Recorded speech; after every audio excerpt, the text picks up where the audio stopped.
Chapter 435. In a secret cave somewhere, Rick and Wooming sat opposite each other. In front of them was a map that was larger than an ordinary one. On the map were chess pieces carved from crystals of different colors. These chess pieces represented the various races. Now, there were no more chess pieces representing the various races on the Lucia continent on the map. In other words, the major races had already withdrawn from the Lucia continent. There were basically no large races left on the continent where humans were.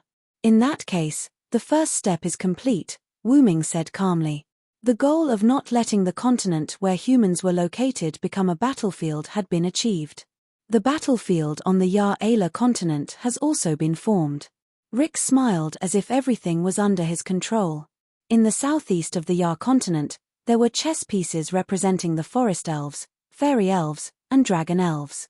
The forest elves entered the southeast of the Yar continent through the southern part of the Lucia continent and pulled out the fairy elves, who had retired from their hidden nests, to join the forest elves alliance.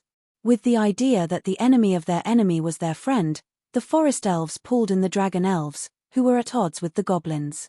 However, there were very few dragon elves. The three forces were entrenched in the southeast of the Yar-Ala continent, led by the forest elves. In the northeast of the Yar-Ala continent, there were chess pieces representing the goblins, giants, and fantasy breeds. The goblins were originally entrenched in the northwest of the Lucia continent. Due to Wooming's attack and the orcs' discovery of their secret weapon, Marrow Explosion, the goblin fleet had no choice but to set sail to the northwest of the Yar-Ala continent. As the giants had always been on good terms with the goblins, the two quickly began to form an alliance. The fantasy breeds joined because the goblins exposed the forest elves' magic technique, the Zeroth Ward of the Void, to the fantasy breeds. The Zeroth Ward of the Void, which was based on controlling the self-destruction of fantasy breeds, was something that the fantasy breeds hated. Therefore, the fantasy breeds joined the goblins' alliance. However, fantasy breeds were rare to begin with, so the forest elves and goblins were currently evenly matched. In addition to these three forces, there was also the native force of the Yar-Ala continent, Arceus, and the Skywing species under his command. The Skywing species occupied the body of a huge fantasy breed called a Bonte Heim. This fantasy breed was an apostle subdued by the god of war, Arthas. It had followed Arthas since ancient times, acting as a gathering place for the Skywing species under his command. This third force seemed to have very few people. It consisted of Arthas, Skywing breeds, and a fantasy breed. However, even without Arthas, the Skywing breeds were still extremely powerful existences. Aside from the Skywings, there were very few other life forms, such as fantasy breeds, dragon breeds, and giant breeds. These life forms basically did not have a fixed gathering place, and even if they moved together, there would not be more than a dozen of them. As for the Skywings, because they had a gathering place, they would basically move out in groups and hunt for heads. It could be said that no one was willing to provoke the Skywings. That was why the forest goblins and goblins were on Lucia and not Yar-Ala. However, war was a collective battle, so the Skywings might be slightly weaker. However, the Skywings still had a powerful ability that they could use as a group, Skystrike. The old capital of the forest goblins, Merrilin, was destroyed by a Skywing's Skystrike. If Arthas was included, then it would be impossible to calculate. In this world, the gods were born from the elven corridor, and the gods that were born had their own characteristics, concepts, and so on. The creations of the gods were often the same as the gods. For example, the creator of the goblins, God Okan, had the title of God of Forging. The goblins were also experts in the field of forging. The magic airships were the first to be researched by the goblins. The magic airships of the forest goblins were actually just using magic to make the warships fly, unlike the goblins' magic airships that used fuel ores as a power source. Kainaz was the god of the forest, and her creations were the elves that were close to the forest. As the god of wisdom, she could use 168 types of spells at the same time, which was the so-called 168 types of spellcasters. It should be known that the strongest of the forest goblins was the 8th type of spellcasters. That was how wise Kainaz was. As for the Kikai race, Their god initially wanted to find someone to answer his questions, so he created 5 small machines. However, he realized that these 5 small machines could not answer his questions. Therefore, the god passed through his own spirit and died. Then, those 5 small machines developed into the current Kikai race. The god of war was naturally born from hatred, hostility, malice, blood, and other things related to war. That was why Arthas was crowned as the strongest. Therefore, the power of war was often terrifying, more terrifying than wisdom, forging, and so on. Meanwhile, the forest elves had developed the Zeroth Void Blessing, while the goblins had developed the Marrow Explosion. Both of them were confident in themselves, which was why Silent and Rick had pushed them to the Iliala continent to face off against the Skywings. Now, this could be considered the final war. That was because the remaining races basically all withdrew from the final war for their own reasons.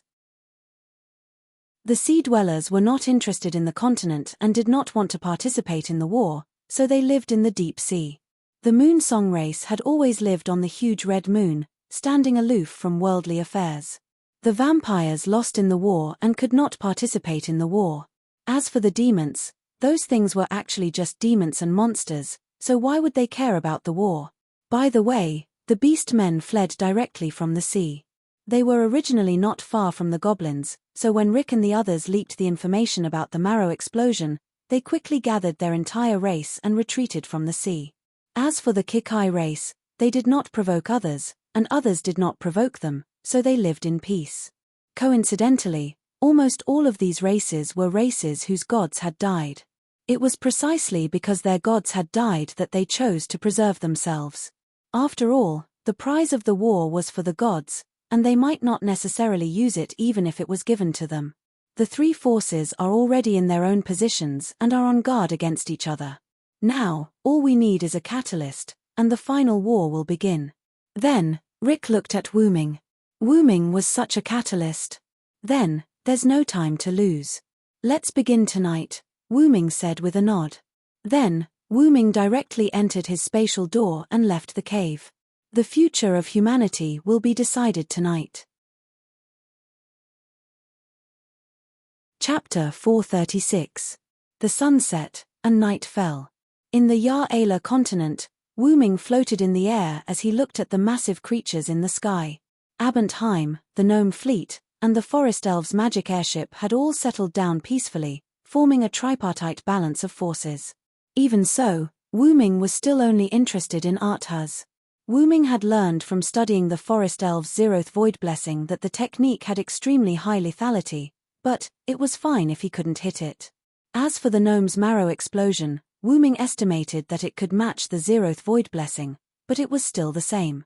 It was fine if he couldn't hit it. If it was just a defenseless Arthas, then the Zeroth Ward of the Void and Marrow Explosion might have been effective. However, against a group of Skywing species that could use Sky Strike, as well as Arthas behind the Skywing species, the forest goblins and goblins would have a hard time hitting their targets. However, Wu-Ming didn't care if the forest elves and gnomes could kill the Godslayer, or if Arthas could defeat the 6 major races. These had nothing to do with Wu-Ming. Wu-Ming's goal had always been clear, and that was to help Rick and let the humans obtain victory with their own hands. That was all. In this way, the Kikai species that could replicate the techniques of other races would come in handy. After all, what better way to signal the start of a battle than when the enemy released their signature technique? However, Wu-Ming only knew one Kikai species, and that was Zubalu's, or Shobi. However, Wu-Ming didn't want Shobi to participate in the battle. As Wu-Ming had an avatar, he was very clear about Shobi's current state. The human villagers' care and enthusiasm for Shobi made Shobi, who had long developed a desire to explore her heart, surge like a lake that had been opened. At present, Shobi often had situations where data kept flowing in her eyes, her head heated up, and her body trembled as she said, "Error, error." Fortunately, Wu-Ming's clone was there. Through Wu-Ming's Lune runes and Yggdrasil, World Tree, magic, the villagers didn't notice that Shobi wasn't human. Even Crony, who hugged Shobi to sleep almost every night and often bathed with him, didn't notice that Shobi wasn't human. In addition, Wu-Ming would guide her from time to time. Wu-Ming believed that Shobi had already obtained imperfect feelings. The reason was in Wu Ming's hands. "Thank you, Shobi." Wu Ming took out a metal sphere and thanked Shobi, who was far away on Lucia. The metal sphere in Wu Ming's hand was given to him by Zio. "Nameless needs this. I'll give it to you." Although Shobi had feelings for him, she still had that submissive personality, although she liked it this way. "After all, we're siblings, aren't we?" Then, Shobi handed the metal sphere to Wu Ming's clone. At that time, Wu Ming's clone looked at Shobi with an indescribable gaze, but Shobi only smiled. The clone believed that it was the most beautiful smile Wu Ming had ever seen in this world. Although it was a clone, the clone was still Wu Ming. Therefore, other than knowing that he was a clone, he was basically the real Wu Ming. Therefore, Wu Ming's clone accepted Shobi's gift and patted her head. "Thank you, Shobi." In order to let Shobi stay here with peace of mind, Wu Ming's clone accepted the metal sphere and immediately used a teleportation door to transfer the metal sphere to Wu Ming's hand. He also explained to Shobi the truth that he was a clone. Shobi didn't feel depressed. Even if you're a clone, your love for Shobi isn't any less than your main body.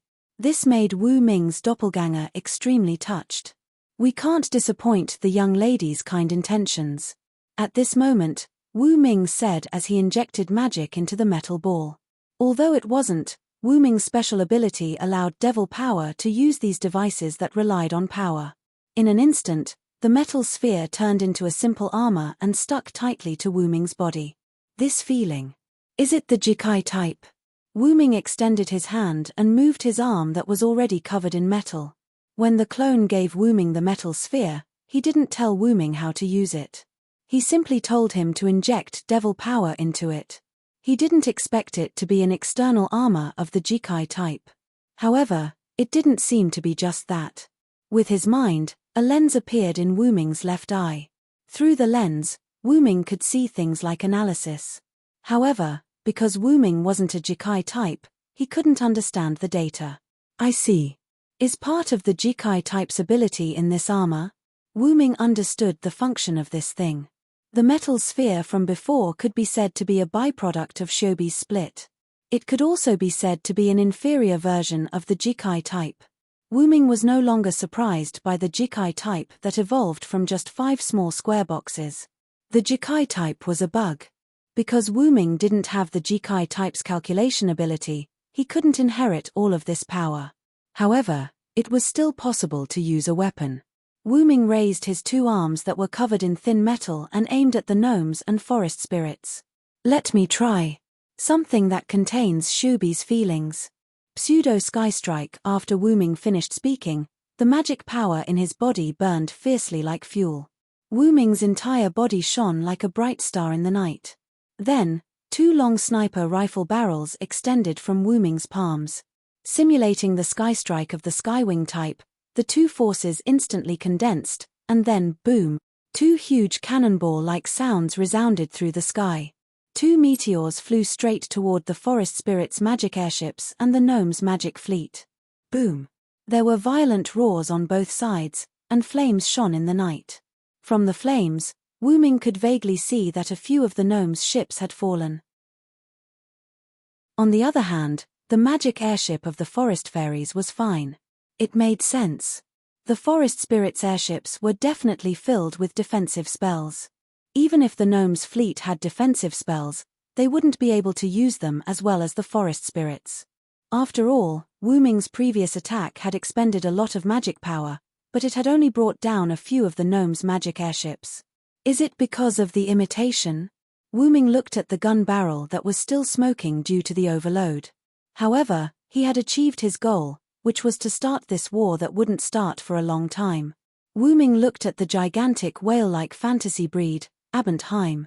After removing the armor on his body and placing the metal ball into the golden ripples, Wu Ming created another clone, and his main body flew toward Abendheim. The clone that had 50% of Wu Ming's main body remained where it was. The only difference was that the left arm of the clone was covered in a black glove. Plan B had begun. Chapter 437. On the fantasy breed Abendheim, the green-haired Skywing breed's first creation, Osriel, sat on the edge of a rock, casually looking at the joint fleet of the forest elves and gnomes. Truly a bunch of people who don't know their limits, Meow Tilda, Osriel said with a peculiar tone, her two eyes revealing death. This was a characteristic of the Skywing breeds. Looking directly into their eyes would mean seeing death. How boring. Why aren't they attacking yet? I can't wait to collect their heads. The final creation, Giliel, flew beside Osriel in boredom, her pink hair wantonly fluttering. Although she looked like a loser, the death in Giliel's eyes was no less than Osriel's. Well, after all, the other party is coming with such ferocity. It's best to be cautious, Meow Tilda. Although that was what she said, Osriel's face was brimming with a frivolous smile. She did not believe that these people could defeat their creator, war god Artesius, even if they worked together. Besides, they had not yet worked together and had instead chosen to split into two to form a tripartite confrontation. How sad. If they worked together, they might have had a chance, Meow Tilda, Osriel said mockingly. Don't say that, Osriel. In any case, they'll definitely be defeated by Lord Artesius. It doesn't matter if they work together or not.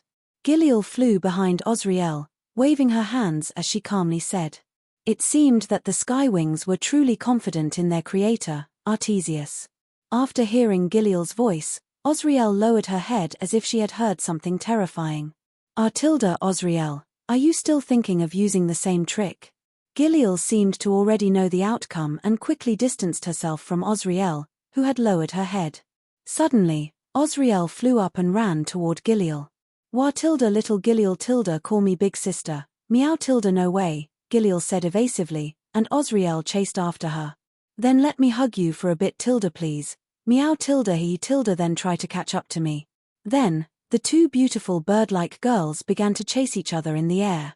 If one were to take a closer look, other than the length of their hair, the color of their hair, and their faces, the two of them were quite similar in terms of clothing style and body proportions. If one were to say that the two of them were fraternal twins, people would believe it. In truth, all the Skywing species looked similar. After all, they were all made from the feather fragments of the god of war, Arthas. It could be said that all the Skywing species were sisters. As for the wings, they were a necessity for the Skywing species. At this moment, Osriel and Gillian came to a halt and gazed into the distance. That wasn't where the forest goblins or goblins' fleets were located. Instead, it was an empty space. However, if one looked carefully, they would be able to see where the light came from. One had to know that even a little light in the dark would attract attention, not to mention, that's right. That was Sky Strike, Giliel said calmly. The Skywings were the most familiar with the abilities of the Skywings, but this Sky Strike seemed especially powerful. Sure enough, at this moment, that light suddenly split into two and flew toward the forest goblins and goblins. Boom! Almost instantly, the Sky Strike struck the forest goblins and goblins' fleets, creating a huge explosion. I've already given the order for the Skywings to obediently stay here, meow. Osriel frowned. Those two Sky Strikes were already the most powerful attacks a single Skywing could unleash. This was also why the lively and active Gillian had not gone out. Well, who knows? Maybe some of the sisters are a little willful, Gillian said jokingly with a smile. The flames of the explosion soared into the sky like a beautiful flower in the dark night, igniting the flames of war. Time to go, little Gillian. Get ready to attack, meow, Osriel said.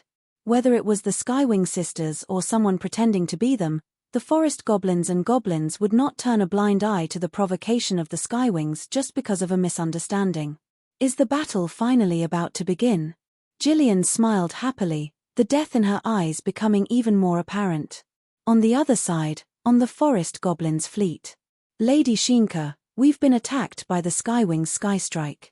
What do we do? Should we counterattack? The captain asked, somewhat flustered. Have the dragon goblins wait for now. Rule the fairy goblins and prepare to activate the Zeroth Void blessing with us, Shinka said calmly as she looked at the captain. Yes, sir. The captain saluted and left. After the captain left, Shinka wiped the sweat off her forehead. What's with that Sky Strike? My defensive technique almost failed to block it. Indeed, That Sky Strike had been blocked by Shinka's defensive technique. If the forest goblins' warships had taken it head-on, there was a 100% chance that several of their warships would have been destroyed. Isn't the goblins a good example? Shinka thought to herself as she looked at the downed warships of the goblins. But the Skywings shouldn't be that stupid. After all, the situation was not favorable at all. Starting a war at this time was the most unwise choice. Or maybe someone is framing us. Shinka frowned and stroked her chin. However, even if someone was framing them or the Skywings were deliberately starting a war, they were still in a passive position. The fireworks just now was like a signal. Not only the Skywings, but the goblins had also begun to take action. After all, the goblins had already lost a few magic airships. How could they not take revenge? Furthermore, the goblins probably did not realize that someone was framing the Skywings. However, there was no need for that. They just needed to win. My zeroth void blessing is invincible. Skywings, goblins, and war god Artemisu, just wait for your destruction, Shinka said confidently. However, they would soon be slapped in the face. On the other side, the goblin fleet. Sure enough, the goblins' fleet had already begun to reload their marrow bombs after losing a few of their magic airships. Meanwhile, the goblins had temporarily pacified the fantasy breeds and giant breeds. The arrogant goblin leader was prepared to use his secret weapon to destroy the zeroth void blessing of the forest goblins and the skystrike of the Skywings. There was no doubt that he was an arrogant fellow. The Skywings gathered together and activated Skystrike. Because Lord Artemisu did not appear for some reason, all the Skywings began to listen to Osriel's orders and prepared to use Skystrike to simulate Artemisu's divine strike to deal with the forest goblins and goblins. On the other side, at the forefront of the forest goblin fleet, Shinka stood at the bow of the fleet and nodded at the zeroth void blessing prepared by the forest goblins behind her. On the other side, the goblin leader also nodded when he saw that the marrow bombs had already been reloaded. At the same time, the three sides seemed to have come to an agreement and unleashed their strongest attacks. Pseudo Sky Strike, zeroth void blessing, release, marrow bomb, fire, a white holy light with golden edges, an energy pillar filled with green energy, and several missiles comparable to hydrogen bombs and atomic bombs were used at the same time. However, these three attacks seemed to be attracted by something and directly deviated from their predetermined trajectories, heading toward an empty space. Osriel realized something. That was where the sky strike that had started the battle had been fired. Wu Ming's doppelganger raised his left arm and activated the divine artifact-level weapon. Activate, Arm of Greed. Chapter 438. Wu Ming raised his arm of greed high up. The vambrace on his arm was like a black hole, producing an unparalleled suction force. It was this powerful suction force that attracted pseudo-divine strike, zeroth void blessing, and marrow explosion. That dark arm of greed was a replica of Nazarik's world-class item, avarice and desireless. After all, Wu Ming had given the real avarice and desireless to Mali. Wu Ming himself didn't need those world-class items, so he didn't want to take them back. In addition, Wu Ming had the ability Create Great Item. Because Create Great Item had an extraordinary effect when used by Wu Ming, even if he couldn't create world-class items, Wu Ming could create them. By the way, because the original ability of avarice and desireless was to absorb the EXP of the dead, Wu Ming modified the pseudo-avarice and desireless he created. Therefore, in order to create the two black and white arms of avarice and desireless, Wu Ming consumed a lot of magical power. That was why the battle began in the middle of the night. Wu Ming wanted to recover to his peak state to face the strongest god of war, Artesius.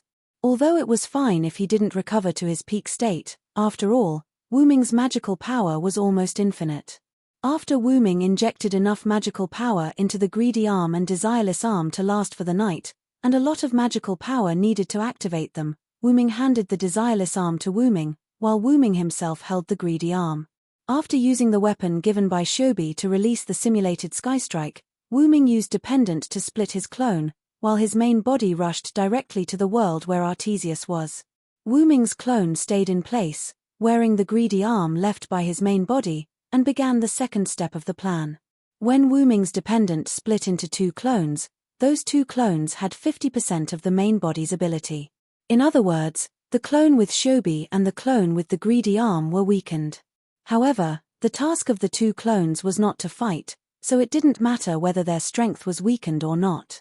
Ignoring the avatar that was with Shobi for the time being, it didn't matter even if the avatar that was left behind by Silent and wearing the arm of greed was attacked.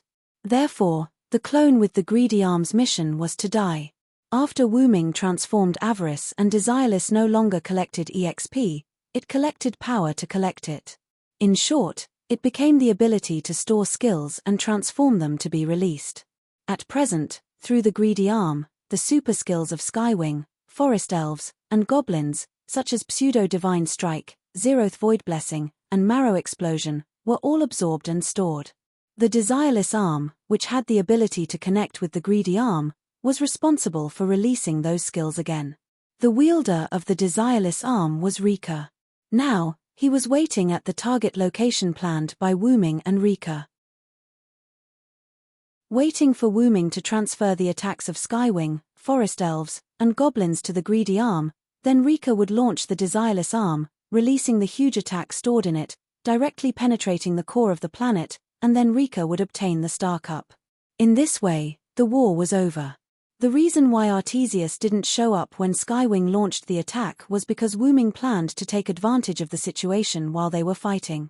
As if there was no boundary, the farthest place where Artesius was located exuded elf-like energy particles. The ground was some marble slabs, and in the center of the space, a white jade throne was placed there. That was Artesius's temple. A muscular man with multiple pairs of wings behind him, wearing a white robe similar to the ancient Greek style, sat on the white jade throne with his eyes closed. If one looked closely, the wings behind the man were almost identical to the wings of Skywing, except that he had 18 pairs of wings instead of one pair. There was no doubt that this man was the creator of Skywing, the strongest god of war, Artesius. Suddenly, an oval black portal appeared in that space, and Wu Ming's figure appeared from it. Artesius's temple naturally had resistance to space and time. Even Skywing, who could penetrate space at will, couldn't enter Artesius's temple unless Artesius allowed it. Wu Ming's portal skill was also a space manipulation skill in that world, but Wu Ming's portal easily passed through Artesius's temple. That was because of Wu Ming's Magus Incarnation ability. Magus Incarnation had the effect of enhancing the magic used, and Wu Ming's Double Incarnation ability doubled the effect directly. As a result, the temple, which originally couldn't be passed through, became accessible. This was also the reason why Wu Ming was able to enter the Forest Elite fleet that was equipped with spatial defensive tactics. After arriving at the temple, Rosen frowned. That temple was full of fighting intent, killing intent, blood, and everything related to war. Wu Ming didn't like it very much. However, now was not the time to care about that kind of thing. Immediately, Wu Ming turned his gaze to the throne and looked at Artesius, whose eyes were closed. "Are you Artesius? You really look like a Skywing," Wu Ming said casually, looking quite relaxed. Hearing Wu Ming's voice, Artes opened his eyes. His eyes were filled with intense battle intent, killing intent, and bloodthirst. It was a chilling sight. Wu Ming once heard that if you looked directly into the eyes of Skywing, you would see death. Now, Wu Ming said that if you looked directly into the eyes of Artesius, the creator of Skywing, you would also see death. Do you boring gods really create things based on your own appearance? Wu Ming said somewhat uninterestedly. You're finally here, god of another world. Artesius ignored Wu Ming's ridicule and began his speech. I've waited for too long. There's no one in this world who can defeat me. Only a different world can defeat me. Hearing Artesius's words, Wu Ming smiled. You have the same temperament as that god Welslana. He's also been looking for someone who can defeat him. After Wu Ming finished speaking, Artesius's eyes lit up. There's actually such a person in another world. If I can see that god Welslana, I'll definitely fight him. However, you won't have the chance. Wu Ming began to move. His legs moved toward Artesius. His speed became faster and faster. In an instant, Wu Ming's figure disappeared in front of Artesius. Immediately after, Wu Ming's voice came from behind Artesius. I've already defeated him. Today, you'll be the same. Chapter 439. Wu Ming's voice fell, and a sword light swept across Artemisio's neck. Bang! A sound like a collision of steel came. Artemisio raised his hand and caught the incoming sword of salvation with one hand. A trace of blood flowed from Wu Ming's blade and Artemisio's palm. Not to mention that the entire temple is my perception field, I have a good understanding of space. Don't try to show off your meager skill in front of an expert. Artemisio didn't care about the pain and blood, and said calmly. Instead, the blood made Artemisio more energetic. That's right, what Wu Ming used just now was not the Phoenix Incarnation's lightning speed, but a simple space transfer magic. Although Wu Ming didn't use it before, it didn't mean that Wu Ming didn't know how to use it. It's just a simple test of your power. It's not like I'm displaying my slight skill in front of an expert. After saying that, Wu Ming once again used spatial transference magic and returned to his original position. Then, let's get started, Artemisio. Wu Ming brandished his divine blade of salvation, which was shaped like Excalibur, and pointed its tip at Arthu. As you wish. After Artemisio finished speaking, his figure disappeared. There was no doubt that this was a more advanced space ability than the Skywings. At the moment when Artemisio disappeared, Wu Ming waved his sword fiercely behind him. Bang! The sound of steel colliding came again, and Wu Ming and Artemisio were shaken back. What a terrifying space ability, Artemisio. Wu Ming looked at Artemisio seriously. Although Wu Ming was called the Root Dragon and had the ability to adapt to space and time, it was basically passive. It could be said that he didn't have the slightest active skill.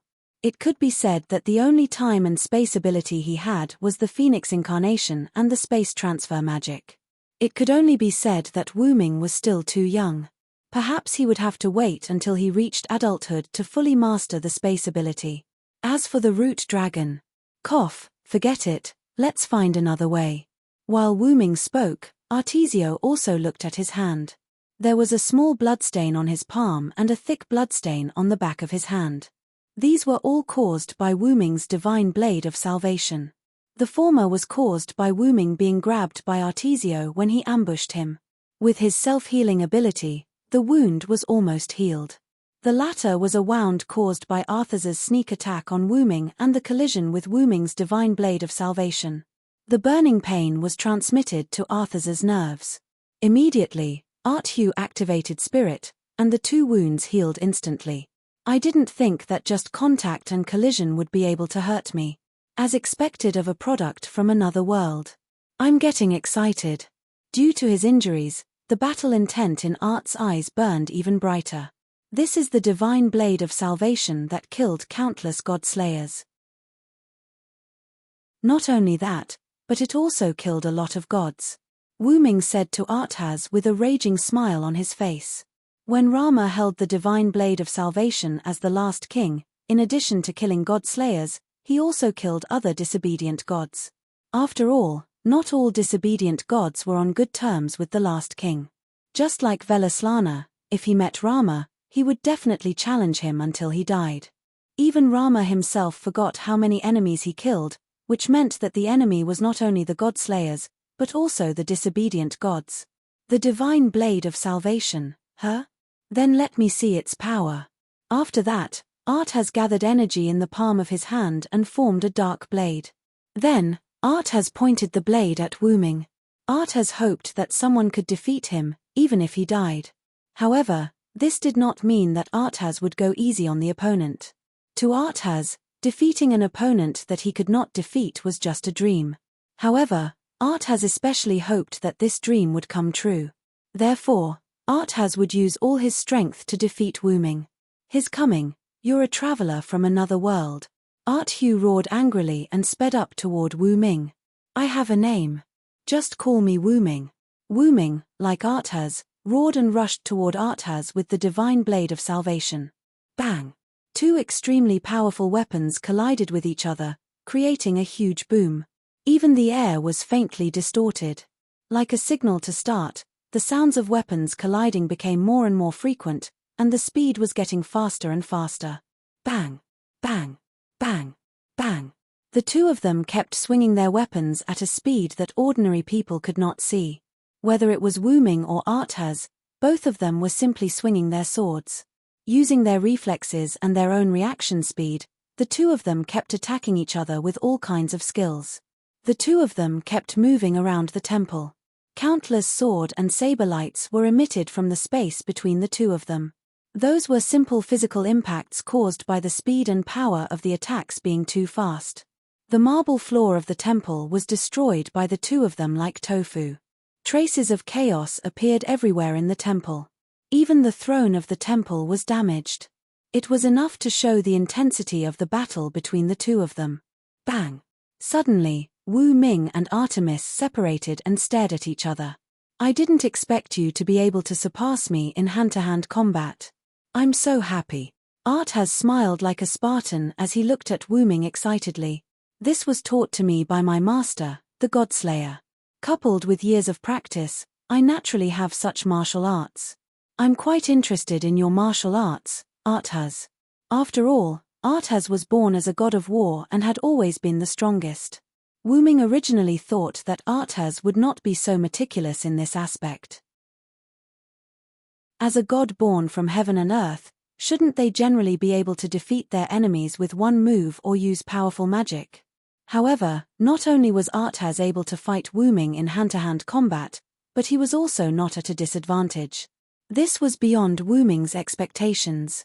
Not only that, but Wu Ming also found that Arthas's martial arts did not seem like talent. That was why he raised this question. Then, Arthas answered Wu Ming's question. My strongest name indeed comes from my powerful ability, Divine Strike. However, as the god of war, how can I not know martial arts? That's right. The god of war did not just mean the god of war, but also the god of war. That was why Arthas was able to fight Wu Ming in hand-to-hand combat. But even so, you've reached the end of your road. As soon as Wu Ming finished speaking, the sword in Arthas's hand shattered instantly. It could not be helped. The sword was only created temporarily by Arthas using the energy in his body. Naturally, it was not as good as Wu Ming's divine sword of salvation. It was a miracle that Arthas was able to hold on for so long in hand-to-hand combat with Wu Ming. Arthas did not have a specific weapon. As the strongest god of war, his body was the best weapon. The collision with Wu Ming's divine sword of salvation proved this point. However, Arthas would not be foolish enough to go head-to-head with his opponent's divine weapon. In that case, I'll let you have a taste of my magic. Chapter 440. After Arthas finished speaking, his figure instantly disappeared and merged into the void. Immediately, the entire space in the temple began to fluctuate. Because I'm the god of war, I don't know much magic other than melee combat, and I'm not going to use magic. In that case, I only have one move left, and that is Divine Strike. That was the upgraded version of Skywing Race's Divine Strike. No, to be precise, Skywing Race's Divine Strike was an inferior version of Arthur's Divine Strike. As the creator of Skywing Race, Arthas could use all of Skywing Race's abilities. However, even though Arthas said that he didn't have many moves, the hand-to-hand combat just now was enough to prove that he was worthy of being called the God of War. However, Arthas wasn't going to use Divine Strike. Instead, he was going to use Sky Strike. You just released a simulated Sky Strike, right? Then let's see how strong my Sky Strike is. Before Wu Ming could react, Arthur's voice stopped abruptly, and the elves in the entire space instantly rioted. That was the fear of death that the elves, who were living energy, had. Sky Strike. There was no fancy incantation, nor was there any fancy preparation. Arthas only said that, and in an instant, a terrifying energy locked onto Wu Ming. Wu Ming could feel that it was more powerful than the Sky Strike he released with the simulated armor. Boom! The explosion occurred in the temple, which was not very big, and the flames produced by the explosion covered the entire temple. Arthur's figure emerged from the space, looking at Wu Ming's position in the temple, slightly surprised. Now, there was a huge and strange semicircular shield at Silent Cry's position. But upon closer inspection, it wasn't a semicircular shield at all. It was clearly a semicircular defensive barrier formed by countless shields stacked together. "I didn't expect you to have such a trick," Arthas praised. As if hearing Arthur's praise, the defensive barrier formed by the shields moved. Crack! Crack! Crack! With a burst of cracking sound, the shields that formed the defensive barrier disintegrated, revealing Wu Ming's figure. The divine sword of salvation in his hand turned into a mantula square that only revealed a few grids, floating behind Wu Ming. Buzz, Mantula's square formation shook slightly, and countless empty squares appeared behind Wu Ming. Then, these dozens of shields were like swallows returning to their nest, all of them safely and automatically entering the squares. All the shields went into all the empty squares, no more, no less. Subsequently, the mantula square condensed and turned into a shining platinum holy sword. It was the divine sword of salvation. Those shields were the mantula square's divine sword of salvation's divine sword. The moment Arthas released the sky attack, Wu Ming turned the divine sword of salvation into the mantula square. He took out the countless defensive equipment stored in the mantula square to form a semicircular defensive barrier. When Wu Ming was in the Godslayer's world, the holy sword light cannon that he released was blocked by the Aegis shield in the mantula square by the last king, Rama. However, that was a god's clone after all. Meanwhile, Arthas, who was facing Wu Ming, was the real god of this world. Wu Ming dared not be careless, so he surrounded himself with tens of shields. Although Wu Ming would not die even if he was hit by the sky attack, who would want to take it head-on if they could defend themselves? "I see. Is that the function of this divine weapon? It's a great weapon. Even I want to take it for myself." Arthas had a smile on his face. He was excited to have an opponent who could defeat him. "Come at me if you can, Artemisio. I have a lot of treasures." Wu Ming was not mad at Arthas for being a robber. Instead, he encouraged Arthas while smiling. "Try my god relic barrage next, Arthas." Wu Ming tossed the divine sword of salvation behind him as soon as he was done speaking. There were ripples in the air as if it had melted into water. Subsequently, countless illusory grids appeared behind Wu Ming. The countless swords, sabers, spears, swords, halberds, and other weapons in the grids were aimed at Arthas. Subsequently, countless god relics were shot at Arthas as he frowned. "You can't hurt me if that's all you've got." Arthas used his spatial ability to hide in an alternate dimension as he spoke. However, Wu Ming had no intention of stopping at all. Instead, he sped up the speed of the god relics barrage. Bang! Bang! Bang! Bang!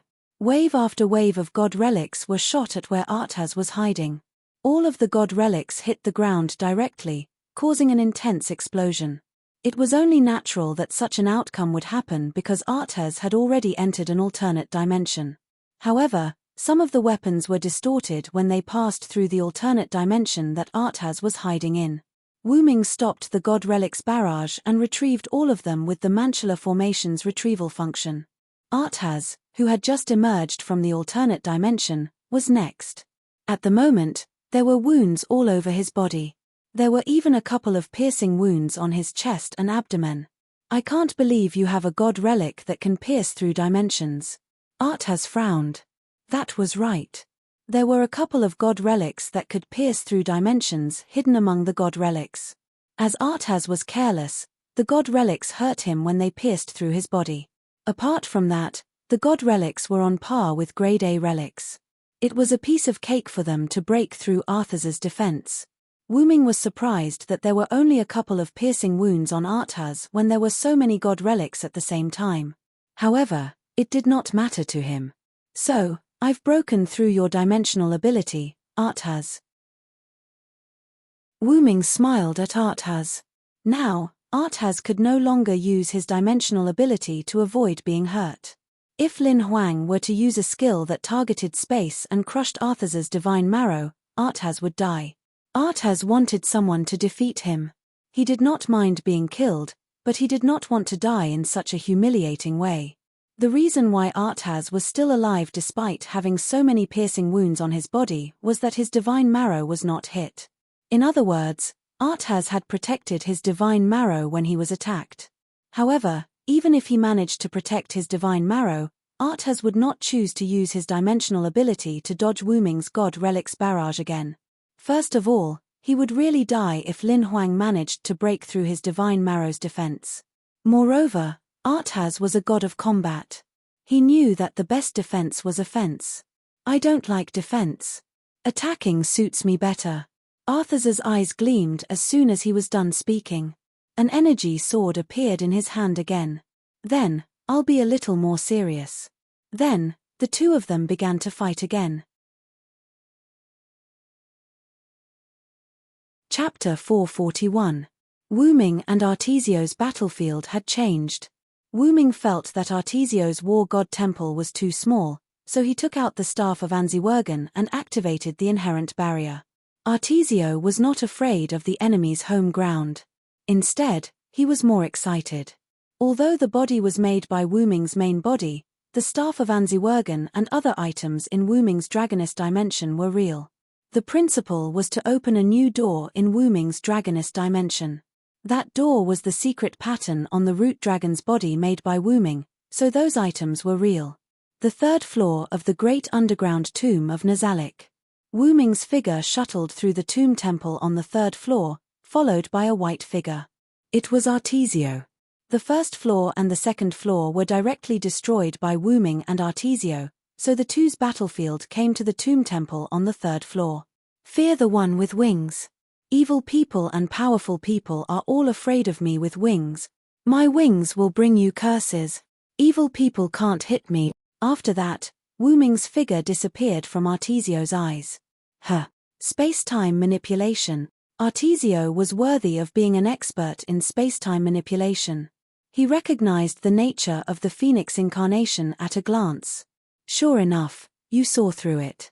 Wu Ming's voice came from the void. Because he was too fast, his voice sounded like it came from all directions. The Phoenix incarnation was said to speed up his speed, but the principle was to enter the lightning speed state.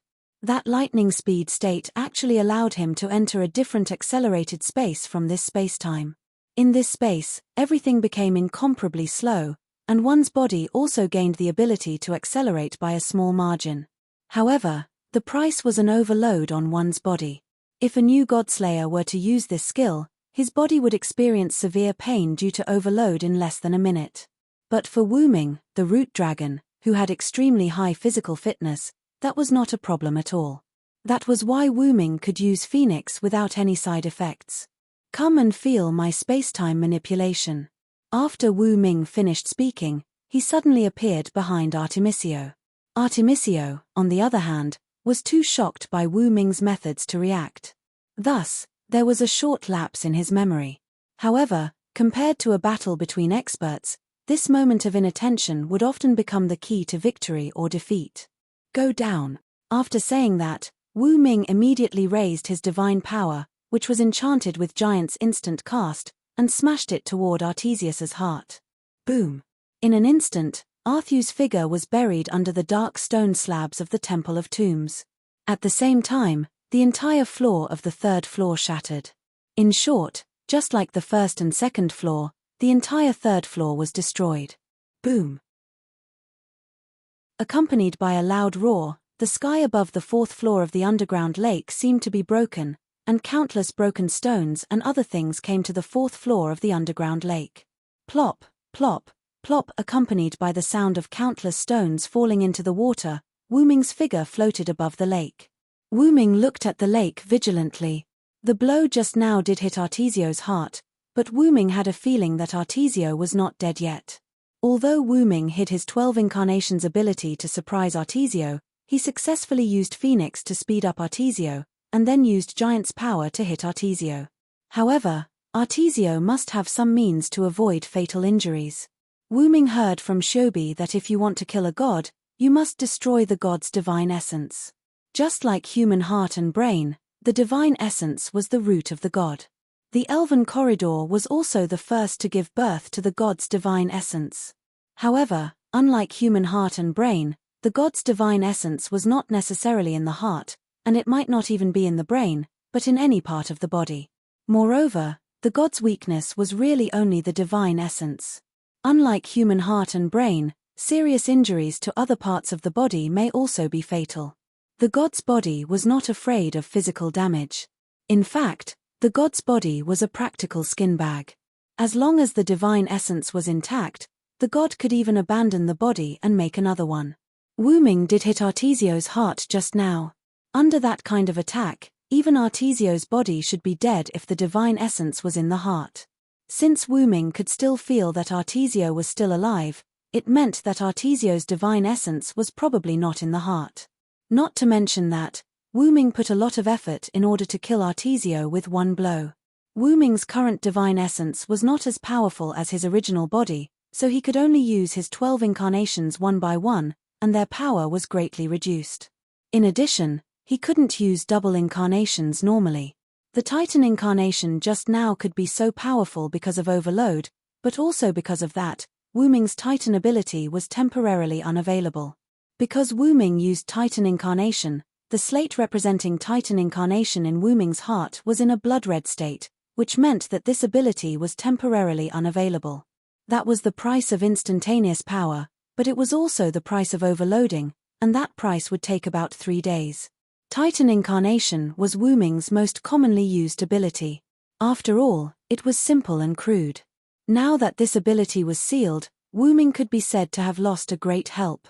However, it couldn't be said to be absolute. Simply put, it wasn't a big deal. Then, Artesio flew out of the underground lake. Sure enough, although Artesio was in a mess, and his heart was protruding, Artesio did not show any signs of dying. There was no doubt that the spirit essence was not in his heart. Because Wu Ming attacked from behind, the left part of his chest that was covered by his clothes bulged. Speaking of which, the scene of a man's chest bulging was too beautiful to believe. You wanted to hit my spirit essence from the beginning? That's a good plan. Although Wu Ming didn't use any tricks at all. I have to say, you're really a monster, Artesio. Even if Wu Ming didn't hit his spirit essence, he should have been affected by Wu Ming's Titan incarnation, but Artesio didn't show any signs of damage. Ha ha ha. I am the strongest god of war, the god of war. Artesio roared, and the spirit essence in his body was activated, and all the damage on his body was healed. He looked just like when he first met Wu Ming. You should have more trump cards, right? I know I'm going to lose soon, but my pride won't allow me to admit defeat. Artesio was really smart. He also knew that he would be defeated by Wu Ming later, so he said it bluntly. In that case, I will bet everything I have to release this final divine strike. Chapter 442. The gods of Disboard were not weak, but even so, they were not that strong. The Skywing species had killed gods, the Kikai species had the ability to kill gods, and the forest goblins and goblins had developed weapons that could kill gods. Through these, it was clear that gods were not unkillable. In fact, to put it simply, a god was a creature that was stronger than other creatures. Wu Ming was a god, wasn't he? Therefore, although Wu Ming was wary of the gods of this world, he did not take them too seriously. Putting aside the fact that Wu Ming, who was a god slayer, was the natural enemy of these gods, Wu Ming had 12 clones that were comparable to 12 relics and the divine sword of salvation that contained almost all mythical god relics.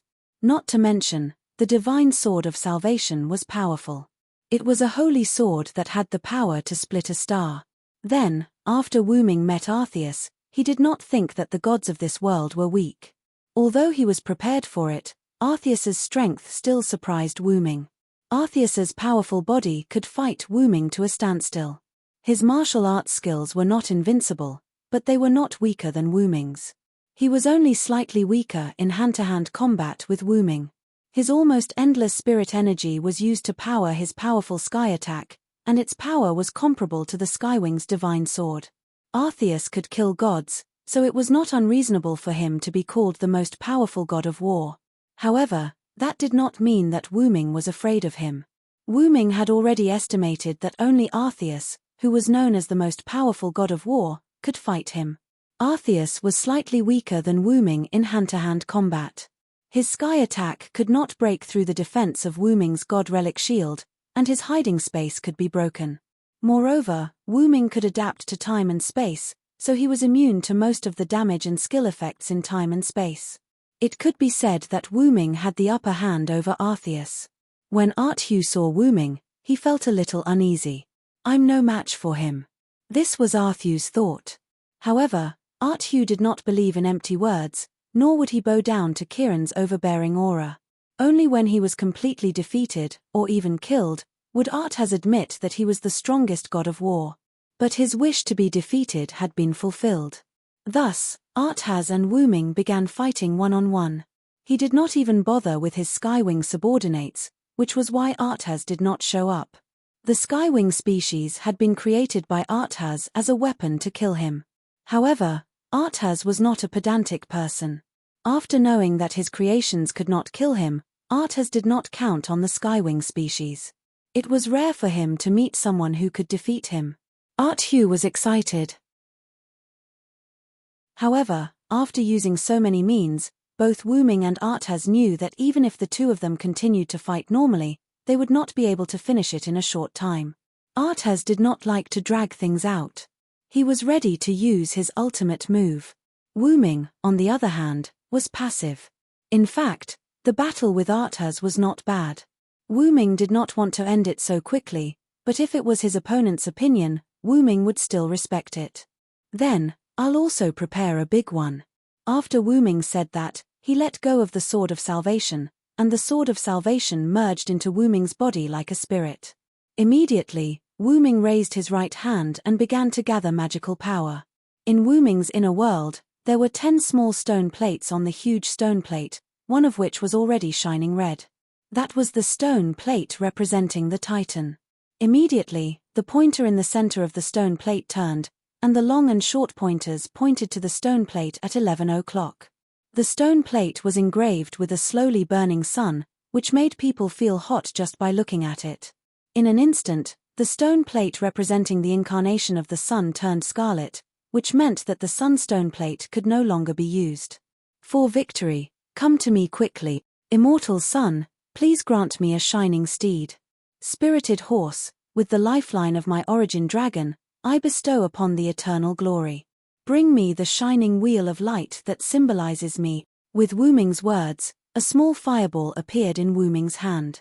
In an instant, the small fireball continued to expand and became extremely huge in an instant.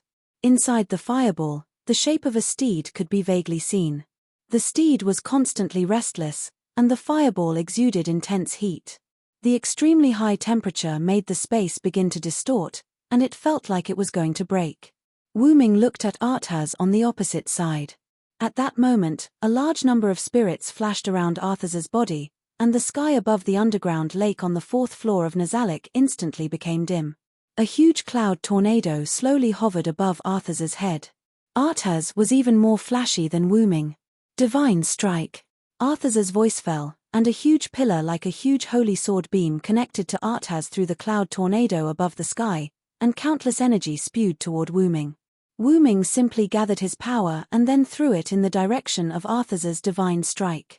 In the process of throwing, the fireball expanded a lot again, and it really looked like the sun. At that moment, the entire 4th floor space was shattered at a speed visible to the naked eye, which was the precursor of the two powerful attacks about to collide. Boom! The sun and the light pillar collided, causing an extremely violent explosion. The explosion covered the entire Nazalic. The strong attack destroyed the 5th, 6th, 7th, and 8th floors of Nazalic. The underground tomb of Nazalic disappeared. It couldn't withstand the double destruction of Divine Strike and the sun. After the barrier of Nazalic was broken, the damage caused by the two attacks also began to affect Arceus's temple. In just an instant, Arceus's temple melted. In the outside world, Schick was dumbfounded as he watched his team's attacks being diverted to another direction. Schenker was very smart. How could he not understand what was going on? It was clear that his 0th ward of the void was used by someone else. "Retreat," Schenker immediately ordered. "Yes." The captain immediately ordered the fleet to retreat. They didn't know who the enemy was, so it was unwise to attack rashly. Obviously, the goblins on the opposite side also thought the same. The goblins' magic airship also began to slowly retreat. At that moment, a huge crack appeared in the space above Abentheim. Immediately, like glass breaking, the space above Abentheim shattered. Boom. Chapter 443. Above Abentheim, all the skywings had shrunk to the size of 10-year-old children because they had all unleashed the pseudo-divine strike together. Their original plan was to get rid of the forest goblins and goblins in one fell swoop, so the skywings had converted all their energy into Sky Strike and gathered it into that pseudo-god strike. The skywings' special characteristic was that after unleashing all their energy, their bodies would rapidly shrink after unleashing their sky strikes. What a disgusting curse. Slurp. Wipe away your saliva. At the same time, their combat strength was also greatly reduced. Although it was not to the point where they could kill just about anyone, the skywings found it hard to resist against creatures like forest fairies, goblins, orcs, and vampires. When Osriel saw that her sister's attacks had been diverted, she understood that they had fallen into a trap. Not only that, but the forest fairies and gnomes had also fallen into a trap. The Forest Elite Species Alliance, the Gnome Species Alliance, and the Winged Species Alliance had all been set up. Now, it was certain that the two sky strikes that had been unleashed by an unknown person were from the unknown person who had set the trap for the skywings. Damn it, I can't continue fighting like this. Abent, I'm begging you. Meow tilde Osriel patted the ground beneath her weakly. The entire residence of the skywing species was occupied by the huge fantasy breed, Abentheim.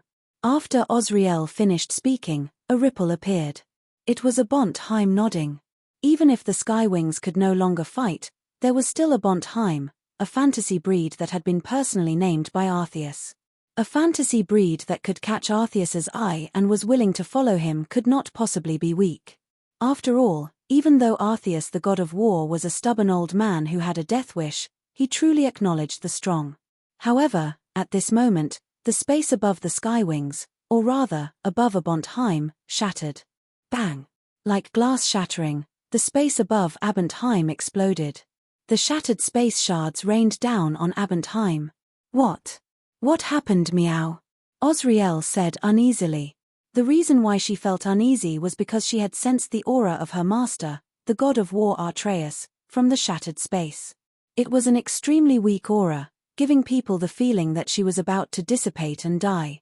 However, Osriel did not think that anyone could defeat or kill her mistress. Therefore, her mistress was the strongest. Osriel was not the only one who thought this. The other skywings thought the same. In their eyes, their master was the strongest, and there was simply no one who could defeat him. However, just as the Forest Sprite Alliance and the Gnome Alliance were about to retreat, and the skywings were lost in their fantasies, a figure flew out of the shattered space, or rather, fell out. Arthu used his 18 wings to adjust his body and slowly landed on Abentheim, right in front of the skywings. Wuming also came out of the shattered space right after Artexiu. Wuming was not in a hurry to chase after Artexiu. He turned around and began to speed up the repair of the shattered space. Although this broken space was automatically repairing itself, if someone who had mastered spatial technology took the initiative to repair it, it could still speed up the repair of the broken space. During this time, Osriel and the others hurriedly went to Artexiu's side and got down on one knee to salute him. Lord Artexiu, Osriel sorrowfully said. She could sense that her master's spirit essence was gone, and his aura was weakening bit by bit. It could be said that Artexiu was already very strong to have been able to hold on for so long. That was also the reason why Wu Ming didn't rush to catch up with Artesio. Because under the double explosion of Divine Strike and Sun, which destroyed 2 small worlds, Artesio was undoubtedly affected, and his spirit essence was also shattered because of it. In short, Artexiu had already lost. His spirit essence had been completely destroyed by Wu Ming. Seeing that Osriel wanted to say something, Artexiu directly waved his hand to stop her. This battle really made me happy. I'm very satisfied. I'm very happy. Ha ha ha. Artexiu's laughter spread from Abonte-Heim to the surrounding area. The Forest Elves Alliance and the Goblin Alliance could already hear it. Even so, Hink Nilbar had no intention of going back to collect the heads. He would undoubtedly die if he did. After all, the person who defeated Artesius was still repairing the shattered space above Abonte-Heim. Roar. At that moment, a dragon roared, and a huge dragon rose from the ground behind the Forest Elves Alliance, roaring and rushing toward Artexiu's direction. Immediately afterward, 6 more dragon shadows flew from the back of the Forest Elves Alliance, following the dragon in front, rushing toward Artexiu. Artexiu once killed the leader of those dragons, the Dragon King of the Forest Elves Alliance. Therefore, the Forest Elves Alliance not only became enemies with the Kikai Elves Alliance, but also had quite an irreconcilable hatred with Artexiu. Of course, the Forest Elves Alliance wasn't happy to kill their leader, and it just so happened that Artexiu was extremely weak now, and one of the Forest Elves Alliance could kill him. But because of the anger of the Forest Elves Alliance, they all rushed out after ignoring Hink's signal to retreat.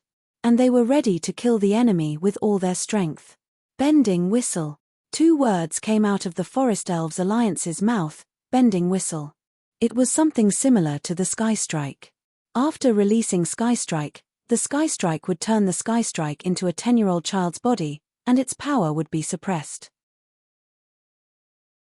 It could be described as a big killer move, because either the opponent would die, or the Forest Elves Alliance would die because they had no power. It was that simple. The Forest Elves Alliance's bending whistle was a powerful skill that condensed the whole body's vitality and magical power to release everything. That was also a big killer move. Whether the opponent died or not, the Forest Elves Alliance would definitely die. However, that also represented how irreconcilable the Forest Elves Alliance and Artexiu were. In an instant, the first Forest Elves Alliance opened its mouth, and its whole body's energy and vitality were condensing. The leader of the Forest Elves Alliance was ready to release its full attack at the cost of its life. Roar. Not only that, but the 6 Forest Elves Alliance behind it also began to prepare to launch Bending Whistle. It seemed that those Forest Elves Alliance also had the idea of destroying all the Skywing Elves Alliance, so they launched that fatal attack. However, Wuming wouldn't just stand by and watch. In those few seconds, Wuming repaired the broken space in the sky and used space teleportation to reach the path of Bending Whistle. In an instant, Wuming took out the golden ball from his golden ripple and used it again. Mechanical armor covered Wuming's body.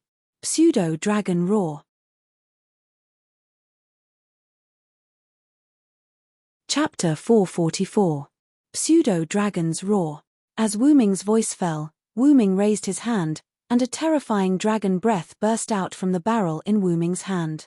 The huge dragon breath collided with the 6 incoming dragon breaths, and Wuming's pseudo-dragon's roar instantly engulfed them. Looking at Wuming's attack, the leading dragon spirit was instantly shocked, and at the same time, anger rushed to the dragon spirit's heart. That's dragon breath of Master Wuming. It's that damned Ji-Kai. However, before the leader of the dragon elite could finish his sentence, he was engulfed in flames. The extremely hot dragon's roar's power did not diminish. It followed the direction of the 6 dragon breaths and instantly engulfed the 6 flying dragon shadows. After the 6 dragon spirits used Collapse Roar, their physical skills were quickly disintegrated, and the 2 sides were too close. The dragon spirits had no time to escape. Even if they escaped, with their bodies that had begun to collapse, they would not live long. In just a few breaths, the 6 powerful dragon spirits' attacks were disintegrated by Wuming, and not even ashes were left. This scene made the forest goblins, and other races widen their eyes. Even the superior life forms such as the Skywing, Fantasy, and Giant races could not wipe out the 6 dragon goblins in a few breaths of time while fighting alone. Only the Divine race, or the Kikai race that could replicate powerful attacks, could do it. Shenka saw Wuming's figure through the long-distance perspective magic, and his pupils shrank instantly. It's him. The captain of the forest spirit next to Shenka was also surprised. After all, when Wuming came to the forest spirit fleet, only Shenka and the captain saw Wuming's face. Looking at Wuming's Kikai race equipment, Shenka had already guessed the whole story. Wu Ming somehow managed to get his hands on a piece of equipment belonging to the mecha race. Using a method unknown to Shik, he was able to analyze and utilize that device. A few days ago, Wu Ming first accidentally broke into the goblins' territory, and then came to the forest spirit fleet, providing information to the forest spirits for free, probably for this moment.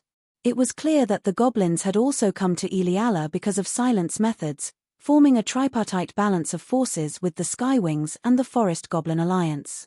Later, Wu Ming used the Kikai race's weapon to simulate Skystrike and attacked their forces and the Goblin fleet, causing the two sides to launch weapons against the Skywing race.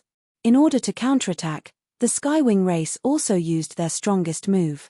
As a result, the attacks from the three sides were inexplicably attracted to other places, and disappeared at a visible speed. There was no doubt that it was Wu Ming was behind it. Although they didn't know where their attacks disappeared, there was no doubt that it was not a good thing.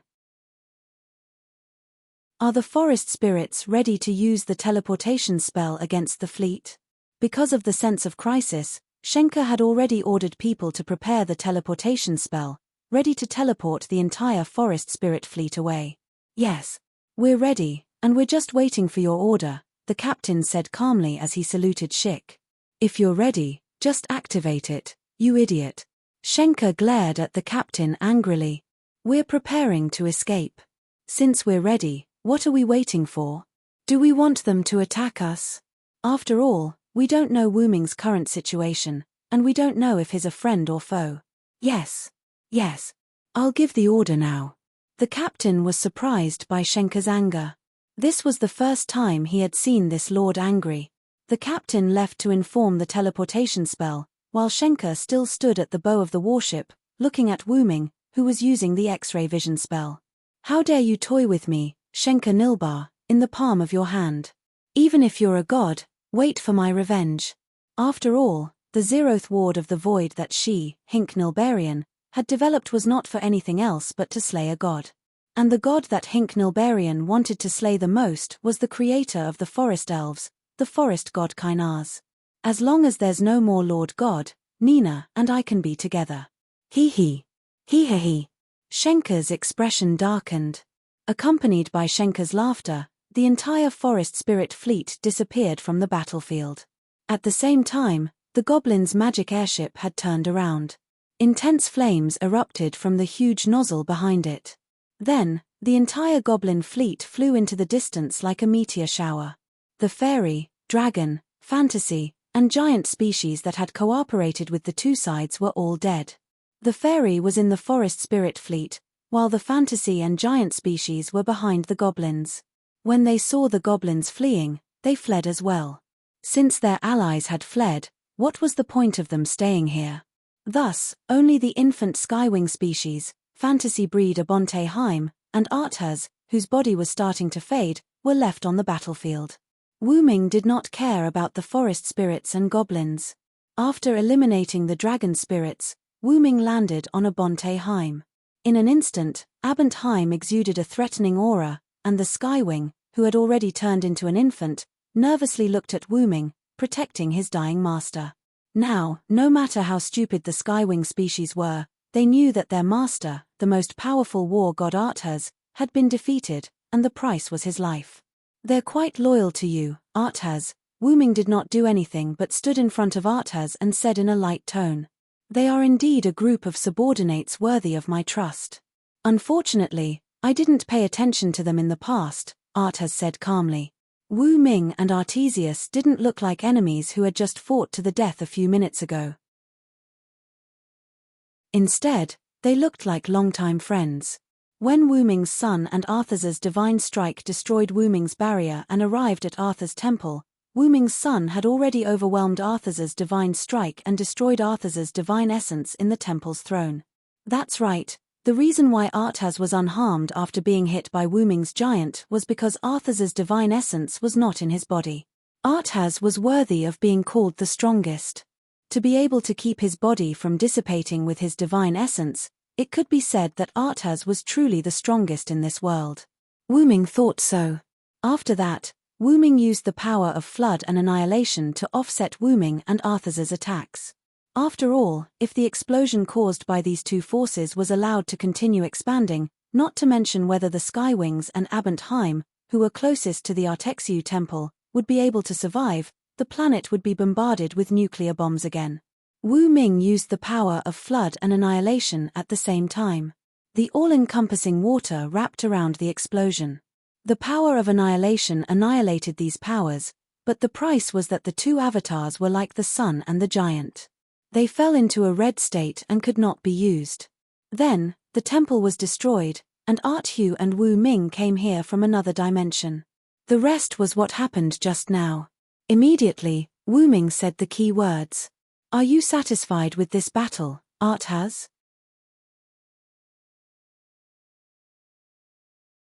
Chapter 445. Are you satisfied with this battle, Arthu? Ha ha ha ha ha. After Wu Ming asked the question, Arthas started to laugh loudly. He laughed continuously. The Skywings were at a loss as to what to do as they looked at their somewhat crazy master before exchanging glances with each other. On the other hand, Wu Ming didn't say anything and continued to laugh at Arthu. After a few minutes, Arthu stopped laughing and looked at Wu Ming happily. "I'm very satisfied with this battle, Wu Ming." Arthu's only wish was for someone to kill him and give him a defeat.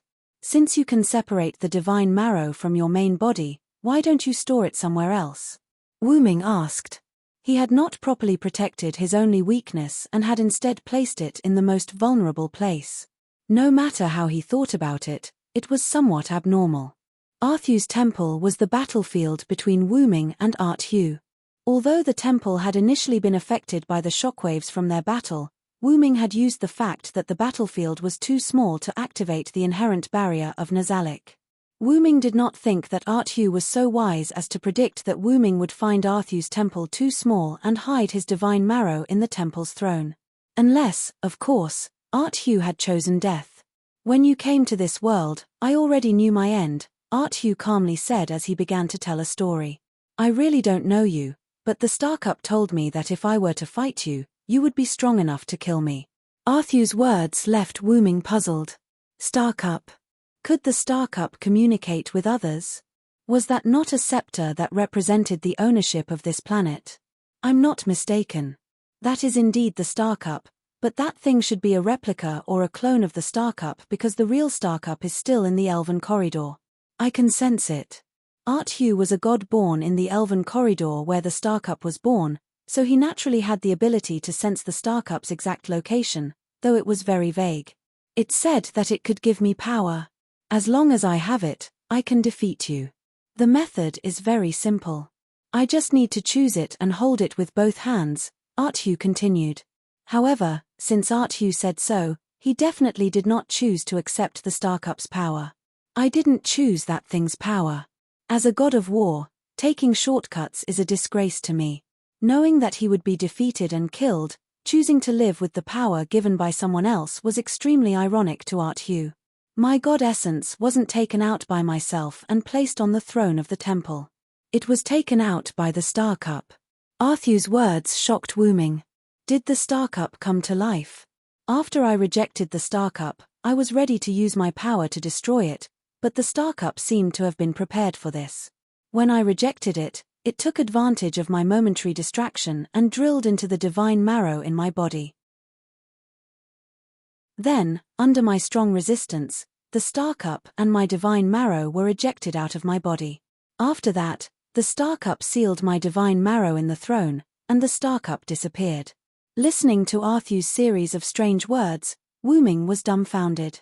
This was really too strange.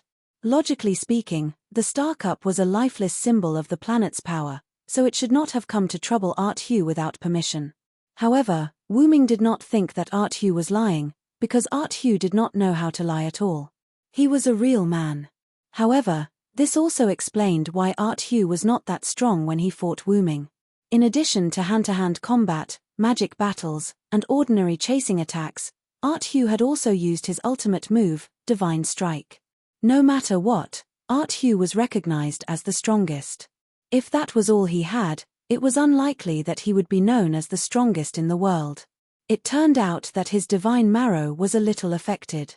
In other words, Your true strength is actually more than that. Wu Ming asked. Let's not talk about other things first. The divine strike just now was not much worse than when I was at my peak. Even if I was at my peak, I would have been defeated by you. Yu was right. If Wu Ming had not used Flood and Annihilation to eliminate the damage that he had sustained, Yu would have been dead by now. Although Yu was about to die, his body had now become extremely dim. Yu also knew that Wu Ming had shown mercy in the end, so he had let go of it now. Having an opponent that he could not defeat even if he used all his strength was quite a good feeling. This was what Yu was thinking. Then, my friend, what do you think of my previous proposal? Yu asked a strange question. Before coming out of the shattered alternate space, Yu and Wu Ming had a short conversation. Yu had asked Wu Ming to become the new god of the Skywings and a Bonte Heim. However, before Wu Ming could reply, Yu had been drawn out of the alternate space by the increasing spatial shattering and had arrived at a Bonte Heim. I accept. After all, Wu Ming had already proven that Wu Ming had agreed when he had destroyed those dragon spirits. Yu smiled in relief. Ha ha ha. I have only lost once in 100 battles in my life. Meeting you is the happiest thing that has ever happened to me. Yu was like an old friend to Wu Ming, looking at Wu Ming with satisfaction before disappearing. Goodbye, my friend. Wu Ming watched Yu disappear. Yu, who had lost his god's vital spirit essence and had fought fiercely with Wu Ming, was beyond saving. This was like a servant's spirit core. Once the spirit core was shattered, the servant would be forced to leave. There was no other way. However, there should be other ways, such as the Star Cup. However, Yu had only lost once in 100 battles in this world. This was the path he had chosen, and Wu Ming would not stop him. It had to be said that Arthaz was a good friend. Between Silent Wonder and Arthaz, it could be said that they had developed true feelings for each other. At this moment, Wu Ming suddenly thought of a problem. There was a problem with the Star Cup, a huge problem that could threaten Artetheus. However, even if there was a problem with the Star Cup, the rules of its appearance should not have changed. The only thing left was the most powerful divine soul seed, or rather, the Star Cup piercing through the core of the planet. Now, the Star Cup was about to be released from the planet's core. You guys stay here obediently. Remember to dodge if there is any danger. After Wu Ming said that, he opened a black portal and instantly went in, leaving behind a group of Skywing infants who did not know what to do and looked at each other. Chapter 446. Moving forward in the timeline, Wu Ming's clone was using the greedy arm to absorb the attacks of the forest elves, goblins, and Skywing species. The body of Wu Ming's clone was collapsing at a visible rate, including the pitch-black demon-like greedy arm. After all, this was the ultimate move of the three forces, which was enough to kill a god. Being attracted by the pseudo-greedy arm created by Wu Ming, there was naturally a price to pay for absorbing it. In addition, Wu Ming was not a clone of his main body that was currently in the root, but a clone of a clone. Although his strength was still passable, he would not be able to withstand the zeroth ward of the void of the forest elves, the marrow explosion of the goblins, and the Skywing species' collective pseudo-godly strike. The attacks of the three forces were transformed into an energy ball comparable to a large fireball, which was absorbed by Wu Ming's greedy arm. Because the forest elves and goblins were preparing to retreat, and the Skywing species were turning into infants, no one attacked Wu Ming, which also allowed Wu Ming to be at ease. Just like that, by the time the large energy ball was almost completely absorbed, the body of Wu Ming's clone was almost broken beyond recognition. The greedy arm on the left hand of the clone was already full of cracks, as if it would not be surprising if it shattered at any moment. Bang! Sure enough, the pitch-black greedy arm on Wu Ming's left hand shattered like a mirror, turning into specks of light that scattered into the air. Well, fortunately, the desireless arm has already stored these attacks, so there's no need for them, Wu Ming's clone said weakly like a badly damaged puppet. Immediately afterward, the clone left like a spirit, turning into specks of magic particles starting from its feet and flying into the air with the magic particles of the greedy arm that had not completely dissipated. At the same time, in the southwest direction of the continent of Ya'ala, A white-haired man wearing a tattered brown cloak, a hood over his head, goggles over his eyes, and a scarf over his mouth and nose came out of a hidden underground cave. He was none other than Rick, who had snuck into the southwestern part of Ya'ala from Lucia. Because of Wu Ming's teleportation gate, Wu Ming only needed to make a trip here, then open the teleportation gate, and Rick could easily come over. Looking at his glove shining, Rick wore a glove on his right hand. It was a glove as beautiful as an angel, white and flawless. This was the twin item that complemented the pitch-black greedy arm, the desireless arm. Rick knew that this meant that Wu Ming had successfully absorbed the attacks of the three forces. This was Wu Ming's signal to Rick that he could take action. Then, "Let me end this war," Rick said in a heavy tone, as if he had taken on a heavy burden. Then, Rick raised his right hand and took out a gemstone with his left hand. It was a crystal that stored magic. He only needed to break it to release the magic within. After all, using the desireless arm required the release of magic. As a human of this world, Rick did not have the energy sprite of this world, nor did he have the magic that Wu Ming used, so he could not use the desireless arm normally. Wu Ming gave the crystal to Rick so that he could use it to release the desireless arm. Release, desireless arm. Rick roared and slammed the crystal into the desireless arm. As a counterfeit world-class item, the desireless arm had a rather powerful appearance. When the crystal was slammed into the desireless arm, there was no doubt that the crystal that stored magic was broken. The broken crystal turned into bits of flying debris and disappeared, and the magic in it had been absorbed by the desireless arm. Like a flame that got oil, the desireless arm instantly burst out a powerful airwave, and it began to emit endless white light. Rick looked at the desireless arm that was constantly emitting strong light and airwaves, and Rick remembered Wu Ming's words. The Villo said, "Imagine a strong penetrating force, and press the liberated desireless arm to the ground under your feet. The energy stored in the desireless arm will penetrate the Earth's core and make the Elf Corridor appear. In this way, the Star Cup will also appear." Rick looked at the light in his hand that would end everything and smiled bitterly. For peace, for the future of mankind, for everyone in the village, for his sister, for the followers who were willing to turn into ghosts, for all of this, Rick and even mankind had sacrificed a lot. However, this day had finally arrived. Rick put down the raised desireless arm, aimed at the ground, and prepared to press it down. At this moment, a dark space door suddenly appeared in the sky, and Wu Ming's figure appeared from it. "Rick, stop. There's a problem with the Star Cup," Wu Ming shouted at Rick. Rick's pupils shrank, and then he quickly stopped pressing his arm down. "There's a problem with the Star Cup?" Rick looked at Wu Ming worriedly. But before Wu Ming could explain, suddenly, a green figure rushed toward the defenseless Rick. Wu Ming reacted instantly, and Wu Ming instantly activated the Phoenix incarnation. Violent energy filled the Phoenix stone plate in Wu Ming's heart, turning it into a red alert state. If he didn't do this, Wu Ming didn't have the confidence to save Rick before the green figure. The green figure was too close to Rick, as if deliberately prepared. "Poochie. The sound of flesh being separated echoed, and Rick's muffled groan followed. Wu Ming grabbed Rick and brought him to the side.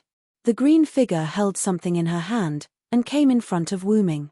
That thing was a pure white glove, like an angel's glove. However, there were traces of blood on the glove, which dyed the angel's arm red. On our side, Rick was sweating profusely. His left hand was hugging his only remaining right arm, and he was sweating profusely.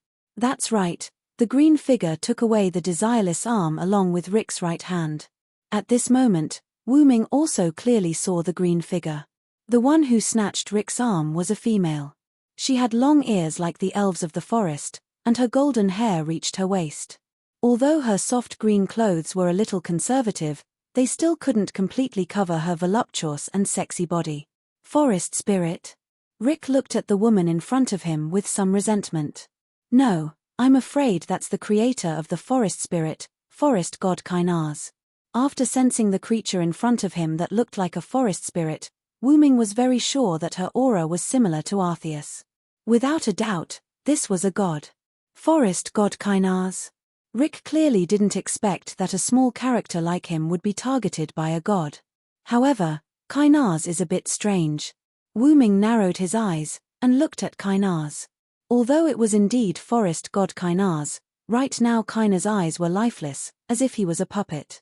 Wu Ming more or less guessed the situation. At this moment, Kainar's grabbed the desireless arm and pressed it to the ground. Boom! In an instant, a huge amount of energy burst out from the ground. Chapter 447. Boom! A huge amount of energy came from underground, and the ground where Wu Ming and Rick were was completely shattered. Wu Ming had no choice but to bring Rick into the sky. As expected, the target of the manipulated hyenas was only Rick's right hand, or rather, whether it could pierce through the desireless arm in the Earth's core. Wu Ming said. At this point, Wu Ming could also understand that hyenas must have accepted the temptation of the Star Cup, accepted the power of the Star Cup, and ended up being manipulated. On the way here, Wu Ming thought that the Star Cup had tempted Arthas. Although Arthas had rejected it, he was still tricked by the Star Cup. Then, wouldn't the Star Cup look for other divine seeds?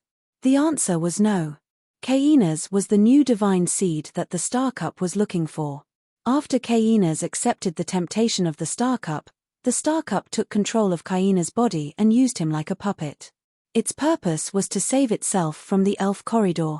The Star Cup first looked for Arthas because he was the strongest war god, but because Arthas had rejected and wanted to kill itself, the Star Cup paid Arthas a price. Then, the Star Cup looked for hyenas. And hyenas was afraid of the horror of being killed, so he accepted the Star Cup's proposal and became the Star Cup's puppet.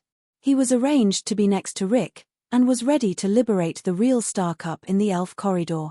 And when he saw Wu Ming stop Rick's action of piercing through the Earth's core, the enslaved hyenas directly attacked, snatching Rick's right hand and the desireless arm in his right hand. That was the truth that Wu Ming saw through. What happened to the Star Cup? Wu Ming grabbed Rick and healed him. Then, he frowned as he looked down at the ground that was already rotten beyond repair. The ground was completely destroyed as if it was the epicenter of an earthquake. Originally, if Rick used the desireless arm, the energy of the desireless arm would only have a very small destructive power, but it would directly penetrate the Earth's core with a powerful penetrating force and make the Star Cup appear. However, the desireless arm technique used by Kainar's was quite crude. Not only had a portion of the energy leaked out, but it had also caused damage to the surface of the Earth. Furthermore, it hadn't reached the core of the Earth, so it could be said that it was quite a waste. However, since the other party was a god, ordinary judgment could not be used as a reference. Wu Ming frowned as he looked at the black cup-shaped crystal slowly rising from the ground that was still being destroyed. That was undoubtedly the Star Cup. However, there was indeed a huge problem with the Star Cup. The Star Cup shouldn't be black in shape, but a pure white and transparent cup-shaped crystal. Apart from that, Wu Ming also sensed a familiar aura, which originated from the black mud. I didn't expect that even this world would have this black mud. Wu Ming said solemnly as he looked at the black mud that was swaying inside the black crystal like black paste. Wu Ming said with a solemn expression, "I should have known. How could a normal person's voice reach my ears in the space-time tunnel? Only the black mud, which also has the power of the origin, could transmit that voice to my ears." Wu Ming's analysis was correct. The reason why Wu Ming could hear Rick's sigh in the beginning was all because of the black mud. The black mud was deliberately hidden in the elven corridor that was full of elves, so Wu Ming's perception couldn't take effect for a while, so he didn't sense the presence of the black mud. After attracting Wu Ming to this world, the Star Cup that was possessed by the black mud began to plan its escape as if it had its own consciousness. It punished Arthu who resisted it, controlled Kainar's who accepted it, seized Rick's right hand, and successfully liberated the Star Cup from the elven corridor. I was tricked. Wu Ming wasn't too angry. This was the power of wisdom. Wu Ming was quite impressed. Even Wu Ming didn't expect a Star Cup that had just developed its own consciousness to be so calculative. "Let's leave here first, Rick. You'll only be a burden if you stay here," Wu Ming said to Rick, whose right arm had stopped bleeding. Rick looked at Wu Ming seriously, then nodded. He knew his own limits. Then, Wu Ming opened the portal and sent Rick in. Before he left, Rick reminded Wu Ming. Thank you very much for your help, Lord God. I wish you all the best.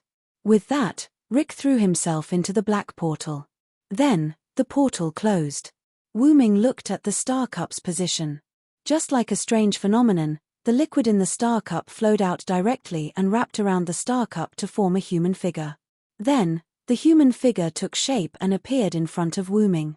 18 pairs of white wings, Western clothing that resembled a Greek style, sharp eyes, and a muscular body. There was no doubt that this human figure was the god of war, Art Hugh, who had just died not long ago.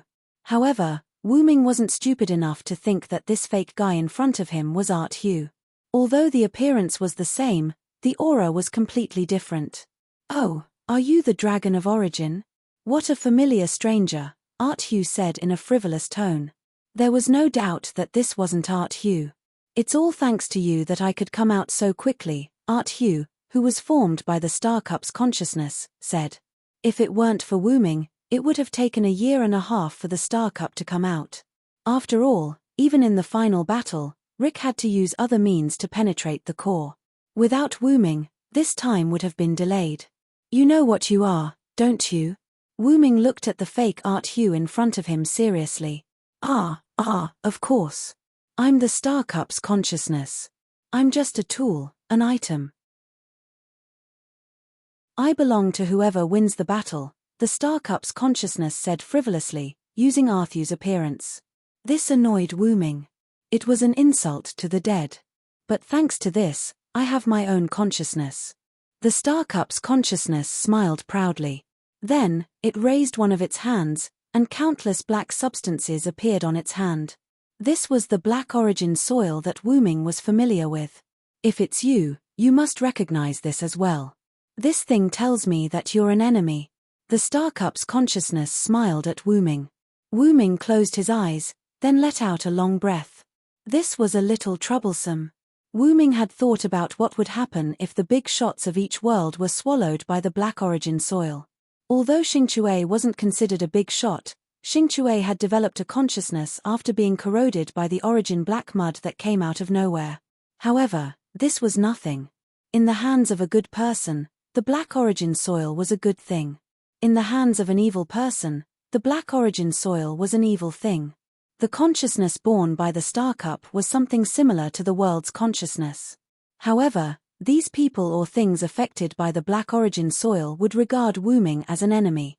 Just like Xiao Ming, who traveled to various worlds but was regarded as a world destroyer. The Star Cup's consciousness and Wu Ming had a hostile relationship. In short, only one of us can live. Wu Ming looked at the Star Cup's consciousness. There's no other way. My heart tells me that I have to kill you.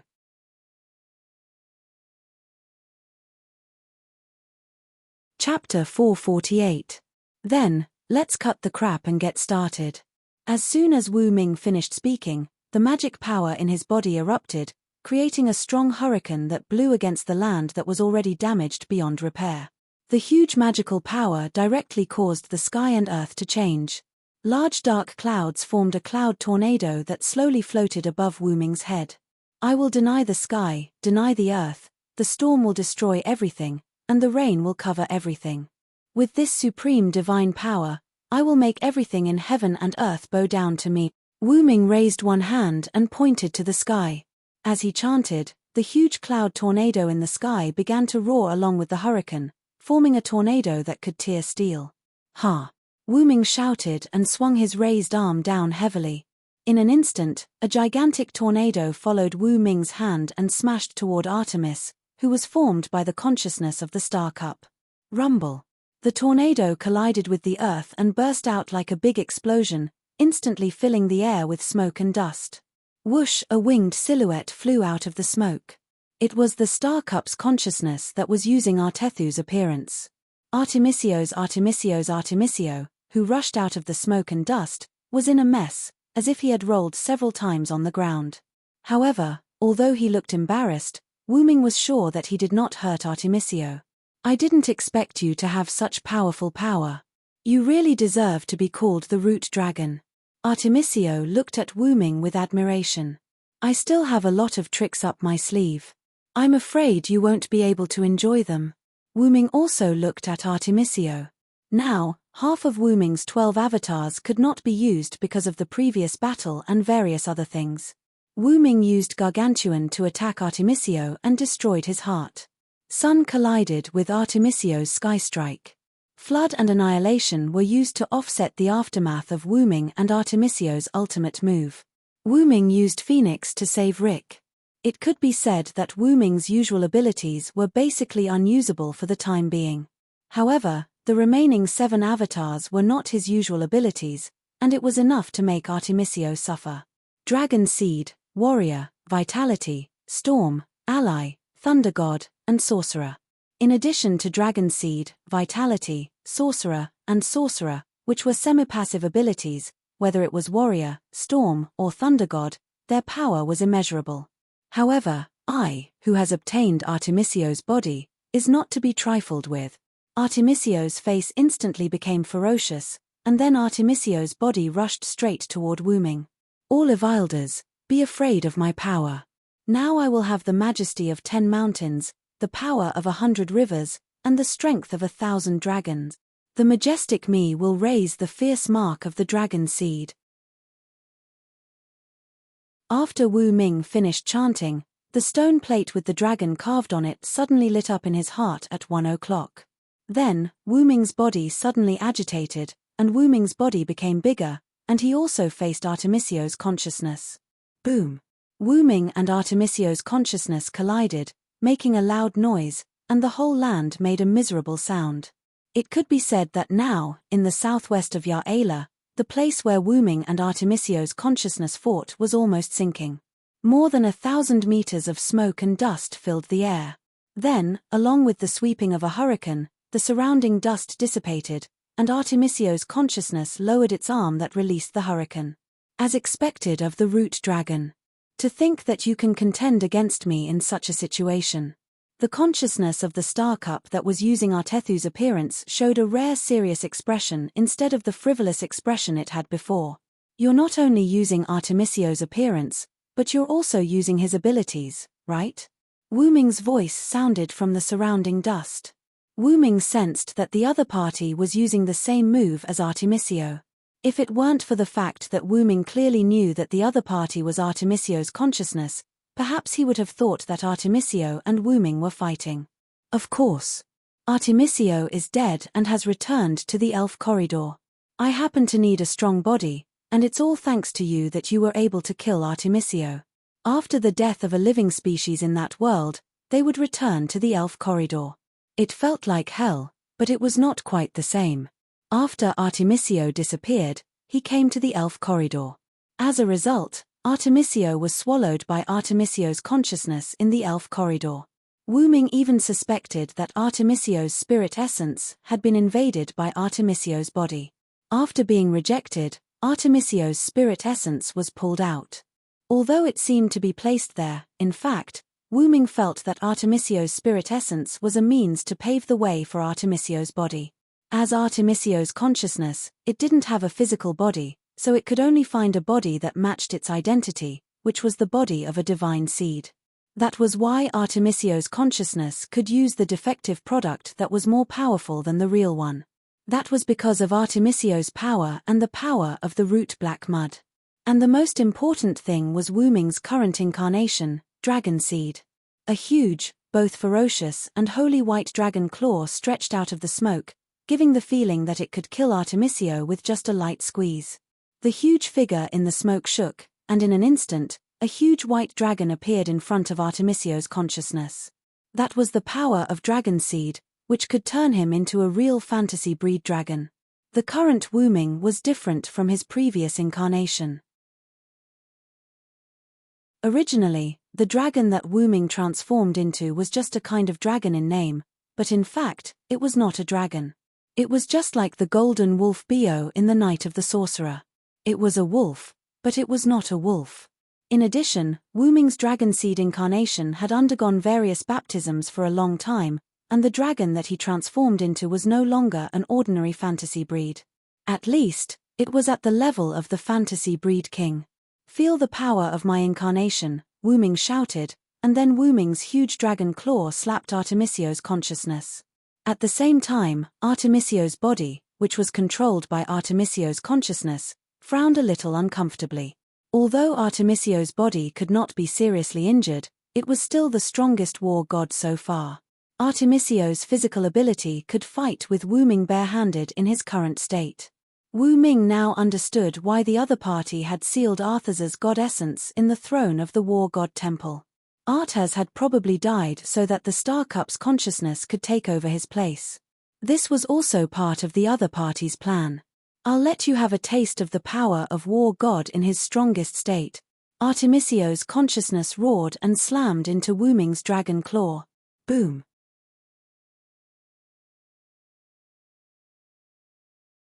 Chapter 449.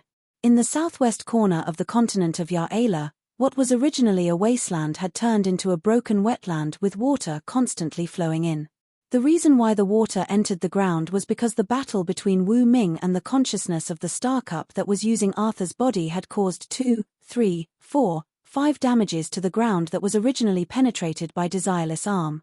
Above the wetland, 2 figures, one big and one small, quickly passed through the sky. They were Wu Ming, who transformed into a dragon, and Artreus, who was controlled by Star Cup. At present, Wu Ming was chasing after Artreus. Wu Ming raised his huge dragon mouth, aimed at the white figure in front of him, and condensed a platinum flame in his mouth, and then he blasted it out. Boom! The flame that seemed to be able to burn everything flew in the air at an extremely fast speed, and the air seemed to be burned, bursting out with a loud explosion. Whoosh! The consciousness of the Star Cup hurriedly dodged, and the exploding white flame directly passed by it and landed on the ground. Boom! A small mushroom cloud rose into the air, setting off a violent hurricane. Star Cup's consciousness was not to be outdone. It pointed at Wu Ming with both hands, and 2 condensed Skystrike energy beams were blasted toward Wu Ming. Wu Ming's huge body at the moment was not suitable for dodging, and Wu Ming was not prepared to do so. Boom! Boom!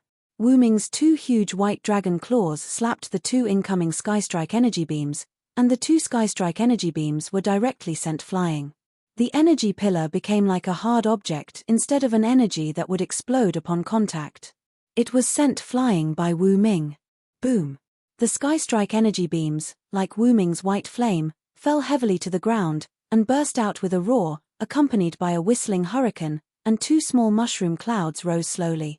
Now, it was almost possible to understand why the battle between the 2 could destroy the southwestern part of the continent of Ya'ela into a wetland that was close to a new lake and ocean. Gaia couldn't withstand an ordinary attack even if it was a nuclear attack. Wu Ming used his Dragon Seed avatar and fought with Star Cup's consciousness for a few minutes. In just a few minutes, the southwest of Ya'ela was destroyed like this. Whether it was Wu Ming in his Dragon Seed avatar state, or Artreus, who was controlled by Star Cup's consciousness, it could be seen that those 2 were not ordinary at the moment. First of all, Artreus's body and ability was controlled by Star Cup's consciousness. It could be said that Artreus was completely different from when he fought with Wu Ming.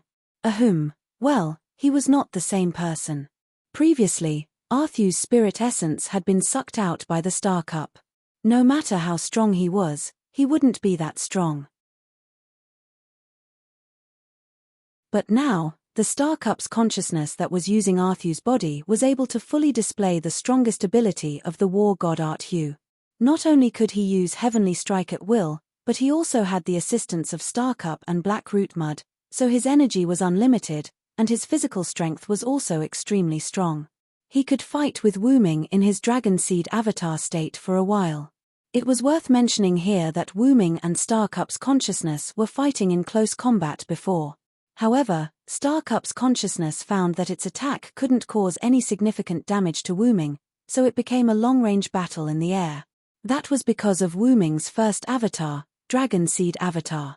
Originally, this avatar only gave Wu Ming the ability of a top-level fantasy-type dragon, as well as an extremely powerful body and the ability to kill dragons. However, whether it was the dragon or the powerful body, Wu Ming's original body was stronger than this avatar. That was why Wu Ming didn't often or basically didn't use this avatar. It was only useful against dragon agents, but the chance of encountering a dragon was too small, and the chance of encountering an enemy related to a dragon was too small. In that case, wouldn't this incarnation be of little value? The answer must be no. Let's digress first. In theory, the Godslayer won't lose. The Godslayer was a creature that could win even when the winning rate was only 0.001%, and even in a battle where there was no chance of winning, it could still find a way to win. Of course, that was only in theory. If the Godslayer really didn't lose, then there wouldn't be Wuming defeating Marquis Warban, Salvatore, Luo Hao, and so on, and there wouldn't be the last king slaughtering the ancient Godslayer. The main reason was that the Godslayer had infinite possibilities. And because of that, none of the god's powers seized by the Godslayer were useless. The Godslayer's power could be continuously developed by the Godslayer, unlike the fixed usage in the game. For example, Salvatore Antony had the power to regress the technology in a circle centered around him. In the sphere of influence of that power, electrical appliances would be inexplicably cut off, mobile phones would be unusable, and vehicles such as cars and ships would be completely paralyzed. That was because Salvatore didn't use that ability much, and he didn't develop it much. If that ability was a little more ruthless, the technology would regress tens of thousands of years and cover the entire Earth, then the Earth would be finished in less than a few minutes. Therefore, no one should underestimate any power. After Wuming studied the Dragon Seed's power, he came up with some ideas. Dragon Seed's avatar was evolved from Camel's avatar, Mikhail's dragon-slaying ability, and Wuming's original body, the Dragon of Origin. Camel's super physique, Mikhail's dragon-slaying ability, Wuming's dragon-slaying ability, and the Dragon of Origin's dragon-slaying ability led to this avatar being able to transform Wuming into a dragon-slaying dragon, and it was a huge fantasy breed with super physique and defense. Although Wuming was regarded as a disobedient god in the world of the Godslayers, because of Wuming's particularity, he was regarded as half a god slayer after slaying a god. As the Dragon of Origin, he had infinite miracles. Wuming could naturally evolve his avatar. Some people might ask why that avatar looked like a simplified version of the Dragon of Origin that was closest to Wuming's original body. That was not wrong. Because Wuming's original body had been unable to leave the Dragon of Origin, Wuming prepared such an avatar for that reason. It could be said that except for the time and space ability, which was not as strong as the original Dragon of Origin, it was basically comparable to the original Dragon of Origin. The reason why it was the original Dragon of Origin was because of Wuming's current situation. Wuming, who was born from the root and absorbed the power of the root, could become stronger as long as he stayed in the root, and Wuming was still in the Dragon of Origin. There was no doubt that Wuming's original body had become very strong. However, the enemy happened to be Wuming's Dragon of Origin, the Black Mud. That thing and Wuming restrained each other. It could be said that if there were enough of them, it would not be a problem to kill Wuming. Unfortunately, if there were such a huge number of them, then all the worlds would have been destroyed long ago. Because such a huge number could have swallowed all the worlds. It was precisely because there was a strange existence that could restrain Wuming and was restrained by Wuming that Wuming did not dare to go out of the Dragon of Origin casually. If a large number of black mud accidentally invaded the Dragon of Origin, Wuming would not be able to break in no matter what. Just like how the black mud attacked Wuming when he was inside the Dragon of Origin, Wuming was inside the Dragon of Origin and was supported by the power of the Dragon of Origin, so he easily destroyed the black mud. If a large number of black mud invaded the Dragon of Origin, it would be really troublesome. Fortunately, the black mud had been distributed. If Wuming had returned to the Dragon of Origin, it was very likely that Wuming would be dead by now. Well, luck was also a part of one's strength.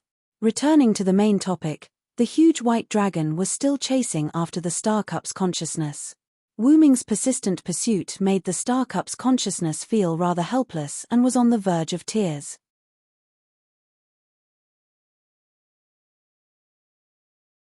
Chapter 450. The reason why Star Cup's consciousness was being chased by Wuming was because Star Cup's consciousness couldn't break through the white dragon scales on Wuming's body after using Dragon Seed. The white dragon scales on Wuming's body weren't hard. Instead, they were quite tough. When Arthu's attack landed on them, it was like punching cotton. It wasn't very effective. It wasn't that Starcup's consciousness couldn't break through Wu Ming's defense. If Wu Ming just stood there and let it hit him, it would be fine, but Wu Ming's claws were not to be trifled with, not to mention that he also had other magic spells. Don't forget that after using Dragon Seed Incarnation, Wu Ming's strength was comparable to Wu Ming's body before entering the big source. The root dragon's body was no joke. Therefore, Starcup's consciousness had only one way, and that was to distance itself from Wu Ming. The consciousness of the Starcup pulled away from Wu Ming and compressed the Sky Strike and even the God Strike into its palm, presenting a compressed attack. Naturally, Wu Ming's scales were just decorations. That was also the reason why Wu Ming chased after Starcup's consciousness. Because Wu Ming also knew that was why he kept chasing after it, which led to the current situation. It could be said that if either Wu Ming or Starcup's consciousness made a mistake, they would suffer a fatal blow. That was the reason why mistakes between masters could be fatal. Damn it! Can't you stop chasing me? Starcup's consciousness said angrily. Then, Artesius's body merged into space and disappeared. Wu Ming, on the other hand, used his perception to find the place where Artesius appeared through the characteristics of space and time. Although the characteristics of space and time were very weak in the Dragon Seed Incarnation state, it was enough for Wu Ming to catch up with Starcup's consciousness again. When Starcup's consciousness controlled Artesius's body to come out of space, Wu Ming was about to touch it again. Starcup's consciousness had no choice but to continue running. And why did it not come out directly after merging into space? Maybe it was because of the root black mud, which made it subconsciously not run away. That was also the reason why Wu Ming said that only one of them could survive. It was like a battle between old enemies. Although it was very frustrating and weak, it couldn't escape. Do you think I'll let you go when I've already revealed my true form? Wu Ming teased the consciousness of the Starcup. If Wu Ming didn't use the Dragon Seed, or if Wu Ming didn't use Dragon Seed, Starcup's consciousness would probably leave this world directly. Wu Ming's consciousness only had power on this planet's body. Wu Ming might not come back, thinking that it was better to avoid trouble. Although Wu Ming promised Artesius to take care of his Skywing species, Wu Ming reckoned that they would very likely return to Artesius after seeing Starcup's consciousness using Artesius's body. After all, although Artesius had entrusted the Skywing species to Wu Ming, no creature would follow a new master wholeheartedly. In that case, Wu Ming would have to wait until he dealt with the mastermind behind the burning of humanity before he came back to solve this small problem. But then again, this Starcup's consciousness is really just a consciousness. Wu Ming began to mock Starcup's consciousness. The expression of Starcup's consciousness, who was using Artesius's body, also changed. This meant that Wu Ming was right. Although Wu Ming had fought with this Starcup's consciousness more than a dozen times, the other party did not have any special abilities and had been using Artesius's ability the entire time. Logically speaking, the Starcup represented the sovereignty of this planet. Holding the Starcup meant that it was the master of this planet, which was the so-called only god. In that case, shouldn't the consciousness born from the Starcup be in existence like Gaia? This was also why Wu Ming had used the Dragon Seed when he fought with the other party. It was because only with this clone did Wu Ming have the confidence to fight against such a super powerhouse. In the end, Wu Ming discovered that the other party was not really an existence similar to the suppression power Gaia. It was just a consciousness. It could only use the Starcup's power to sneak attack Artesius. In other aspects, it still needed to rely on someone else's body to move. Did this not prove that the other party was actually bluffing? If it's really as I think, all you can do now is use Artesius's ability. Wu Ming narrowed his eyes at the other party. In that case, Wu Ming also began to suspect that this consciousness did not belong to the Starcup. I have to admit, Wu Ming, your intelligence is not lower than mine. The Starcup's consciousness that was using Artesius's body continued to fly. While dodging Wu Ming's attacks, it said in a dull tone. It should be because you can't use the power of this world that you exposed yourself. Wu Ming was still following behind the Starcup's consciousness. He would not stop attacking just because he had a conversation with the other party. You're right. I'm indeed just a consciousness. Without a body, I can't move as I wish. That's why I wanted to instigate Artesius, the most powerful war god. Then, the Star-Cup's consciousness became happy. However, I didn't expect him to be such a blockhead. He knew that he would die, but he didn't accept the power. That's just as well. I've helped him by taking out his spirit essence. The Star-Cup's consciousness showed a proud expression. This made Wu Ming even more displeased. I'm sure Artesius's soul in the elf corridor is angry that you're using his body. As he spoke, Wu Ming had already started to gather flames in his mouth. Like a heat ray, a fire dragon rushed toward the Star-Cup's consciousness. The Star-Cup's consciousness was still controlling Artesius's body to dodge. However, because it was a fire ray that was connected to Wu Ming's mouth, the Star-Cup's consciousness had a hard time dodging. Then, it was grazed by Wu Ming's white flame. Kaboom!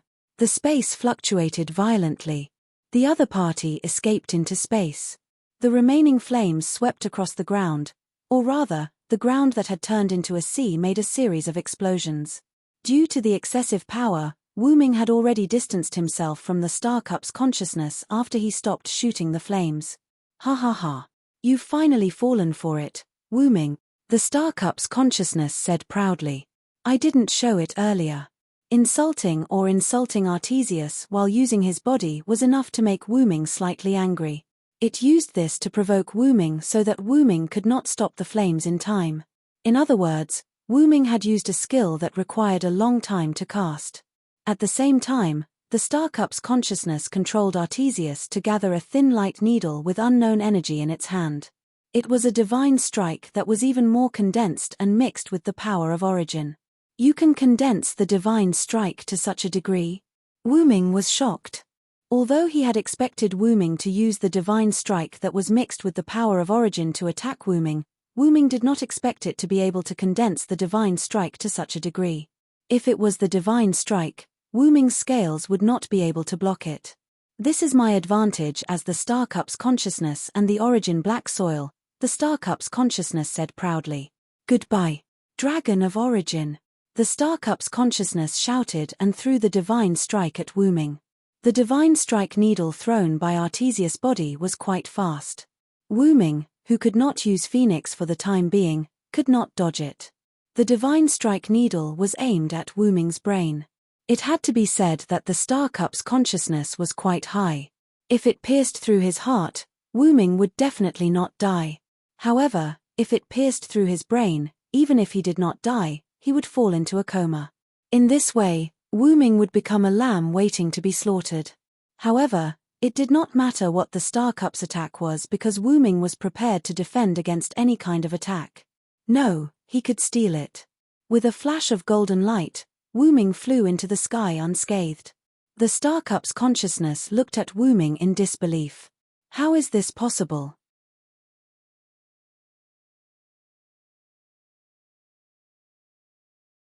Chapter 451.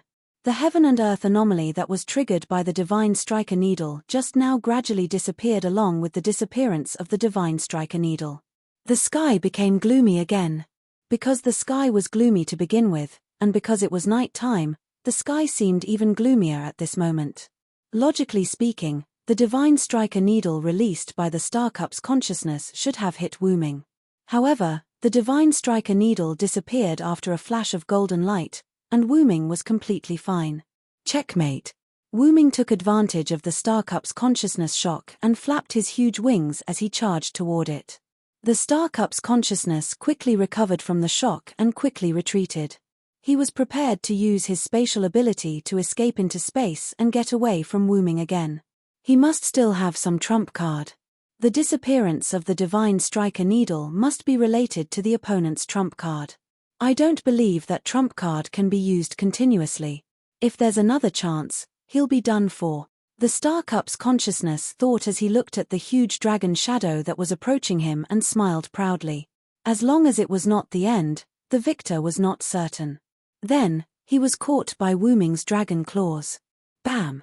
Wu Ming's body, which was controlled by the Star-Cup's consciousness, made a sound that resembled the sound of metal colliding. Clank. Then, the sound of chains could be heard. Golden ripples appeared out of thin air, and a golden chain that seemed to have infinite length extended from it and firmly bound the star cup's consciousness in Wu Ming's hand. This way, with the heaven lock that was baptized by the origin, the origin black mud in the body controlled by the star cup's consciousness could not come out. How is this possible? How can I not use my spatial ability? The star cup's consciousness said in a panic. After a moment of panic, the star cup's consciousness also discovered the problem. Now that he casually looked around, the space around him was filled with tactics that he had never seen before. These tactics covered the surrounding space and extended into the distance. These tactics seemed to have locked the space and were firmly attached to it. Although they were separated by a few meters, an invisible force linked them together. As a result, the surrounding space, or rather, the space in the southwest of the Ya'ala continent, was locked by these tactics. In short, the space that originally allowed free passage was blocked, or rather, blocked. Why do you think I've been chasing you in this place in the southwest of the Ya'ala continent instead of going to other places? Wu Ming said to the star cup's consciousness that was struggling in his claws. Although the chase between the two only took place in the southwest part of the destroyed Ya'ala continent, it was still not over yet. Firstly, Wu Ming had purposely trapped Star Cup's consciousness in this place. Secondly, this planet was its palace to Star Cup's consciousness. If it could deal with the enemy in one room, it would naturally not affect the entire palace. After all, no one would choose a plan with less benefits, and the consciousness of the Star Cup was the same. I've been waiting for this moment to come, Wu Ming said in a final tone. The heavy rain of Star Cup's consciousness fell into the fishing net that Wu Ming had set up for a long time. Wu Ming had set up a space lock tactic in the space, and Star Cup's consciousness did not leave this area. In the end, the space lock tactic in the southwest part of the Ya'ala continent formed a link and formed a magic circle. The magic circle tightly locked the space in the area where Wu Ming and Star Cup's consciousness were. In mathematical terms, it was 1 + 1 + 1 + 1, plus 1 + 1 equals infinity. If it was only a single tactic or multiple tactics, Star Cup's consciousness could use Arthur's physical ability to use the spatial ability to escape. However, the space lock in the southwest part of the Ya'ala continent had already been formed. In addition to the binding of the heaven lock, Star Cup's consciousness could forget about escaping. Impossible. As Star Cup's consciousness, how could I not discover these tactics that you've set up? Although Star Cup's consciousness did not have much combat power, Star Cup's consciousness could be said to be unprecedentedly powerful in terms of perception, investigation, and so on. No matter what, it was still the consciousness of the planet's sovereign key. Naturally, its spiritual power should be able to detect these tactics. Due to anger, Star Cup's consciousness used its spiritual power to scan the tactics. In the end, it discovered something unusual. The tactics were originally hidden. This was something that both Wu Ming and Star Cup's consciousness knew. Now, these tactics were revealed because they had been activated. Other than that, when Star Cup's consciousness scanned these tactics, it discovered that there were other tactics mixed in with these spacelock tactics.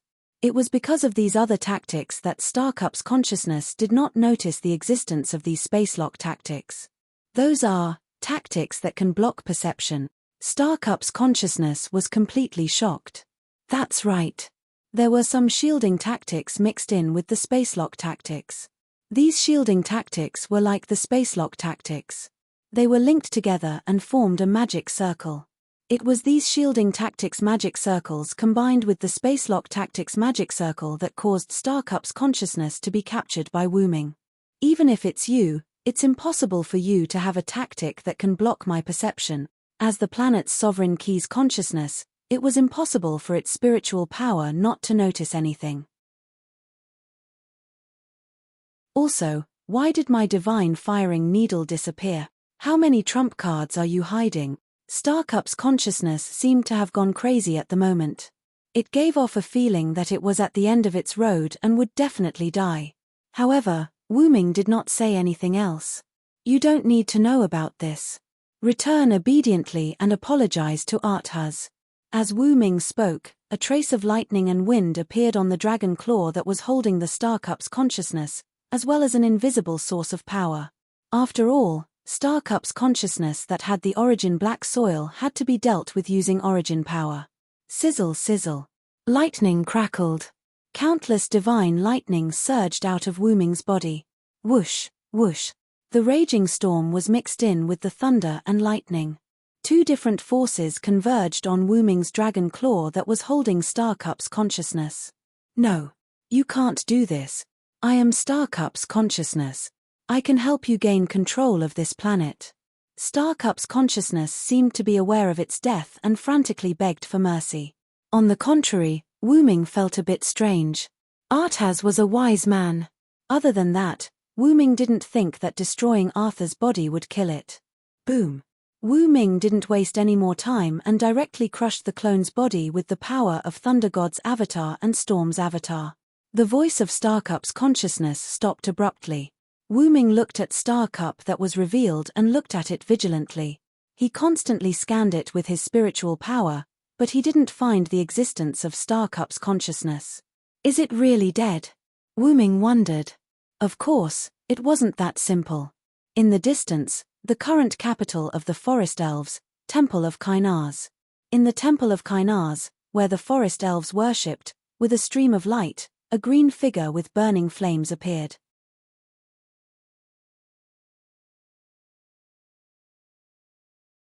Chapter 452. Damn it. Dragon of Origin, the green figure said viciously as he sat weakly in his own temple. This figure was the forest god Kainaz who had taken Rick's right arm. However, his tone was rather strange. If Wu Ming was here, he would definitely recognize this tone.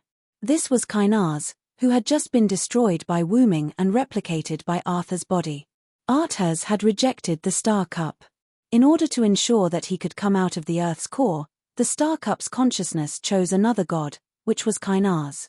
The Star Cup's consciousness used the Star Cup's power to erase Kaina's personality and then took control of Kaina's body. However, unlike replicating Arthur's body, the Star Cup's consciousness simply controlled it and did not integrate itself into it. This was also why Kainaz, who had taken Rick's body by surprise, was expressionless. After that, when Wu Ming was fighting with the Star Cup's consciousness, in order to not let Kainaz escape, Wu Ming used his familiar authority that he had not used for a long time. When he killed Neza in the God-Slayer world, Neza wanted to continue fooling around and did not want to return to the myths, so he turned into Wu Ming's authority, which was a familiar with self-awareness. Then, Wu Ming released Neza to stop Kainaz. Kainaz, who had temporarily lost the control of the Star Cup's consciousness, was judged to automatically attack the enemy, so he fought with Neza. Simply put, it's hanging up the phone, turned A, then, because the battle between Wu Ming and the Star Cup's consciousness was too intense, Kainaz and Neza were blown away and continued to fight in the center of the Ya-Ala continent. The burn marks on her body were left by Neza, so using the fire-tipped spear to deal with the forest god was the most appropriate choice. Then, when Wu Ming crushed Arthur's body that the Star Cup's consciousness had replicated, the Star Cup's consciousness that controlled Kaina's body escaped. However, the real result was that the Star Cup's consciousness came to Kaina's body and completely took control of her body. It could be said that the Star Cup's consciousness begging for mercy was purely an act for Wu Ming to see. Its purpose was to make Wu Ming think that the Star Cup's consciousness was really dead. After all, even Wu Ming had praised the Star Cup's consciousness as a wise one. In terms of hypostasis, the Star Cup's consciousness should be half a level of suppression, so of course it would not be so weak. Although it had been a noob for a long time. Although Forest God's body's body, it's not weak, I'll just make do with it. After all, the Forest God was a master of 186 spells. He could cast 186 types of spells at the same time. He was one of the best among the gods. Because Kainaz the Star Cup's consciousness, Kainaz's consciousness is as well. He can't control the Star Cup anyway, so I don't need to be in a hurry. Once I recover, I'll touch the Star Cup and use Kaina's body to become the only god. Because the Star Cup's consciousness previously controlled Arthur's body was a defective copy of the Star Cup's consciousness, it could not be recognized as a god by the Star Cup's consciousness. Therefore, the Star Cup's consciousness was not the only god. The reason it did not directly use Kaina's body to become the only god was because Kaina's body was too weak. Moreover, the Star Cup's consciousness thought that it could defeat Wu Ming. In the end, it failed. Although I'm now free from the Star Cup, Arthas is dead. As long as this body is fine, the final victor will still be me. After all, Wu Ming was not qualified to become the only god on this planet. Other than Arthas and Wu Ming, the Star Cup's consciousness did not care about the other gods. They're just a bunch of fools who don't know how to use their wisdom. They're nothing to worry about. The Star Cup's consciousness laughed when it thought of the other gods. Even those who were called gods were a bunch of simple-minded people who only knew how to flaunt their innate abilities. Now that the Star Cup has fallen into his hands, for safety's sake, I'd better stay in this body obediently and wait for him to leave, the Star Cup's consciousness said. After all, we can't use the Star Cup. For the sake of humans, he would not take the Star Cup away. He would definitely leave the Star Cup for the humans. However, Wu Ming did not know that humans could not use the Star Cup either. I really want to see his expression when he finds out that humans can't use the Star Cup. It'll be very interesting, the Star Cup's consciousness said with a smile. Then, the Star Cup's consciousness controlled Kaina's body and destroyed the statue of Kainaz that was used for worship with magic. It sat on the platform of the statue and began to repair the body. Kaina's body was like a vacuum cleaner that was turned on to its maximum capacity. It could be seen with the naked eye that Kaina's body was madly absorbing the spirits in the air. Not only was its spirit injured by Wu Ming, but its body was also injured by Neza. Therefore, the Star Cup's consciousness needed to recuperate. Now, Kaina's body was an existence that would burp if it was hit by the Void's zeroth ward or marrow explosion. Therefore, the Star Cup's consciousness needed to heal the injuries of this body. As a natural god, Kainaz and other god species naturally had an advantage. As long as they absorbed the spirits in the air, they would be able to slowly recover from their injuries. After all, there was still someone in the outside world that was not to be trifled with. This place was the capital of the forest elves. The chances of someone breaking in were almost zero. Therefore, the Star Cup's consciousness could safely absorb the spirits to heal its injuries. Then, the Star Cup's consciousness that was absorbing the spirits suddenly realized that there was something wrong with these spirits. It was just like when you drank ordinary milk and realized that the milk tasted strange. Then, before the Star Cup's consciousness could react, Kaina's body suddenly exploded. Bang! The explosion of Kainaz's body caused the entire temple of Kainaz to collapse. The forest goblins who were guarding the outside were all in a panic. The temple of the god they worshipped was blown up, and that was a big deal. The temple had always been the place where the forest elves communicated with Kainaz, but now it had exploded. This was no less than the collapse of the family's ancestral hall. It was a heavy blow to the people. As the forest elves panicked and tried to rescue them, Shinka Nilbar hid in a house not far from the temple and looked at the collapsed temple with cold eyes. Sucking in a fairy that was activated by my zeroth ward of the void, plus you're heavily injured. What a pity. Lord God, you're finally going to die by my hands. Hee. Shin Ku's expression darkened as she spoke, which made the girl behind her a little scared. This way, we can be together, Nina, Senior. The girl called Nina looked at her senior nervously. Her body kept trembling.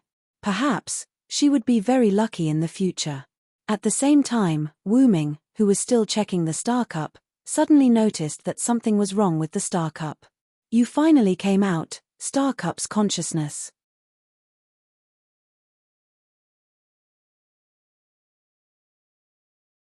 Chapter 453. Wu Ming looked at the tiny Xingque on his huge dragon claw and breathed a sigh of relief. Although he didn't know why he couldn't find it before, Wu Ming finally found Xingque's consciousness. I thought you really disappeared, but it turns out you were still hiding. After all, Wu Ming didn't believe that the death of a mere body could kill Xingque's consciousness. Sure enough, after Wu Ming's perseverance, Xingque's consciousness finally came out. Damn! Forest elves. Xingque's consciousness said weakly. Previously, because Wu Ming destroyed its body, Xingque's consciousness was weakened. This time, it was plotted against in the temple of Kainaz, and now Xingque's consciousness could no longer stay awake. The star cup's consciousness that absorbed the spirit to heal its injuries was like an 4-drip, but someone injected poison into the 4-drip, and all the absorbed spirit was detonated by the 0th ward of void. Kainaz was completely dead, and the star cup's consciousness returned to the star cup because it had nowhere to go. However, it really didn't expect that the forest elves would attack their creator, forest god Kainaz. Although Xingque's consciousness didn't pay much attention to Kainaz, Kainaz was also an evil god, so why would someone want to kill her? All kinds of questions troubled Xingque's consciousness, but now, Xingque's consciousness didn't have time to think about other things. If it didn't solve the crisis in front of it, it would really die. Xingque's consciousness didn't think that Wu Ming, who could mix a shielding technique into a spacelock technique, wouldn't use a technique that targeted its spiritual body, which was its consciousness. Wait. I have something to say. Xingque's consciousness, who knew that it was already at the end of the road, quickly said. Do you still want to say something? But I won't give you the chance. Wu Ming finally understood that the victor was the righteous one, while the villains died because they talked too much, laughing emoji. Goodbye. Immediately afterward, Wu Ming took advantage of the fact that his sorcerer avatar was still active and chanted the spell again. Noble and powerful, wise and kind. Thus, I shall become a miracle and lead the world to the dawn. In an instant, Wu Ming's inner stone plate, which represented the sorcerer's incarnation, turned red. A large amount of mana surged into the star cup. Then, in the silence of the star cup's consciousness, which had become even more muddled due to its weakened state, Wu Ming completely eliminated it. Although it was a bit anticlimactic, it's finally over. Wu Ming complained as he looked to the east. Just like what Wu Ming knew, the sun appeared from the east. At this time, Wu Ming just happened to catch the sunrise. Watching the sunrise, Wu Ming logged out of the dragon seed avatar. Wu Ming's gigantic dragon body slowly turned into the size of a human. He once again regained his black-haired, red-eyed, and cloaked appearance. Then, Wu Ming clutched his head in pain. Ooh! The burden is a little too much. The reason why he said that was because more than half of Wu Ming's 12 avatars were now in a state of overload. Overload's red alert state was not the end of it. It also caused damage to Wu Ming's spirit and body. After all, that avatar was not the real body, but a substitute made by Wu Ming. Previously, because of the battle with Artemis, Wu Ming caused his 2 avatars, the Titan and the Sun, to fall into a red alert state and temporarily could not be used. In order to eliminate the aftermath of the battle between the two, Wu Ming used the combination of Annihilation and Flood, and at the same time, those 2 avatars also fell into a red alert state. After all, if it was only Annihilation, it would not be able to reach the range, and if it was only Flood, it would not be able to eliminate the aftermath, so he had to combine the 2. Because Wu Ming's avatar could only use 1 avatar at a time, using 2 avatars together directly entered a red alert state. After that, in order to save Rick, Wu Ming's Phoenix was also unable to be used. Otherwise, Wu Ming wouldn't have to chase after Star Cup's consciousness, he could just use Phoenix to catch it. Fortunately, Wu Ming's avatar was not counted in the number of avatars he could use. Otherwise, Wu Ming would not be able to use other avatars the moment his avatar was on the ground. After that, Wu Ming used Dragon Seed to restore his body to a state where he could use multiple avatars for a short time.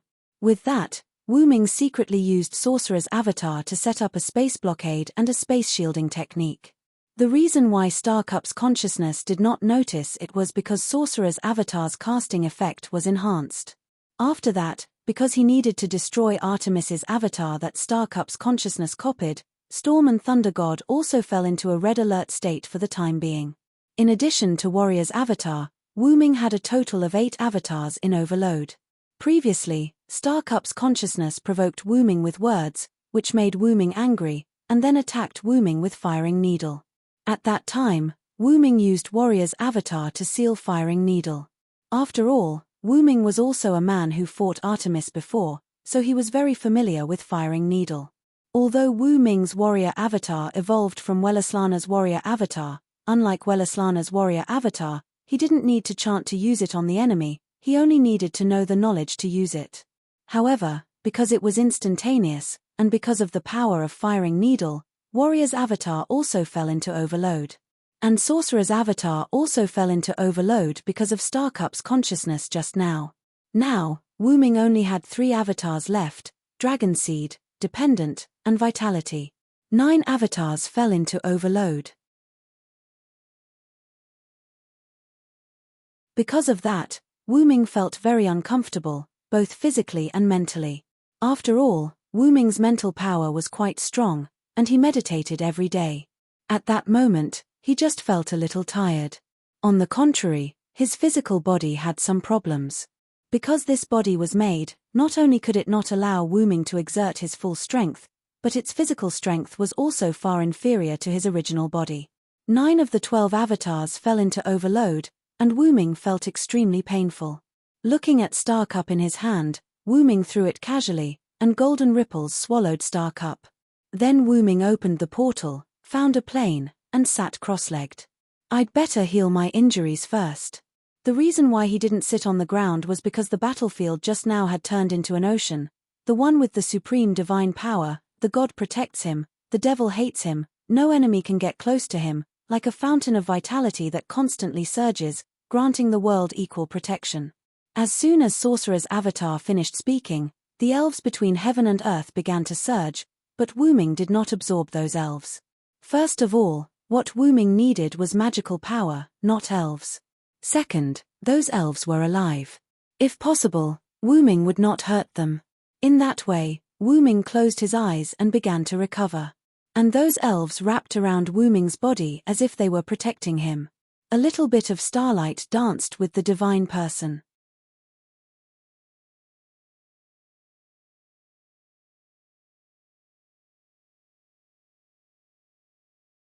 Soon after, Osriel, who was at the front of the Skywings, answered Wu Ming. Lord Arthas has entrusted us to you. From now on, Lord Wu Ming will be our new master, Osriel said expressionlessly but respectfully. As the first Skywing breed created by Arthas, Osriel was the equivalent of the big sister of the Skywings. Thus, with Arthas dead, Osriel was the leader. That's true. Arthas has entrusted you all to me, Wu Ming said and began to ponder. Wu Ming did not know if the Skywing breed's personalities were like Arthas, where the strong were respected, but since Arthas was worried about his creations, Wu Ming believed that although these Skywings had been entrusted to Wu Ming by Arthas, they might not be calm on the inside. Having become the subordinates of the enemy who had killed their master, and having been entrusted to do so by their master, Wu Ming did not believe that the Skywings could be as heartless as the Triumph breeds. Although it wasn't very nice to say that about the Triumph breeds, aside from Shobi, the rest of the Triumph breeds were truly heartless, Wu Ming released his mental energy and probed the tens of thousands of Skywings in front of him, discovering some clues. Every Skywing breed had a sad expression on their faces, and Wu Ming could tell that they wanted to commit suicide. The reason why they had been able to follow Osriel to Wu Ming was very likely because they had to obey their master's final order. This was no good. Putting aside whether or not Wu Ming would order them to do some missions, in this state, they might not be able to survive in battle. 90% of those whose hearts were already dead would die in that battle. The remaining 10% were those who were strong enough to survive even if they fought absent-mindedly. Instantly, Wu Ming came up with a good idea. Raise your heads, Skywings, Wu Ming used his magic and softly said, but his voice still reached the ears of every Skywing breed.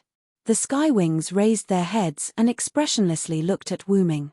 Arthas is a worthy opponent, but the two of us have our reasons for fighting.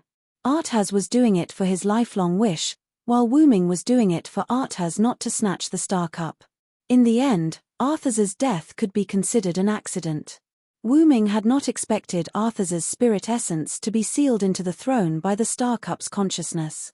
If Wu Ming had really wanted to kill Arthas, he would not have used the power of the flood and annihilation to eliminate the aftermath of their battle. I won't pretend to be polite with you. Arthas's death is truly an accident. When Wu Ming said this, not only did the Skywings who had thoughts of committing suicide become angry, even the Skywings who wanted to obey Arthas's final order frowned, especially Osriel. But I won't shirk my responsibility. I'll take on this responsibility and the task my friend Art has entrusted to me. After all, the two of them had hit it off immediately after the battle. Regardless of whether Art has died or not, the friendship between the two of them was inseparable. Have hope for the future. Don't give up on your lives, because I'll always be waiting for you. I'll wait for you to challenge me until you kill me. Wu Ming's words caused an uproar among the Skywings. Even Abent Heim was shaken. It was clear that he was not calm. You guys also want to avenge Arthas, right? As one of his murderers, you'll definitely choose to avenge him if you can. Wu Ming was like a demon, tempting the Skywings. I'll give you the right to challenge me. Live on and work hard to become stronger. Don't you guys have practically unlimited lifespans? Then, let your own blade be your lifelong goal. Almost every Skywing excitedly flapped their wings. Some really wanted to kill Wu Ming, while others were excited to be able to challenge an expert like Wu Ming. Osriel's eyes widened as she stared at her current master in shock. As the big sister, how could she not see that Wu Ming was giving the Skywings hope and a goal to live on? Apart from Osriel, quite a few of the more senior Skywings also saw Wu Ming's intentions. Perhaps letting him become the new master of the Skywings wasn't a bad idea. Afterward, the Skywings spoke in unison. As you command, my lord.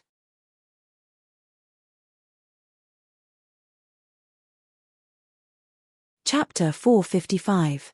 After that, Wu Ming brought the Skywing breeds back to Abonte Heim and began to use Abonte Heim's restoration technique to heal the Skywing breeds. After using all their strength, the Skywing breeds would turn into a 10-year-old child and enter a weakened state. Wu Ming even suspected that Arthas was a Lolican. In this weakened state, the Skywing breed's combat strength would be greatly reduced. It could be said that even the weakest human in this world could kill a Skywing breed. In response to this, the Skywing species used a technique to develop a set of equipment specifically designed to speed up their recovery. After the Skywing breeds used up all their strength and turned into children, they would need about 50 years to recover to their original state. Of course, this number was under the condition that there was no external force, and the Skywing breeds relied on their own strength to recover. With the Skywing breeds' belligerent nature, they would not be able to fight freely for 50 years. However, this was how the restoration technique was created. Through a special technique, the Skywing breeds developed a device that could speed up the recovery of the Skywing breeds after using up all their strength. In just a few days, the Skywing breeds could completely recover what would take 50 years to recover. Not only that, but if they were heavily injured, they could also go to the restoration technique to recover. Simply put, it was like the spring in the game. However, because there were not many devices, they could only be used in batches. It would probably take several months for the nearly 10,000 Skywing breeds to recover. Wu Ming looked at the device in front of him. One by one, the Skywing breeds floated in the device, and the spirit around them accelerated into their bodies. Wu Ming had some ideas. The Skywing breeds shrank because they ran out of energy, and this device is used to speed up their absorption of spirit. So that's how it works, Wu Ming said after seeing through the mechanism of the device. Your judgment is correct, Sir Wu Ming. This is the mechanism of our Skywing breed's restoration technique, Meow Tilda Osriel, who had been following Wu Ming, said with a strange tone. Wu Ming looked at Osriel with a strange expression. Why didn't Osriel use the word meow before, but now? Could it be that she had forgotten because she was too sad? Wu Ming thought as he looked at Osriel. Master Wu Ming, what's wrong? Meow Tilda Osriel stared at Wu Ming with her big cute eyes and asked curiously. No, nothing. Wu Ming shook his head. Wu Ming felt that if he continued to ask, it might be very bad, so he didn't ask. It was just a habit. By the way, Osriel, come with me. Wu Ming turned and walked towards a corner behind him. Meow. Is Lord Wu Ming going to attack me? For my sisters, I'm willing to go through fire and water today. Meow Tilda Osriel instantly acted as if she was about to be defiled, and then acted as if she was willing to go through fire and water to die a heroic death. What are you thinking about? It's just an experiment. Wu Ming turned his head and looked helplessly at Osriel, who was possessed by a drama queen, and complained. Experiment, meow? Osriel was puzzled. Although she had been acting just now, Osriel's puzzled expression was real. She was puzzled by Wu Ming's experiment. However, although she did not understand or know what the experiment was, Osriel still obediently followed Wu Ming to a corner. Are you ready, Osriel? Wu Ming pretended to be serious as he looked at Osriel. I'm ready, meow. Osriel said nervously. It could not be helped. Who asked Wu Ming to be so serious? Then, Wu Ming began to chant. The one who has the supreme divine power, the god protects him, the devil hates him, no enemy can get close to him, like a fountain of vitality that is constantly surging, grant the world equal protection. After Wu Ming finished chanting, his body began to glow. Then, Wu Ming put his palm on Osriel's head. With Osriel's current height, Wu Ming could just touch Osriel's small head when he raised his hand. In an instant, the light on Wu Ming's body passed through Wu Ming's arm on Osriel's head. Immediately afterward, countless elves gathered, creating a strong whirlwind. Osriel and Wu Ming were like the eye of the storm, attracting countless elves with them as the center. Osriel was growing a little bit bigger, but the speed was very slow. After seeing the effect, Wu Ming increased the output of vitality incarnation. Then, in just a few breaths, Osriel grew back to her original state. In short, Osriel recovered from the state of a 10-year-old child to the state of a 16-year-old girl. Sure enough, vitality incarnation was also useful for the Skywing race. Wu Ming said in his heart. Immediately afterward, Wu Ming put down his hand on Osriel's head, and then said to Osriel, "Check if you have recovered, Osriel." Osriel reacted instantly and began to feel her physical condition. Osriel was stunned from the beginning. If it weren't for Wu Ming's words, it would have taken her a while to recover. Meow. I've actually fully recovered, meow? Osriel shouted excitedly after feeling the state of her body. My lord, thank you very much. Meow tilde. Osriel knelt on one knee to Wu Ming. Wu Ming smiled. After all, as the eldest sister, you can't do anything without recovering your strength. The reason why Osriel followed Wu Ming was that she didn't want to enter the recovery device herself. She wanted to give the few places to enter the recovery device for recovery to the other sisters. Power is used to protect. Only by mastering power can you protect the people you want to protect. Wu Ming's words reminded Osriel of Arthas. Her Skywing race failed to protect Arthas. Then, Osriel looked at Wu Ming. Although Sir Arthas's death is related to Sir Wu Ming, Sir Arthas did not blame you. Instead, he entrusted us to Sir Wu Ming. Therefore, I persuaded the sisters who opposed and led the Skywing race to find Sir Wu Ming. Osriel got rid of her habit of speaking. When Osriel said this, Wu Ming understood. It turned out that Osriel had done some brainwashing on the Skywing race. Thinking about it, it made sense. How could they so easily submit to their master's enemy, even if it was the original master's order? However, I don't know if it's because Sir Arthas's status is too high, or if it's because I've been bound by the idea of the strong being respected, but I don't feel too much about Sir Arthas's death, nor am I too hostile toward Sir Wu Ming. What I'm thinking about is the future of my sisters. That was why Osriel had brought the Skywing race to Wu Ming so quickly. Wu Ming did not say anything, nor did he interrupt Osriel. He just listened quietly. I've thought about it before. Someone who was entrusted by Sir Arthas can't be too bad. Now that I think about it, it's not unreasonable for Sir Wu Ming to be able to defeat Sir Arthas. Osriel then smiled sweetly at Wu Ming. Protecting the thoughts of others. Is that why Sir Wu Ming is so powerful? I'll remember that. In the future, I'll also protect you.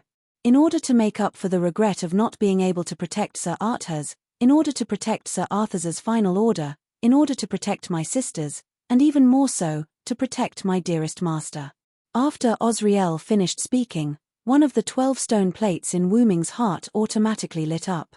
In an instant, Osriel's eye of the sword, which represented death, began to change. The sword became wider, and it became similar to a shield, which represented protection. Protect me. Wu Ming really did not think that there would be a day when he would need protection.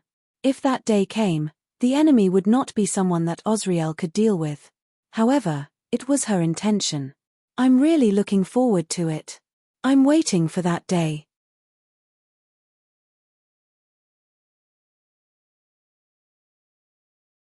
Chapter 456. After coming out of the corner with Osriel, the other Skywings looked curiously at Soundless and Osriel, who had recovered her body. After all, Osriel was still in her infant state. In just a few minutes, Osriel had returned to her original state. Not only that, but Osriel's aura had also become different from before. This could not help but make people, it made the Skywings curious. In addition, the gathering of elves and the whirlwind in the corner had also attracted the attention of the Skywings. They were eager to know what had happened. Wooming helplessly looked at the dozens of pairs of wolf-like eyes. I think the Skywings are not thirsting for knowledge, but for the unknown. When they all recover, I must give the order for all of them to learn and collect knowledge. Aren't you all interested in the unknown? Do you know the saying there's no end to learning? Go and learn. Ahem. Lord Wooming has something important to say. Hurry up and call the others over. Tell everyone that the Skywings in the recovery device should also go and help. Meow Tilda, because the recovery device was limited, except for the Skywings who had entered the recovery device and the dozens of Skywings who had stayed behind, the other Skywings returned to their rooms. By the way, the Skywings' rooms did not have doors or windows, and they could only be entered through the Skywings' innate spatial ability. Although they had entered the weak state of a 10-year-old child, the Skywings could still use their spatial ability to enter and exit their homes, although it was very strenuous. Afterward, the Skywings who had stayed behind and the ones in the recovery device left to call for others. The reason for this situation was because of Osriel's suggestion.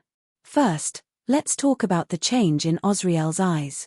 Originally, the Skywings' eyes had a sword-like pupil. Now, Osriel's pupil had turned into a shield. This was not entirely accurate. It should be a pupil that was both sword-like and shield-like. To put it simply, it should be similar to a broad-bladed sword. It was the kind of door that could be used as both a sword and a shield. A broad-bladed sword. The reason for that was because of Wooming's avatar, dependence. When Osriel really wanted to submit to Wooming, she happened to have Wooming's magical power in her body, which triggered the ability of dependent. Now, Osriel had truly become Wooming's subordinate.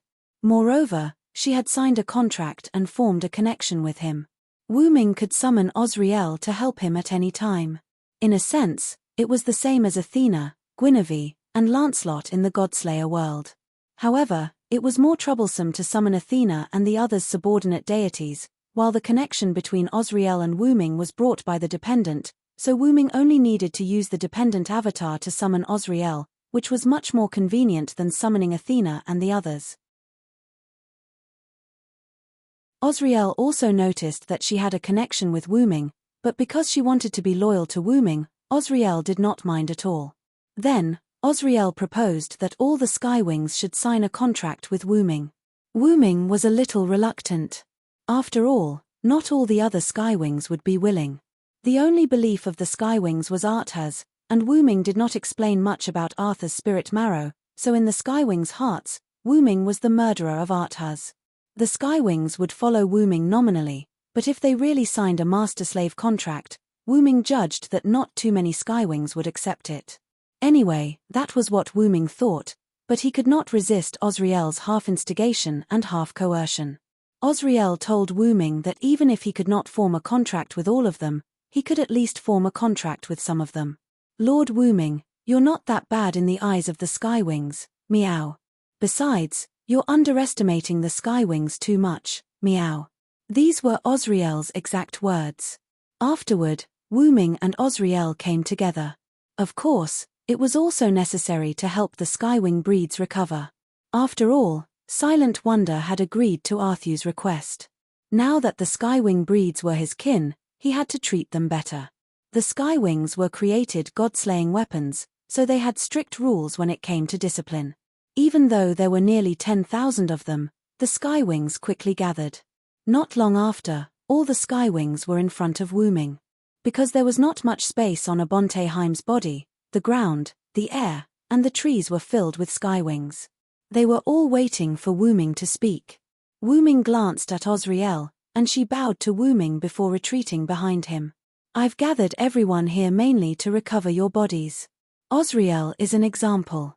My authority can have a recovery effect on your bodies, so I wish to recover all of you in one go. The moment Wu Ming said this, almost all the skywings were stunned. Even their original master, Arthas, could not recover all of them in one go. Also, Osriel has already established a contract with me, so I can summon her at any time. This is also my authority, but Osriel is completely willing. With that said, everyone turned to look at Osriel. Osriel nodded, indicating that she was willing to do so. It would be bad if the skywings mistakenly believed that Wu Ming was forcing Osriel. Arthas didn't tell you, so you might not know. I'm a god from another world, and I might need helpers from time to time. After all, there might not be any more wars in this world, so I wish to sign a contract with all of you. However, this won't be forced. Those who aren't willing can leave now. In a while, I will restore the bodies of those who aren't willing, and for those who are willing, I will establish a contract when I restore your bodies. With that, Wu Ming waited for the skywings to move. The reason there would not be any more wars was that Wu Ming had decided to find a god that could replace him as the only god and forbid war in this world. This could be considered as taking care of the humans a little. After Wu Ming finished speaking, he realized that not a single skywing moved. Wu Ming frowned as he looked at the skywings. Thinking that he had not made himself clear, Wu Ming spoke again. Did I not make myself clear? Those who aren't willing can leave. My lord, we are willing. Nearly 10,000 skywings said in unison. With nearly 10,000 mouths speaking at the same time, Wu Ming was given a fright. That's why I said, Lord Wu Ming, don't underestimate us skywings. Meow tilde Osriel looked at Wu Ming gloatingly and said. We won't disobey Lord Wu Ming's final order. Even if we do, we'll submit because of Lord Wu Ming's order, meow. I'll give you the right to challenge me. Live on and work hard to become stronger. Don't you have almost unlimited lifespans? Then, make killing me with your own hands your lifelong goal. This was Wu Ming's order. We can't follow you to another world, so we can't fulfill this order. What if you don't come back, Lord Wu Ming? Osriel was like a fox that had just eaten grapes, smiling at Wu Ming. Osriel was right. After all, Wu Ming was not a native of this world. Wu Ming had his own world, and he needed to go back. Although he would return to this world, he would not be able to do so many times. Besides, there are plenty of skywings who have submitted to your spirit, meow. The skywings were not idiots. Wu Ming had given them motivation and a goal to live on. At the start, many of the skywings could tell. Now that they had calmed down, they more or less understood Wu Ming's words. With a series of reasons such as I'll definitely fulfill this order, thank you for giving us a new goal to live on, and Lord Wu Ming's words must be obeyed, the skywings completely accepted Wu Ming's contract. Wu Ming smiled. That guy Artreus really has a bunch of awesome children. Even I'm a little jealous. Then, let's begin. Restore your bodies and contract. With that, Wu Ming raised his hand. Wait a moment.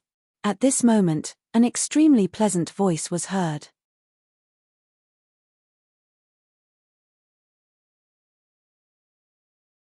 Chapter 457. With that pleasant voice, a figure flapping its wings landed in front of Wu Ming. She was wearing the same clothes as the other skywings, with socks of different lengths and colors. She was even wearing only one shoe. She had a long hem and a pair of small wings at her waist, which made one wonder if she could fly. She had orange eyes that leaned toward gold, and her eyes were filled with death.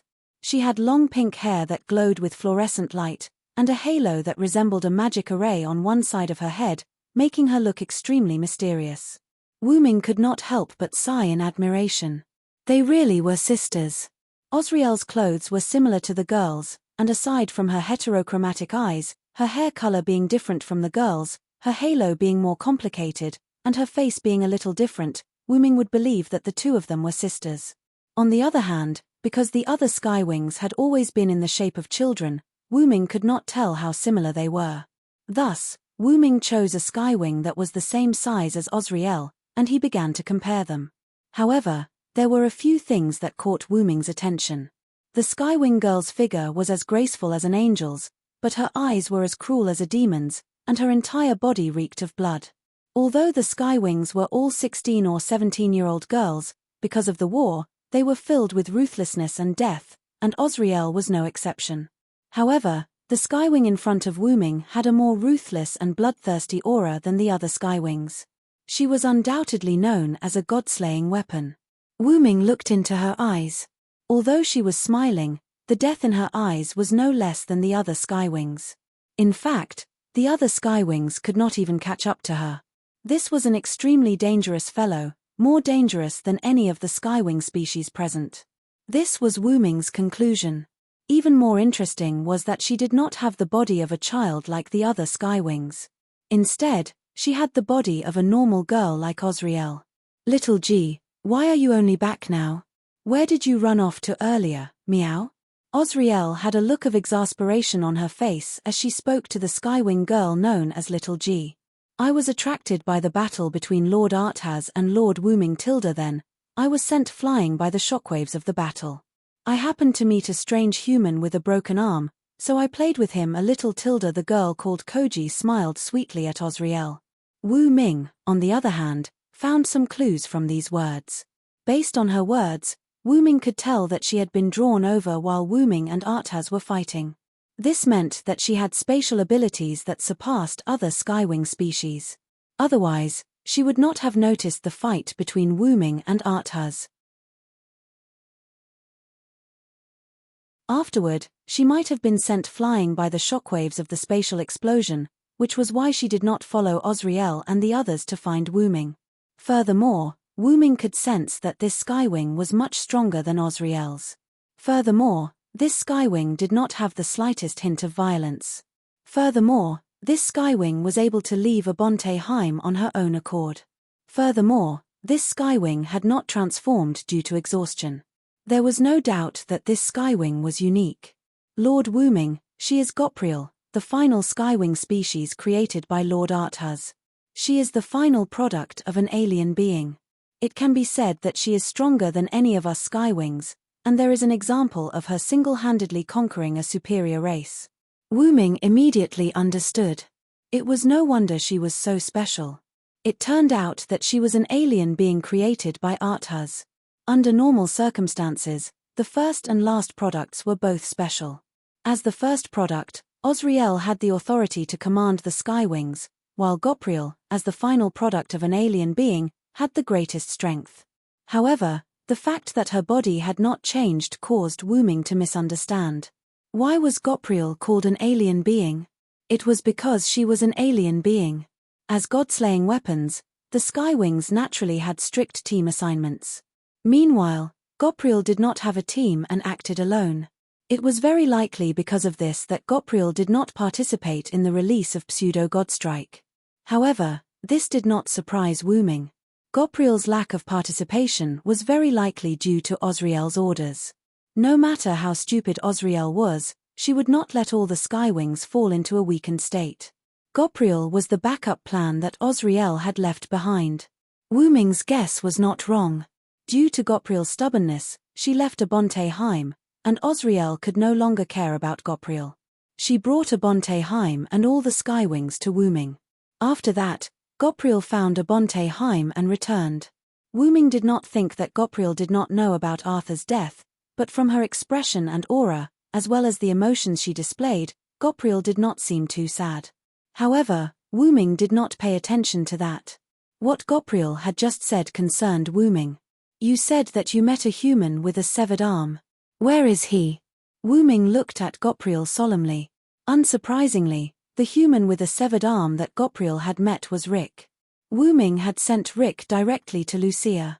Only the heavens knew how Gopriel had managed to get there. Even if she had been affected by Wu Ming and Arthur's spatial oscillation, could she have made it that far? The reason was simple. Gopriel had wanted to use her spatial ability to enter the space where Wu Ming and Arthas had fought, which was Arthur's war god shrine. However, a spatial explosion had happened at that time, and due to the instability of space, Gopriel had been sent away by the spatial oscillation. She should be considered lucky, but she had made it in time for Wuming and Arthur's spatial oscillation. She should be considered unlucky, but she had run into Rick, who had been sent away by Wuming. As the most god-slaying skywings, what they loved to do the most was collect the heads of various races as spoils of war. They would not let their enemies off just because they were weak or strong. That was why Wuming was a little worried that Gopriel would make a move on Rick. Gopriel smiled sweetly at Wuming and explained, Wuming. Don't worry, Lord Wuming. Because he has the aura of your power on him, I only teased him a little and did not harm him. Indeed, Rick's severed right arm still had traces of mana leaked from Desireless arm. If not for a special method, it would take a few days for the residual mana to dissipate. Thank you for not attacking him. He's my friend. Wuming's tone relaxed, no longer feeling as oppressive as before. It's what I should do, Gopriel said gracefully. Gopriel then revealed a dangerous look. Then, Lord Wuming, let's talk about the contract.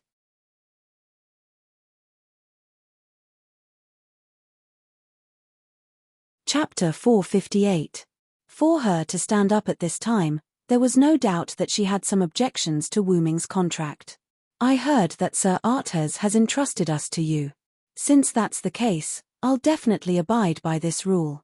However, the contract you speak of isn't an ordinary one, Giliel continued in an elegant and pleasant voice. Giliel's meaning was very simple. A contract was not that simple. Please allow me to ask a question. If I sign a contract with you, will I truly become your subordinate? Giliel asked. Wuming naturally understood what Giliel meant. She wanted to ask whether this was a simple summoning contract or a true master-slave contract. If it was just a summoning contract, then the Skywings would only be summoned, but if it was a true master-slave contract, they might not even have the ability to resist after signing the contract. In serious cases, they might not even be able to commit suicide. However, the other Skywings did not seem to care about this. It was as if they were really weapons as they quietly listened to the conversation between Wuming and Giliel. It's not a summoning contract but a master-slave contract. I can summon you through this contract, and you can transfer your power to me. I can also bestow my power to you. Currently, I know of these abilities. Osriel is an example, Wuming calmly said. He then began to transfer his power to Osriel. Bang! As if she had been cast by a red devil, Osriel's body erupted with powerful magic, creating a whirlwind that engulfed the surroundings. That's truly powerful power, Giliel said with a smile when she sensed that Osriel's power had increased by a large margin. Giliel could sense that Osriel's power had vaguely surpassed hers. However, you can be at ease. The contract will only be effective on creatures that sincerely wish to submit to me. After signing the contract with me, although I can't directly kill you, I can still control you to a certain extent. Of course, if you feel that this contract is too overbearing, you can choose to refuse to sign the contract with me, Wuming explained to the Skywings once more. There's no need to say such things, Sir Wuming. The Skywing sisters will definitely obey Sir Arthur's orders and treat you as their new master, so they'll definitely agree to sign the contract with you, Giliel said with a smile. I'm only asking because I need confirmation. After all, I have to ensure the future of my clansmen. If I've offended you, please punish me.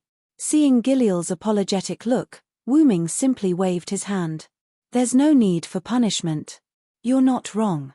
Then, Sir Wuming, would you be willing to fight with me?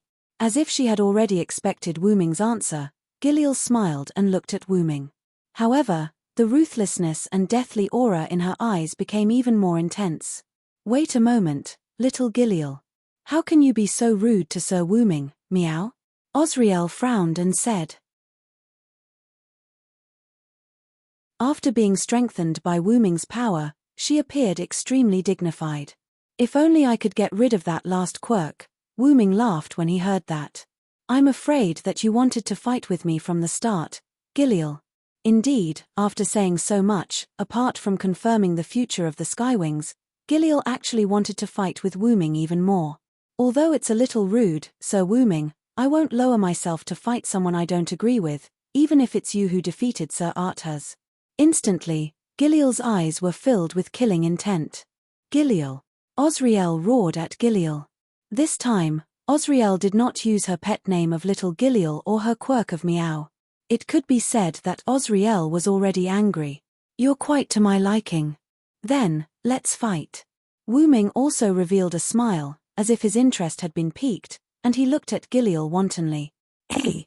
Osriel looked at Wu Ming with some surprise, clearly dissatisfied with Wu Ming's willful answer to Giliel's willful request. Then, Wu Ming's Giliel arrived at Wu Ming's inherent barrier. This planet that had already been pierced through could no longer withstand another wave of devastation, so Wu Ming chose his own inherent barrier.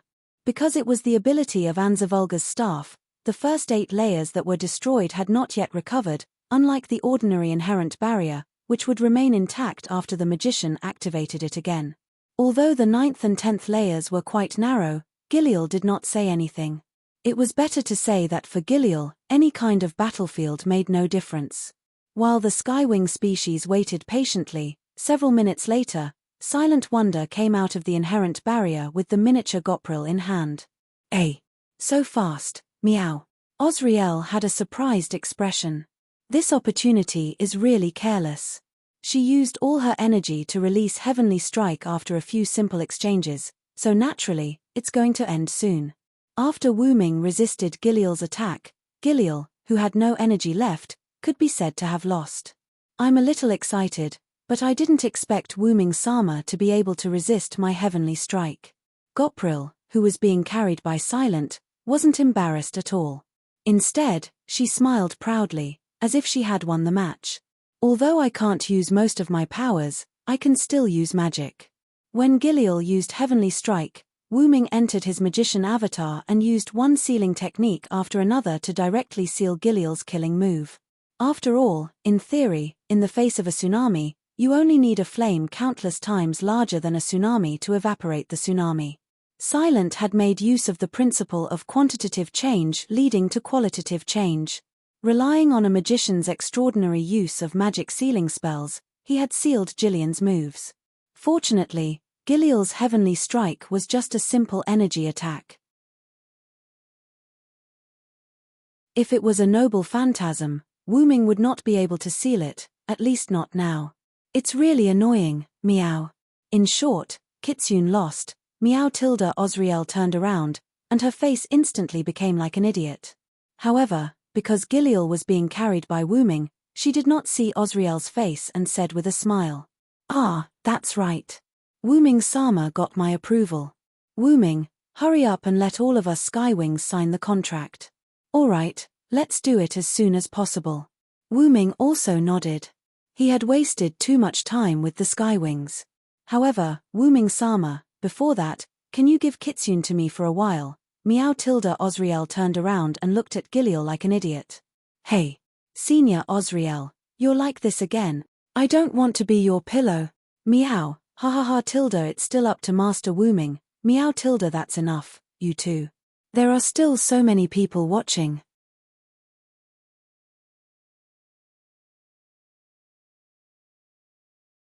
Chapter 459.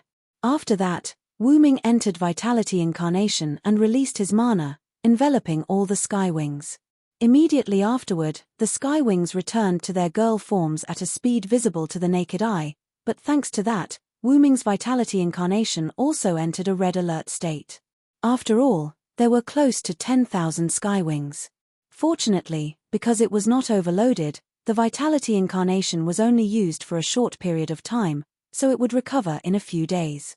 After that, Wu Ming also activated the contract ability of dependence, and all the Skywings accepted the contract without hesitation, including Gopril. By the way, Abentheim also accepted Wu Ming's contract and evolved into Wu Ming's guardian beast. After all, which god didn't have a divine beast by his side? Just stay on Abent. In a few days, this world will be brand new. Wu Ming told the Skywings and was ready to leave. Is Master Wu Ming going to see that human? Gopril suddenly asked. Yes, why? Do you want to go with me? Wu Ming looked at Gopril. Yes, after all, it's too boring to stay here. Gopril smiled sweetly at Wu Ming. However, this made Azrael feel helpless. Master Wu Ming, if possible, I think it's better for you to take Gapril with you. First, she can't stay here, and second, with you taking a Skywing guard, you can let the other races know that you are our new master, meow. In short, it was a declaration of sovereignty. After all, many races had lost their gods. In addition, the battle between Wu Ming and Artesio must have attracted the attention of other races, and there must be some races who wanted to take the opportunity to join Wu Ming.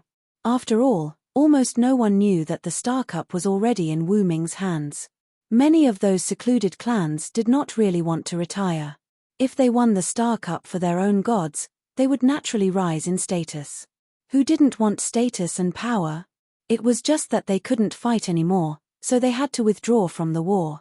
If there was a new incomparably powerful god that was left alone, they would definitely not mind joining him or her and starting to compete for the Star Cup again. I understand. Gapril, follow me. Yes, Master Wu Ming, thank you very much. Because of Azrael's words, Wu Ming was ready to take Gapril to a conspicuous place to show the sovereignty of the Skywings. Wu Ming and Gapril flew in the sky at a leisurely pace. Master Wu Ming, how different is your world from this world? Gapril suddenly asked. Wu Ming glanced at Gapril and found that her eyes were filled with a thirst for knowledge. It was no wonder Gapril couldn't stay. How could she stay with such a strong thirst for knowledge? My world. You can say that it's completely different from this world, Wu Ming said as he flew. Oh. Then, can you tell me? Gapril's eyes shone like a wolf who had seen meat. Of course, no problem. Let's talk about language first. If not for my innate ability that allows me to communicate with people from different worlds without any obstacles, I'm afraid I wouldn't be able to communicate with you. Wu Ming had been to many places, but he had never encountered a language barrier. There was no doubt that this was a racial innate ability of the origin dragon. Now, Wu Ming and Gapril were communicating in the language of the Skywings.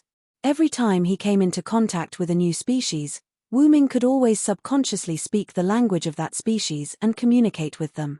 This could be said to be speaking the human language when you see the human, and the ghost when you see the ghost. After all, Wu Ming was born from the origin that gave birth to countless worlds and countless origin dragons, so it was reasonable for him to have this ability. But Master Wu Ming, you speak the language of the Skywings very fluently. Your innate ability is truly miraculous. In this world, because there were various gods, the creatures they created all had their own languages, including humans. Of course, there was also a common language of the continent that had come from who knew where, and it could be said that every species could understand it. Wu Ming suspected that it was because of this planet. As long as one was a native of this planet, they would definitely be able to understand the common language of the continent. Then, is there a unified language in Master Wu Ming's world? Gapril continued to ask. That's not the case. There are many countries and regions in my world. Just like this world, they were also invented by the races of each region. However, in my world, humans make up the majority, and other races are in the minority. Humans also have many races. Wu Ming began to explain non-stop, telling Gapril about the world of Type Moon. Yellow skin, white skin, and black skin. Humans can use magic. Magic. Generally speaking, it's not much different from magic. True ancestors and death apostles. I didn't think that your world would have fantasy breeds. Is this a character named Rune? Indeed, I can feel the tremendous power contained within it. Not long after, Wu Ming and Gapril came to an uninhabited forest. Along the way, Wu Ming told Gapril many things, and Gapril listened very carefully to the stories that Wu Ming told her. This greatly moved Wu Ming, and he even displayed the Lune runes for Gapril to admire. After all, anyone would be happy to be able to listen to him so attentively. Just as Gapril was drooling like an idiot looking at the Lune runes that Wu Ming drew in the air, she heard a bang, and the Lune runes all disappeared. Master Wu Ming. Gapril looked at Wu Ming with dissatisfaction. Without a doubt, Wu Ming had put away the Lune runes. All right, we're done with our stroll. It's time to get down to business.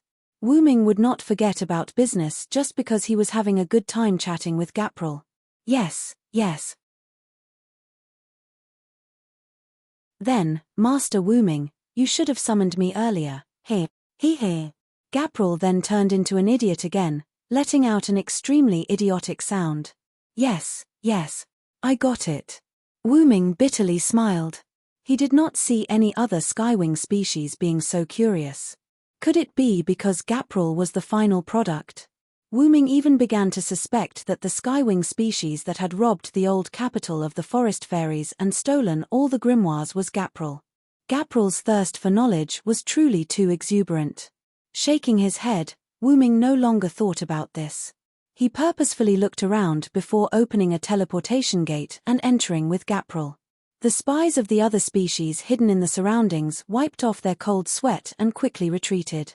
All sorts of probing spells were also dispelled.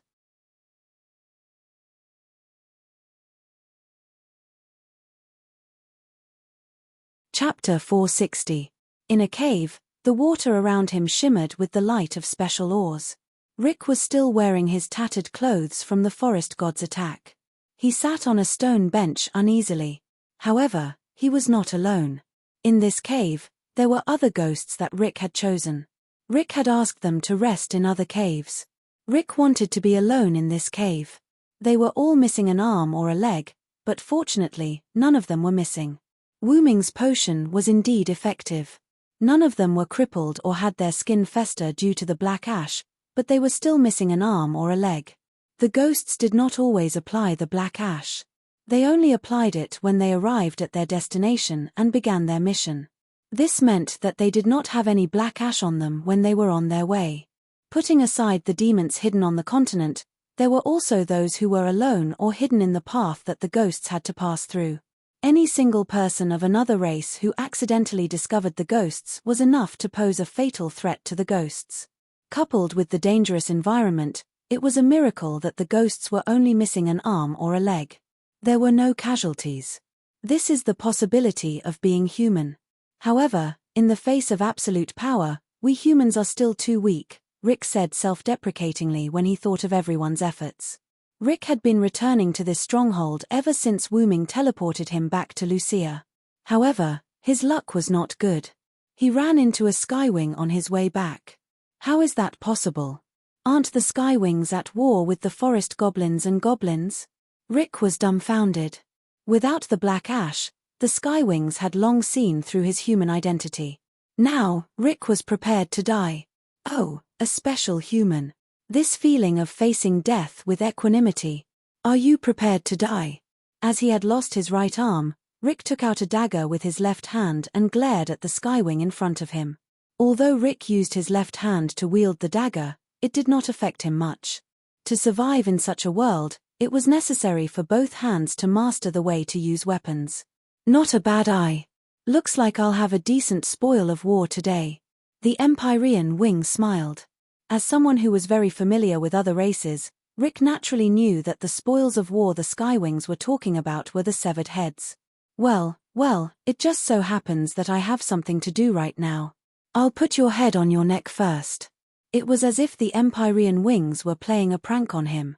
With a delighted smile, they took to the sky and left. Then, Rick slumped to the ground. Although Rick didn't know why the other party had spared him, the most important thing was that he had survived. I wonder how the Villo is doing. Rick began to worry again. No matter how he looked at it, the person who had taken his arm was not someone to be trifled with.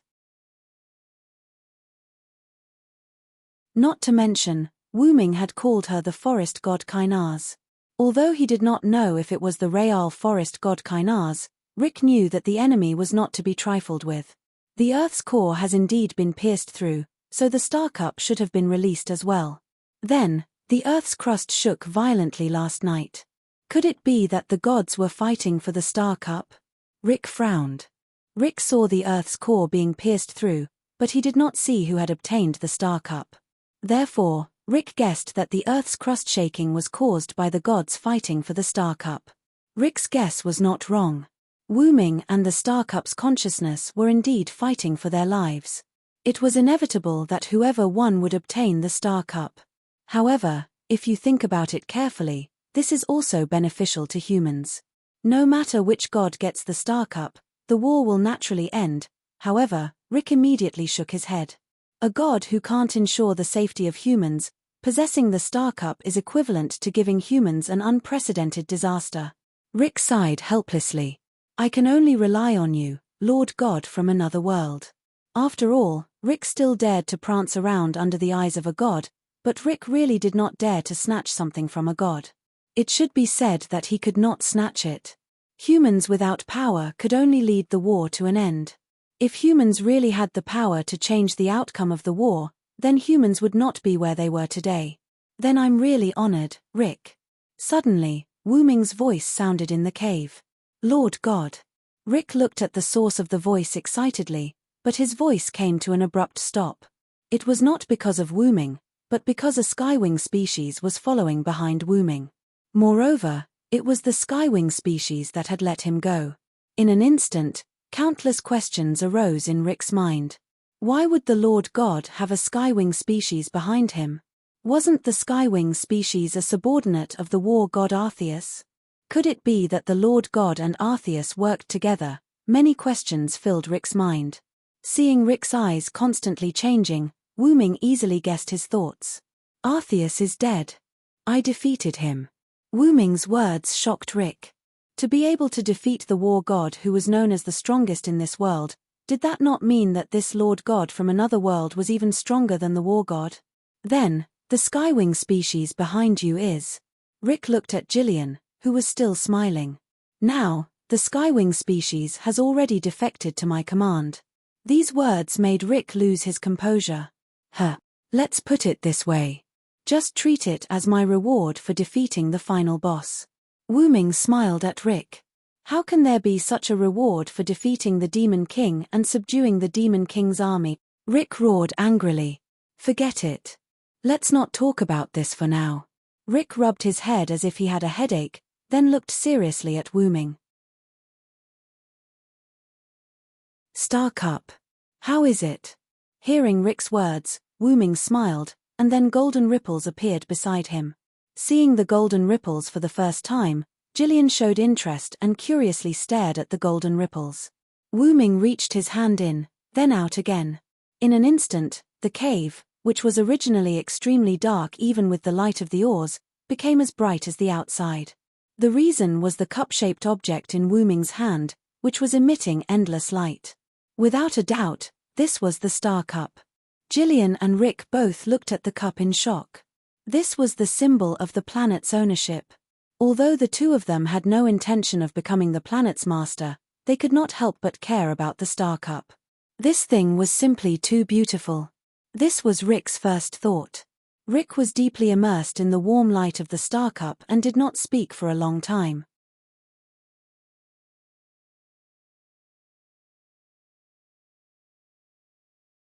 Chapter 461.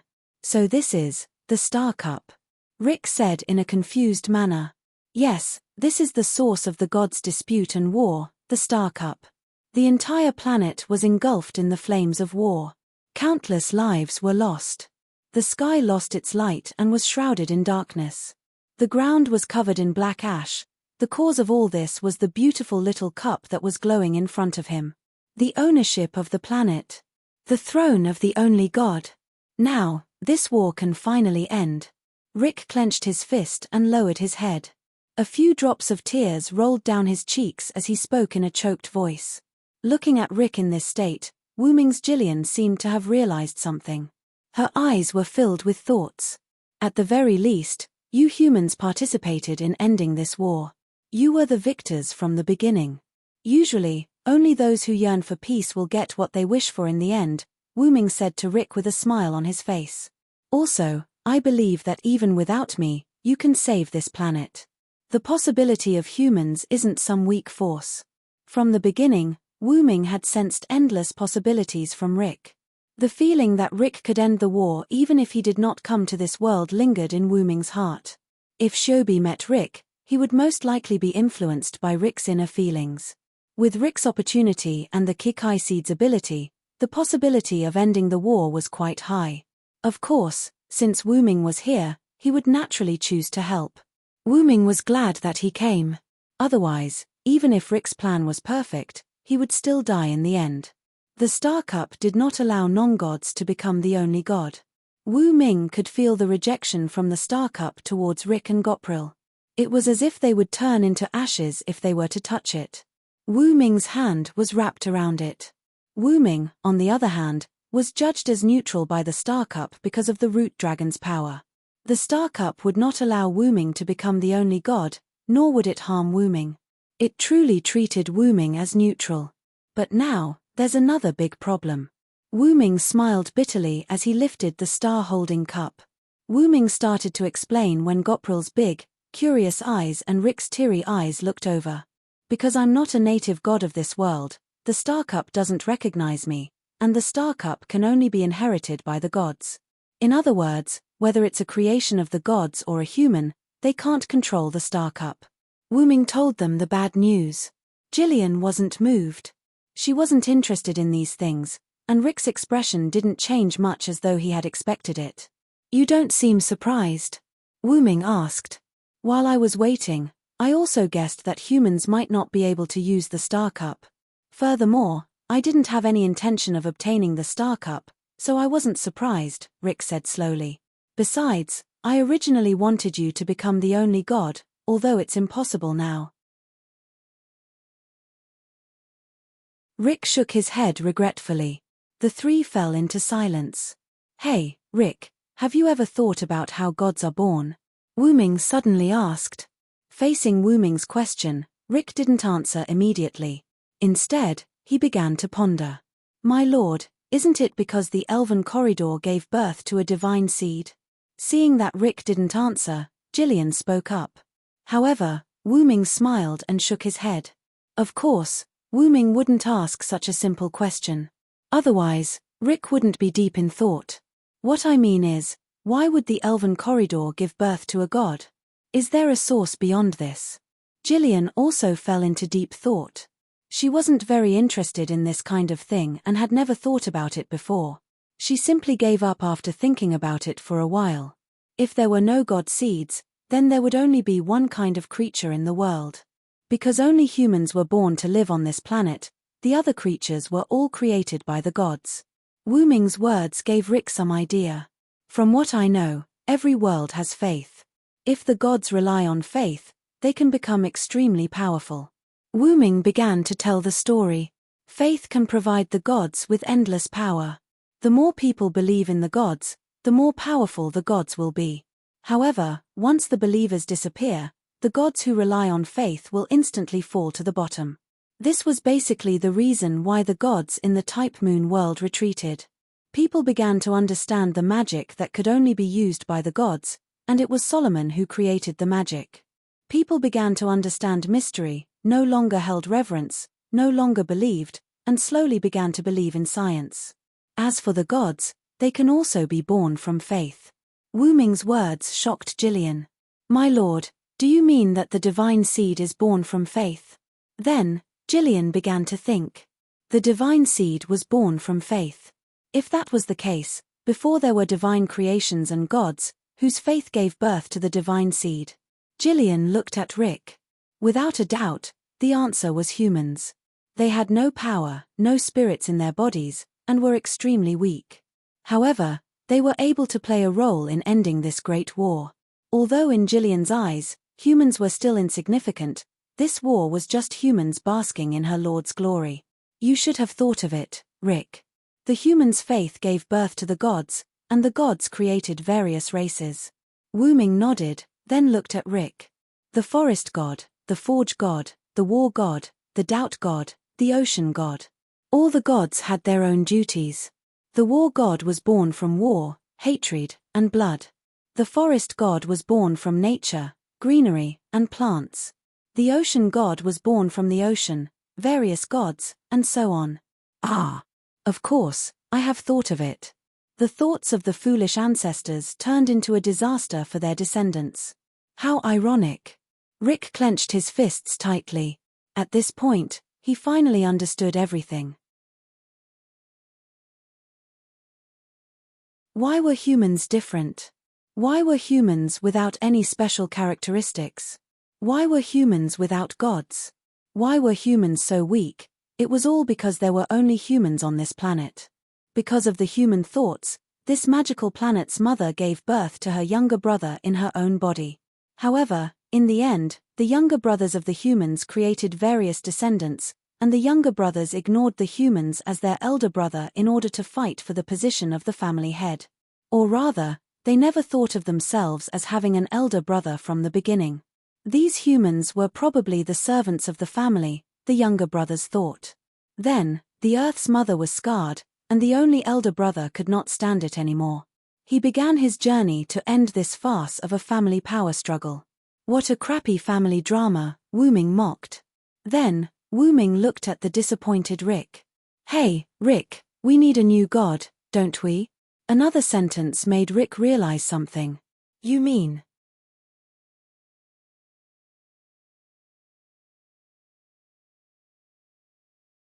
Chapter 462. Relying on the faith of humans to give birth to another god. Rick naturally understood what Wooming meant. However, there was no god that could be born just like that. Even the other divine beings were born after who knows how many years. However, Wooming shook his head. "Rick, you're underestimating yourself. You're the leader of humans, a special human who could attract my attention." Although the human leader's words were a little absolute since there was no telling if there were other humans in this world, Rick had indeed attracted Wooming's attention through the black origin mud in the star cup. It was because of his strong belief that Rick's voice could reach Wooming's ears through the black origin mud. "Haven't you realized that there's a god like that beside you?" Rick's pupils instantly contracted when he heard Wooming's words. "The god of games." Rick remembered how he often played chess with that unknown existence when he was a child. Although Rick believed that the god of games existed, he didn't need to have such childish thoughts after becoming the leader of humans. Therefore, Rick never played chess again, nor did he tell anyone about the story of the god of games. It could be said that this was the first time Rick played chess with Shobi and Wooming in the old capital of the forest elves. The god of games, huh? Although it doesn't sound very reliable, I'll leave it to you, this world. Wooming nodded, and then threw the star cup behind Rick's back. Rick didn't react in time. When he saw Wooming casually throw the star cup, he didn't catch it. Gilliah didn't move either, and quietly watched Wooming's actions. The ruined star cup looked as fragile as glass, and it was thrown by Wooming just like that. Subsequently, the star cup did not fall to the ground as Rick had expected. The star cup floated firmly in the air as if it had been caught by someone. Then, a figure slowly appeared, turning from transparent to solid. "This is..." Rick stared at the scene in disbelief. She was wearing a green shirt, blue shorts, magenta shoes, and a jacket. There was a pink ribbon on the back of her jacket. She wore a checkered hat with a plum blossom logo printed on it. Under the hat, she had short white hair. Her cheeks were printed with hearts, and her left and right eyes had spades and diamonds respectively in her heterochromatic pupils. As expected of the god of games, his face, eyes, and even his hat were all pictures of poker cards. The god of games, a deity formed from your faith and your will. Wooming explained. "I'm Tetu Tilda." The god of games held the celestial cup in his hand as he hovered in the air, greeting Rick who was staring blankly at Tetu. "The god of games, does it really exist?" Rick was a little excited. Then, Wooming mercilessly slapped Tetu's face. "At the same time, he is also the weakest god." Outside the cave, Wooming, Rick, Gilliah, and Tetu arrived. Ignoring the fact that Wooming said he was the weakest god, Rick was still a little excited. This was a god who existed by his own will. Although he was born by your will, Tetu is the weakest god because it is only your faith. Wooming explained as if he saw through Rick's thoughts. "Although you're not wrong, can't you give me a little face?" Tetu chuckled. Although Wooming said he was the weakest, Tetu didn't care, like an optimist. Although what Wooming said was the truth. "Well then, I'll take my leave first, everyone." With that, Tetu flew into the sky. Tetu, who had ascended to the throne of the only god, was now preparing to repair this world. It couldn't be said that Tetu was trustworthy, but as a god born from Rick's faith alone, his way of thinking was still simpler than the other gods. At the very least, Tetu, who was born from Rick's faith, was trustworthy. Perhaps it was because his lifelong wish had been fulfilled, or for some other reason, but Rick was now staring blankly at Tetu, who was flying into the sky, as if he was possessed, without saying a word. At that moment, Gilliah spoke while Rick was still in a daze after Tetu left. "My lord, are you really going to give the celestial cup to the weakest just like that?" Gilliah was a skywing after all, and her mindset of respecting the strong wasn't that easy to change. Wu-ming, the strongest, had given the greatest spoils of war to the weakest, which made Gilliah very unhappy. But she had no choice. Since it was her master's will, she could only endure it. "After all, I can't use it either, can I? I only have one goal, and that is to help the humans of this world." Although the god of games is the weakest god, Tetu's feelings for humans aren't weak. Wu-ming smiled as he explained to Gilliah while looking at the sky. "Perhaps the mindset of respecting the strong has been deeply ingrained in your mind, but I still want to say that humans aren't weak." However, Gilliah still looked as if she didn't agree with that. Through the thoughts of humans, other gods were born. Are humans weak? Not at all. Gilliah then refuted Wu-ming's words. "But even so, my lord, humans are on the brink of extinction in this war. This is a fact that you can't refute." Gilliah first bowed to Wu-ming to atone for her rebuttal, before continuing. "Even so, in the end, the celestial cup was still obtained by a god born from the faith of humans. It can be said that humans have won this war." Wu-ming smiled. After all, the condition for humans to win was the end of the war, while the condition for other gods to win was to obtain the celestial cup. "I defeated Arthas. This is the result. I am the victor. Now, humans are the victors, and the victors are the strong." Gilliah then fell silent. Whatever you say, my lord." As if throwing a tantrum, Gilliah snorted and didn't say anything else. Wu-ming looked at Gilliah with a bitter smile, then said with a smile, "Well, you still have a long way to go in terms of understanding humans. I'm not asking you to have any desire to protect humans, I just want you to acknowledge other races. The mindset of respecting the strong isn't suitable for you who are my guardians." Yes, my lord." After ending the conversation between master and servant, Wu-ming began to admire the reconstruction of this world. Not created by anyone, not expected by anyone, not prayed by anyone, Tetu's voice began to sound in the sky. The nameless race that evolved from beasts to bipedal walking with their own consciousness and obtained intelligence, humans. Tetu's voice wasn't loud, but it was as if the entire world could hear him. "For such a race, I, as the only god, grant you a name. Humanity, race of humans." The moment the humans were given their names, the sky of this planet lit up. The dark clouds all disappeared, and the sun was exposed. Plants instantly covered the earth, butterflies fluttered among the flowers, and birds soared freely in the sky. The entire world seemed to be alive again. Not only that, but most of the terrain was also changed, and there were more chess pieces on the ground. Next, the exceed 16 races, who claim to have intelligence. "You will swear to the covenant as your worship, abide by the rules of the 10 covenants, and start a new game in this new world. Well then, let's continue the game." Listening to Tetu's speech and looking at the land that was restored to life, Wu-ming smiled helplessly.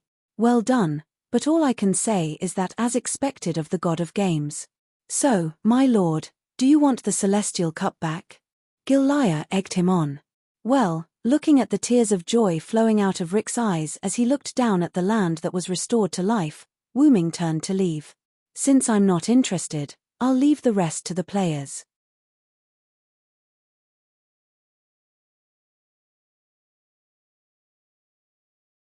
Chapter 463. Wu-ming slowly walked on the land that was overflowing with life, admiring the scenery around him. The trees were lush, butterflies were dancing, and all kinds of small animals were coming and going. Birds were flying freely in the sky. Arriving at a highland, Wu-ming looked down at the plains in front of him and sighed. "You don't say, controlling the Star Cup is really like controlling the ownership of a planet." In just an instant, the entire planet changed. It was as if Tetu had entered an editing interface. He formatted the dying planet and gave it new life. At that moment, Shobi, who was following beside Wu Ming, spoke. Shobi, I like the current planet. Shobi looked at the land in front of her with a happy expression. Wu Ming couldn't help but look at his sister who was smiling so innocently. After Tetu reorganized the world, he set the 10 covenants. Wu Ming didn't pay attention to the content of the covenants, only knowing that they were related to the game. Wu Ming couldn't help but complain about Tetu again. As expected of the god of games. In short, the entire world had become a world where everything was decided through the game. This way, humans wouldn't be deliberately harmed. After that, Rick brought the spirits back to the village. Seeing her brother return safely, Crone was so happy that she hugged her brother and cried for a while. Wu Ming, on the other hand, quietly cancelled his clone and came to the village. After all, in everyone's eyes, the siblings Villo and Shobi had been staying in the village all this time. By the way, during the time he stayed in the village, Crone came to Wu Ming many times. Of course, it wasn't what you imagined. Crone came to Wu Ming to find out what her brother was doing. Of course, Wu Ming deliberately avoided this question every time. After some time, Crone gave up on getting information from Wu Ming and turned to Shobi. After spending so much time together, Crone understood the relationship between Wu Ming and Shobi. A kind and capable brother and a shy and innocent sister who always hid behind her brother. In Crone's impression, Shobi and Wu Ming had never been separated and were always together. Therefore, Crone thought that Shobi must know something about him. After all, she was a child and it was easy to get information from her. That was Crone's idea, but reality slapped her in the face. Shobi, who had been instructed by Wu Ming, was naturally feigning ignorance and not telling Crone. Although Crone wasn't happy that she couldn't get anything out of Shobi after half a day, thanks to this, her relationship with Shobi, they were like sisters.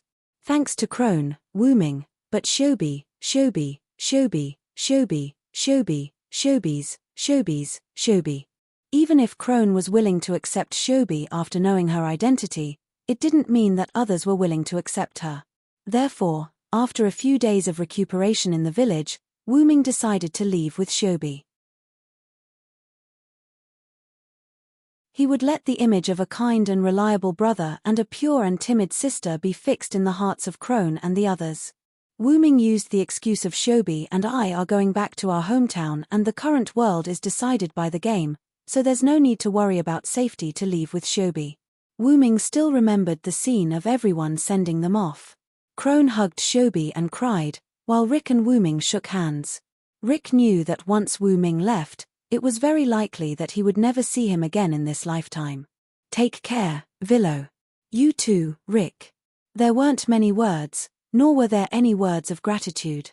With just a few words, the two of them let go of their clenched hands. Then, under everyone's reluctance and blessings, Wu Ming took Shobi and rode the horse of this world that Crone and the others had given them and headed into the distance.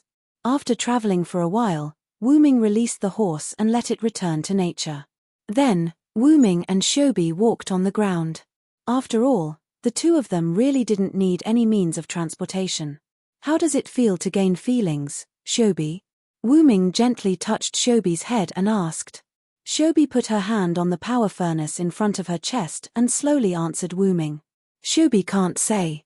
But, Shobi is very happy, brother, is that so? That's enough, my sister. Looking up, Wu Ming felt the wind blowing against his face and said in a relaxed tone. I'm preparing to leave this world. What about you? Wu Ming asked. Shobi understood what Wu Ming meant. She was abandoned by the Kikai seed and the possibility of her returning was not high. Therefore, Wu Ming wanted to ask if she wanted to go with him. Then, Shobi shook her head. Shobi is preparing to return to the Kikai seed and pass on her feelings to everyone. Shobi stared at the pair of mechanical eyes. Although it was mechanical, it was full of charm and emotions like a living creature.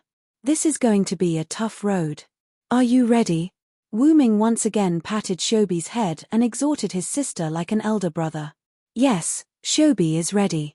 Shobi will definitely let all the Kikai seed gain feelings, brother. Shobi looked at Wu Ming with a smile. Through those eyes, Wu-ming read the firm belief. Wu-ming smiled and then activated the soul of words. A person with a supreme protective divine power. God protects him, the devil hates him, and no enemy can approach him. He is like a fountain of vitality that constantly surges, granting the world equal protection. Then, through his hand that had yet to move away from Shobi's head, Wu-ming transmitted his protection into Shobi's body. Feeling the increasingly powerful power in her body, Shobi was at a loss. Wu-ming continued to increase the power of the protection. About half an hour later, Wu-ming stopped the protection. With this protection, even if Arthas revives and uses a divine strike, it will be enough to withstand it. Wu-ming let go of his hand that was touching Shobi's head. Then, Wu-ming half-squatted down and looked into Shobi's eyes. With your brother's protection, you can rest assured and do what you want to do, Shobi. Feeling Wu-ming's power in her body, Shobi touched the core on her chest and said, "Brother, do you still have the thing that Shobi gave you?" Shobi asked. "That metal ball, right? How could I have lost it?" Wu-ming smiled. Then, he activated the golden ripples beside him. Wu-ming reached in and took out a fist-sized metal ball. He handed it to Shobi. Shobi took the ball and placed it on her chest. Then, the ball seemed to come to life and emitted light. Shobi's core was visibly split into two, and half of it was sucked into the ball. Then, Shobi removed the ball and handed it to Wu-ming. "Shobi has your power, so the core no longer restricts Shobi. Shobi has divided the core into two, and half of it has been stored in here. Brother, carrying her is like carrying Shobi." But Wu-ming hesitated. Logically speaking, as long as the core of the Kikai seed was not destroyed, she was not dead. Shobi had given half of her heart to Wu-ming. This made Wu-ming feel flattered. This was simply putting her life in someone else's hands.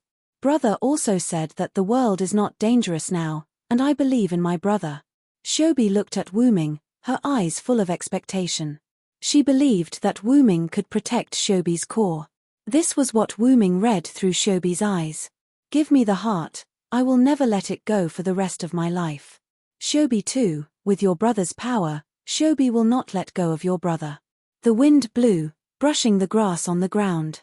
The sun shone gently on the brother and sister on the ground. Everything was so beautiful.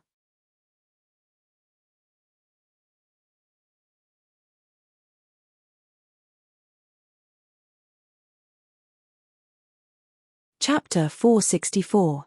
Shobi revealed Kikai's equipment and flew into the sky to leave. Wu-ming did not move, remaining on the high ground overlooking the land.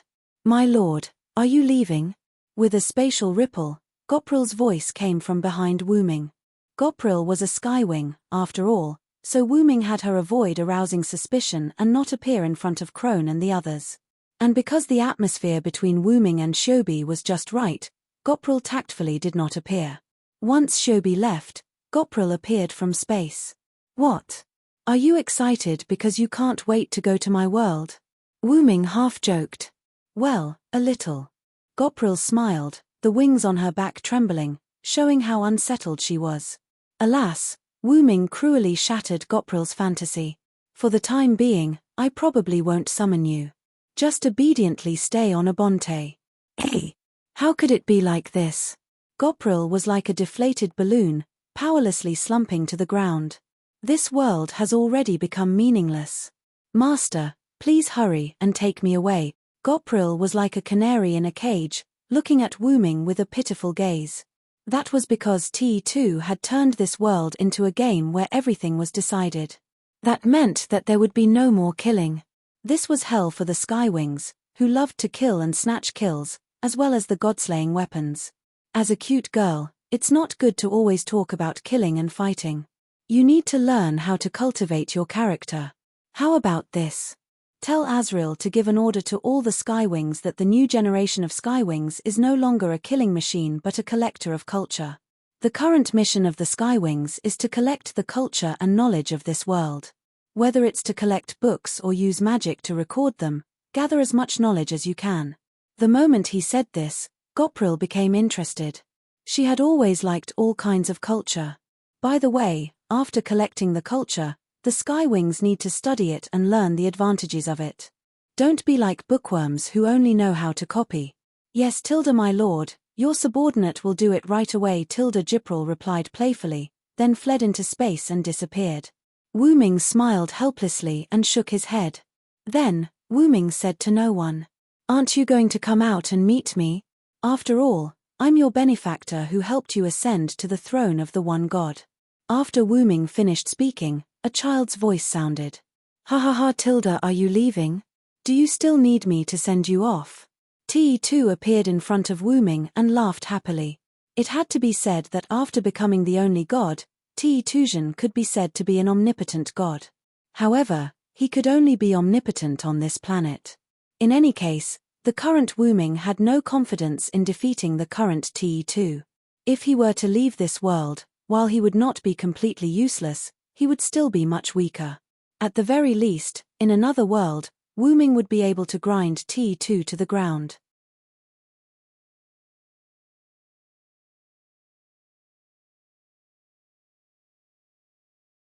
If my main body encountered the Star Cup's consciousness, I might be able to kill it with one claw.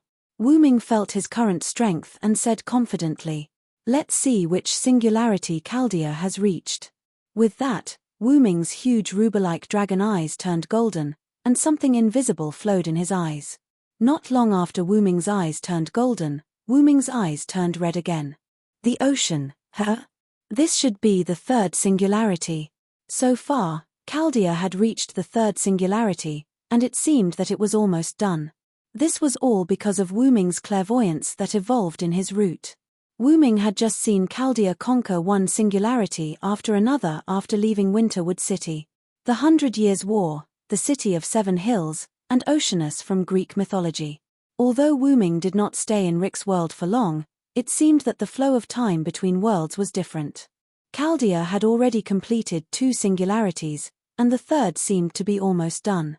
Well, I'll leave it to them for now. Through his clairvoyance, Wu Ming also saw the vampire that Wu Ming summoned for Olga Marie. She had contributed a lot on this journey. Not only that, but Gudazi also met a lot of reliable servants. I'll level up my backup machine first. As he spoke, Wu Ming began to move his hands and feet on the huge dragon body lying beside him.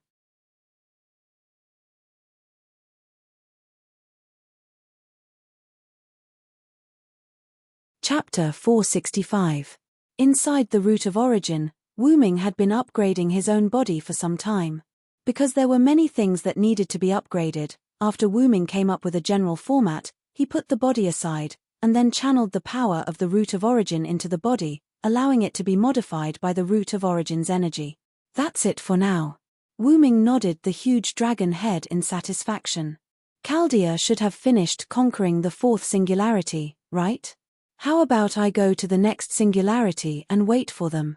Wu Ming thought, and activated clairvoyance again, spying on Chaldea and the others. Oh, the mastermind has come out early. How unbecoming of a big boss, Wu Ming said sarcastically. Then, Wu Ming looked around. I don't think the Root of Origin will attack so coincidentally. I'll go meet that magic king. With that, Wu Ming flapped his wings and flew out of the Root of Origin. But then, traces of black matter appeared outside the Root of Origin. In the 4th singularity of the M-Moon world, under the magic fog city of the underworld, in an underground space similar to Winterwood City, 4 huge pillars of flesh with eyes released powerful magic power, wreaking havoc in this underground space. If Wu Ming was here, he would definitely recognize this thing. The demon god pillar that Lev once transformed into was such a disgusting thing. The residual magic power in the space proved that a few servants had just left. In front of the pillars of flesh, many people stood there. Wu Ming knew most of the people present, such as Gudazi, Matthew, Pamilia, Mordred, and the others. They were all nervously watching a blue-haired servant with the body of a child talk to the mastermind controlling the pillars of flesh. Opposite them stood a white-haired man in ancient Israeli clothing. Just by standing there, his powerful magic power increased the pressure on everyone. The demon god pillars were arranged behind the man like stars surrounding the moon, and the identity of this white-haired man was already beyond doubt. The only one who could control the demon god pillars was that demon king Solomon. Having had enough of the boring conversation, Solomon shook his head helplessly. I don't want to talk to you anymore. I have to say that human weapons are just like humans. Both of them are hopeless. Upon hearing this, Matthew immediately raised his shield and stood in front of Gudazi. Even though his legs were trembling, Matthew still firmly guarded Gudazi. Instead, it was Pamilia who went against her usual arrogance. She had an unusually calm expression and didn't say anything, as if she was waiting for the right moment. Oh are they going to attack us? The blue-haired man said in a low voice, not at all afraid that he was about to leave. However, this did not mean that others would not be angry. You really make people angry, Mordred said irritably. She then raised the Emperor sword in her hand and prepared to attack. That being said, even she couldn't guarantee that she would be able to take a blow from the Magic King. The servants who left before were the examples. Destroy them, demon god pillars. Solomon just finished speaking, and the 4 meat pillars that were wreaking havoc in this underground space began to dance. Immediately, when everyone was at their wits' end, there was a strong fluctuation in the space. A huge dragon claw appeared in this underground space. As if catching an earthworm, the 4 demon god pillars were uprooted and then directly crushed. Bang! The demon god pillars didn't even leave behind a wail. All of them turned into pure magic and dissipated in the air. Gudazi and the others looked at the huge dragon claw that was still there with a dumbfounded look. Obviously, they didn't react. However, Pamilia relaxed, as if the reinforcements had come. Mordred said in a displeased tone after sensing the restlessness of the bloodline in her body. We're too late. Mordred complained, but her tone had already relaxed. Then, when Gudazi and the others were wondering who saved them, Solomon opened his mouth. I didn't expect you to come here with your original body. Same here, didn't you also come here with your original body? Wu Ming's voice came into this space. This voice is Assassin Senior. Because he used his original voice, Matthew easily recognized Wu Ming's voice. Immediately, the huge dragon claw turned into magic and landed on the ground. Wu Ming, wearing Assassin's uniform, appeared in front of Gudazi and the others. Assassin? Gudazi shouted excitedly and threw herself on Wu Ming's back. Yes, Tilda, I'm here. Also, a girl should be reserved, don't throw yourself on others so easily. Gudazi nodded and obediently came down from Wu Ming's back and wiped the tears from the corner of her eyes. This couldn't be blamed on Gudazi. The horror brought by Solomon was not something a little girl who had just become a magician for less than half a year could bear. It could be said that if it wasn't for Matthew's ability to protect her, Gudazi would probably have mental problems now. That's because you're always reliable, Assassin Tilda. Gudazi smiled. It seemed that Wu Ming left a strong impression on Gudazi when he burned and polluted Winterwood City. There should be a limit to how much you can ignore me. Then, the Magician King roared out angrily. After comforting the frightened Gudazi, Wu Ming looked at Solomon. You just wanted to kill them, right? The mastermind behind the burning of human rights. Because everyone already knew that the other party was the mastermind behind the burning of human rights, they were not surprised that Wu Ming knew about it. I didn't want to kill them, after all, they are no threat to me, but those people over there have your aura. I can't endure it any longer.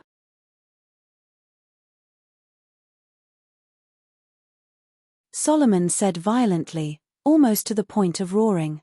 Solomon's eyes were blood red at this moment, and his mouth was cracked open like a monster. Black threads also appeared on Solomon's body, and countless magic power was released as if it was free. Wu Ming's eyes narrowed slightly. Taking a closer look, these are not threads, these are all small black mud. Because of the black mud, Solomon had a strong killing intent towards Wu Ming, and this killing intent implicated Gudazi and others. Then do you want to do it now? I don't mind. Wu Ming became serious, and began to release magic power from his body, forming a situation where he was equal to Solomon. But in an instant, Solomon calmed down, and his eyes and mouth returned to normal. I really forgot myself. These things are powerful, but they affect my mood too easily.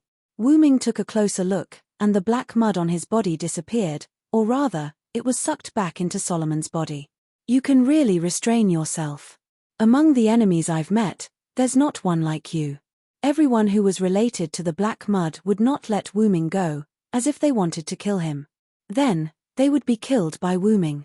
If they could calm down, they could still have a big impact on Wu-ming. Just like the consciousness of the Star Cup, if it could leave first, and then give the Star Cup to Kanaz, then it would be the only god by using Kana's body, and Wu-ming in that body would not have the ability to beat it. After all, even the weakest Tito became the only god. Wu-ming did not dare to say that he could beat him. From this, it could be seen that the Magic King was able to suppress his desire for Wu-ming, and could be said to be the ultimate big boss. That's all for now, I'll bring you some good stuff at the next singularity. After saying that, as if afraid that his desire for Wu-ming would flare up again, the Magic King left. It was good that he left, this made Wu-ming worry less. After all, if they fought, Gudazi and the others behind him would be a burden. Then, Gudazi and the others, who had been silent all this time, began to ask questions.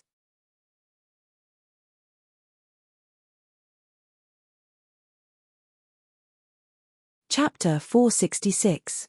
Hey, who is Assassin? To be able to force Solomon to retreat. Do Assassin and Mordred know each other? Why do I feel like Mordred knows you tilde Assassin? Do you know that, Solomon?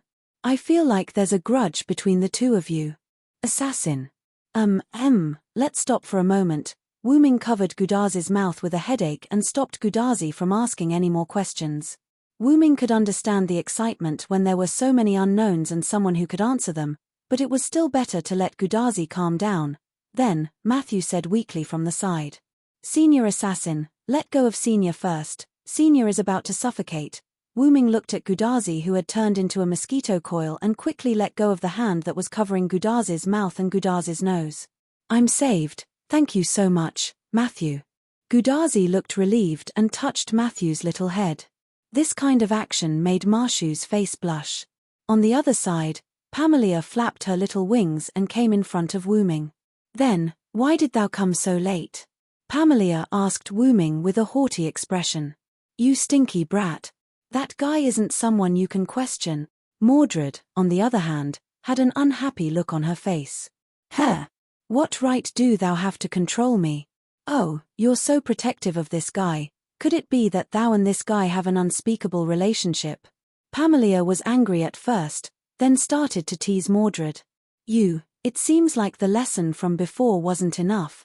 Mordred raised her royal sword and looked like she was going to fight with Pamela. Thou is the one who hasn't been taught a lesson. Pamela showed her small canine teeth, not to be outdone. From their conversation, Wu-ming deduced that the two of them might have fought, and it ended in a draw. Their relationship is really good, Wu-ming said faintly, no longer caring about the two. That being said, the two of them have caused a lot of trouble. At that moment, the blue-haired servant spoke. My name is Hans Christian Andersen. Just call me Andersen, great unknown being. It's rare for Mr. Andersen to be so serious, Matthew said in surprise. It's just a necessary greeting. Don't make me sound like those two guys over there. Andersen shook his head helplessly. In the end, Mordred and Pamela were still facing each other. At this moment, Roman's voice came from Gudazi's wrist. Although I know that everyone has a lot to say, let's hurry up and retrieve the Holy Grail. This underground space is about to collapse.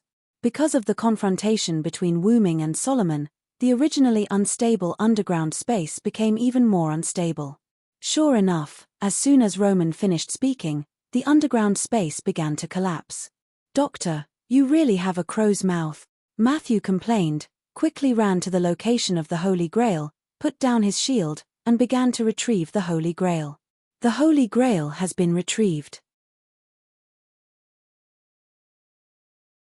I'm sorry, Assassin, although I would like to talk to you, we have to hurry back to Chaldea. After all, once the Holy Grail was retrieved, the singularity would begin to restore itself. If they didn't leave, then they would be killed by the self-correcting power of history. And now, Andersen and Mordred's body began to dissipate. After all, the Holy Grail was retrieved. Hey Tilda, I'll settle this with you next time, Mordred said to Pamela fiercely. I'll wait for thee. Pamela also replied, not to be outdone. I can finally leave. With him here, there's nothing for me to do. Goodbye, everyone. Anderson sighed with a melancholy and rejoiced expression, then accelerated the speed of his body's disappearance. Mordred looked at Wooming, then snorted and disappeared as well. So dishonest, Tilda. Wooming smiled. Then, I'll start the ray shift now.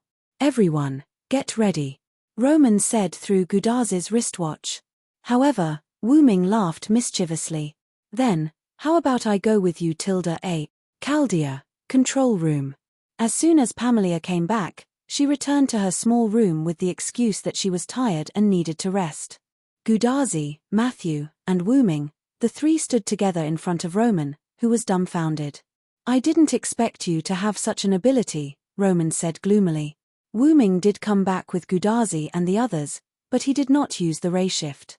Instead, he relied on his own ability to fly back with Gudazi, who had been turned into ray shift. Now, although Wooming had not reached the state of omnipotence in the use of time and space, he was almost there. Because he had stayed in the route for a long time, Wooming was almost reaching adulthood. It could be said that if Wooming wanted to fight Solomon just now, he would have a great chance of winning. Well, if I ask for the reason, you should know. Wooming's eyes seemed to see through everything as he stared at Roman. Ha! Ha ha! Is that so? Roman wiped the cold sweat on his forehead and said nervously, I won't be in a hurry to leave. Tachika, Matthew, you two go back and rest first, Wooming said to Gudazi and Matthew. Let's go, Senior. Senior needs to rest. Oh. Okay then, see you later. Gudazi, who saw that Wooming wanted to talk to Roman alone, left with Matthew. Although there were other staff in the control room, Wooming only needed to use a little trick to let them hear his conversation with Roman. Initially, I felt that there was something wrong with you. Now that I see it, I understand the truth. Wooming said in confusion. I'm just a human now, a human who is working hard to restore humanity. Roman didn't feel nervous as before and calmly answered Wooming. If that's what you want. Wooming shrugged, indicating that he didn't want to talk about it anymore. Actually, I want to ask something about you, Roman said after a moment. Is it about why I only showed up now? Or do you want to ask if I will follow Tachika and the others to attack singularities? Wooming could almost guess what Roman wanted to ask. After all, there were only a few questions he could ask. Both, and if possible, I hope you can help us, Roman said seriously. Of course, Wooming answered without hesitation. This surprised Roman. Didn't I say before that although I have my own enemies, they are generally the same as you? Then, Wooming smiled. And, I also like humans.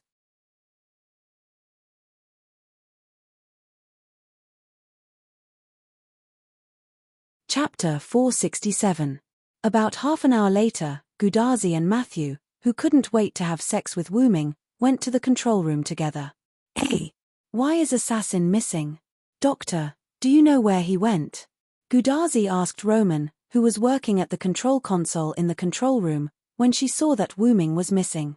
Could it be that Senior Assassin went to Chaldea alone?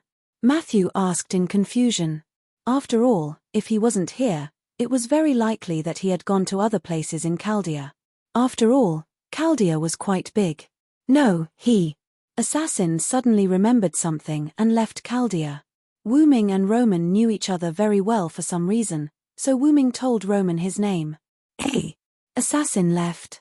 Gudazi said rather gloomily. Although Matthew didn't say anything, her sullen expression revealed her uneasiness. Then, Roman smiled when he saw the expressions on the two girls' faces. But Assassin told me to tell you that he will help you at the next singularity. Then, you can have a good gathering. Really? That's great. I have a lot of questions to ask Assassin, Gudazi said happily. After all, things like the relationship with Mordred, the mysterious dragon claw, the ability to suddenly appear, the ability to appear without the help of the Holy Grail, and so on were all very attractive to Guda. Not only that, But Gudazi also paid more attention to the super-mysterious identity of Wu-ming after meeting Stheno on the invisible island of the second singularity and Uriel on the third singularity. Of course, this was also closely related to the deep impression that Wu-ming left on Gudazi in Winter Wood. Strictly speaking, Wu-ming was the first servant that Gudazi had ever met that was gentle, reliable, powerful, and wise, unlike any other servants. Like a big brother next door, Wu-ming constantly attracted Gudazi's attention. Since that's the case, let's quickly start the strategy for the fifth singularity. I'm ready, Gudazi said in high spirits. Hey, you're so motivated. Roman was surprised. Matthew also looked at Gudazi in confusion. Although Gudazi usually didn't hate the strategy for singularities, she didn't like it either. It was the first time that Matthew saw his senior so motivated. After all, we met assassin Gudazi scratched her head embarrassedly. At that moment, Wu-ming's little fangirl was born. Although you're ready to attack the next singularity, unfortunately, we haven't completely locked on to the next singularity, so we'll have to wait a little longer. Roman and the other staff members were also very concerned about the singularity. After all, it was the future of mankind. However, they still hadn't fully grasped the location of the singularity. By the way, before Wu-ming left, he left some information about the next singularity. However, because it was in a hurry, the information he left behind only played a supporting role. After all, Wu-ming's method of searching for singularities was completely different from Chaldea's method. Although they were similar, they could only play a supporting role. This was also why Chaldea and the others were able to lock on to the fifth singularity so quickly as soon as Gudazi returned from the fourth singularity. By the way, you didn't disturb the director, right? Roman asked quietly. Gudazi quickly waved her hand. No, after all, the director just started. What's the word again? Yes, she's in seclusion. We didn't disturb her. Yeah. Matthew nodded. This allowed Roman to breathe a sigh of relief. Ever since Olga Marie returned to Chaldea, she had assumed the position of director and was in charge of the overall situation. However, it seemed like the heavens were playing a joke on her. After returning to Chaldea, Olga Marie was unable to perform the ray shift. This made her, who was preparing to go to the first singularity with Gudazi, stay in the frame like a fool after the ray shift was performed. In addition, although Pamilia was not very obedient, at least she was helpful to Gudazi and the others in attacking singularities. Therefore, Olga Marie decided to let her follow Gudazi, while she stayed in Chaldea to command. But after a long time, Olga Marie found that Roman was completely capable of taking over her position, and there was also the second servant summoned by Chaldea to assist him. Therefore, Olga Marie decided to study the third method. She had nothing to do, and the third method was close at hand. Olga Marie was not a pedantic person, so she did not hesitate and directly began to study the third method. She had no choice but to study it. Otherwise, she could only be the spirit behind the Holy Grail, unable to escape for the rest of her life. Since then, Olga Marie would go into seclusion from time to study the third method. Coincidentally, a few days ago, Olga Marie just went into seclusion, and now, Wu-ming came to Chaldea. The director is very persistent about Assassin Sama. If she knew that Assassin Sama came to Chaldea, I don't know what the director would do. Matthew said embarrassedly. One had to know that Sunda's temper tantrums came without warning. Olga Marie had lost her temper several times because of her dreams about Wu-ming and her dissatisfaction with Pamilia. Basically, Gudazi and Matthew were in the singularity, so only Roman suffered, which made Roman have a headache. It was a sad story. It's better not to tell her. You're right. Yeah, while Roman and the others were chatting, Wu-ming encountered a small situation. At the door of the route, his home, Wu-ming looked at the entrance of the route where a lot of black mud had poured in, and there was still countless black mud outside. He was unusually depressed. He had only left for a short while. How could his home be raided? Left with no choice, Wu-ming temporarily cut off control of his main body and let Collis move his body a little in the air. He instantly flew to the backup machine inside the route. Opening his ruby dragon eyes that were identical to his main body, Wu-Ming looked gloomily at the black mud that was beginning to erode the root, trying to take root again. He shook his head with a headache. Fortunately, I held back. Otherwise, it would really be over this time. As Wu-Ming spoke, he activated the power of the root all over his body, and the safety device inside the root was activated. Zap zap zap. In an instant, countless lightning flashed, and countless black mud were destroyed and evaporated by the lightning produced by the root. However, the black mud was still a product of the root, and since it had taken root inside the root, it was not that easy to destroy. Roar. Then, Wu-Ming controlled his body to fly up. His whole body emitted the lightning of salvation mixed with the power of the root, and kept sweeping away the black mud of the root. The black mud of the root was not to be trifled with either. It immediately turned into huge waves that swept toward Wu-Ming. Even Wu-Ming had to take these two attacks seriously. I'll definitely guard my home obediently from now on. After muttering in his heart, Wu-Ming seemed to have made an important decision.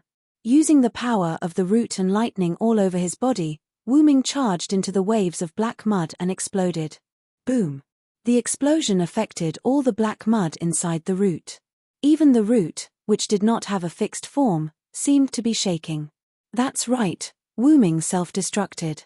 With the thought of "you're ruthless, I hate you more," Wu-Ming directly used himself as the starting point to detonate the lightning of salvation mixed with the power of the root, completely washing away the black mud of the root. The entire root seemed to have been washed clean by Wu-Ming's self-destruction, and looked very clean. Even the entrance of the root was blown open by the explosion. At this moment, Wu-Ming's main body in the outside world opened his eyes, flapped his wings, and flew into the root before the black mud of the root could reassemble.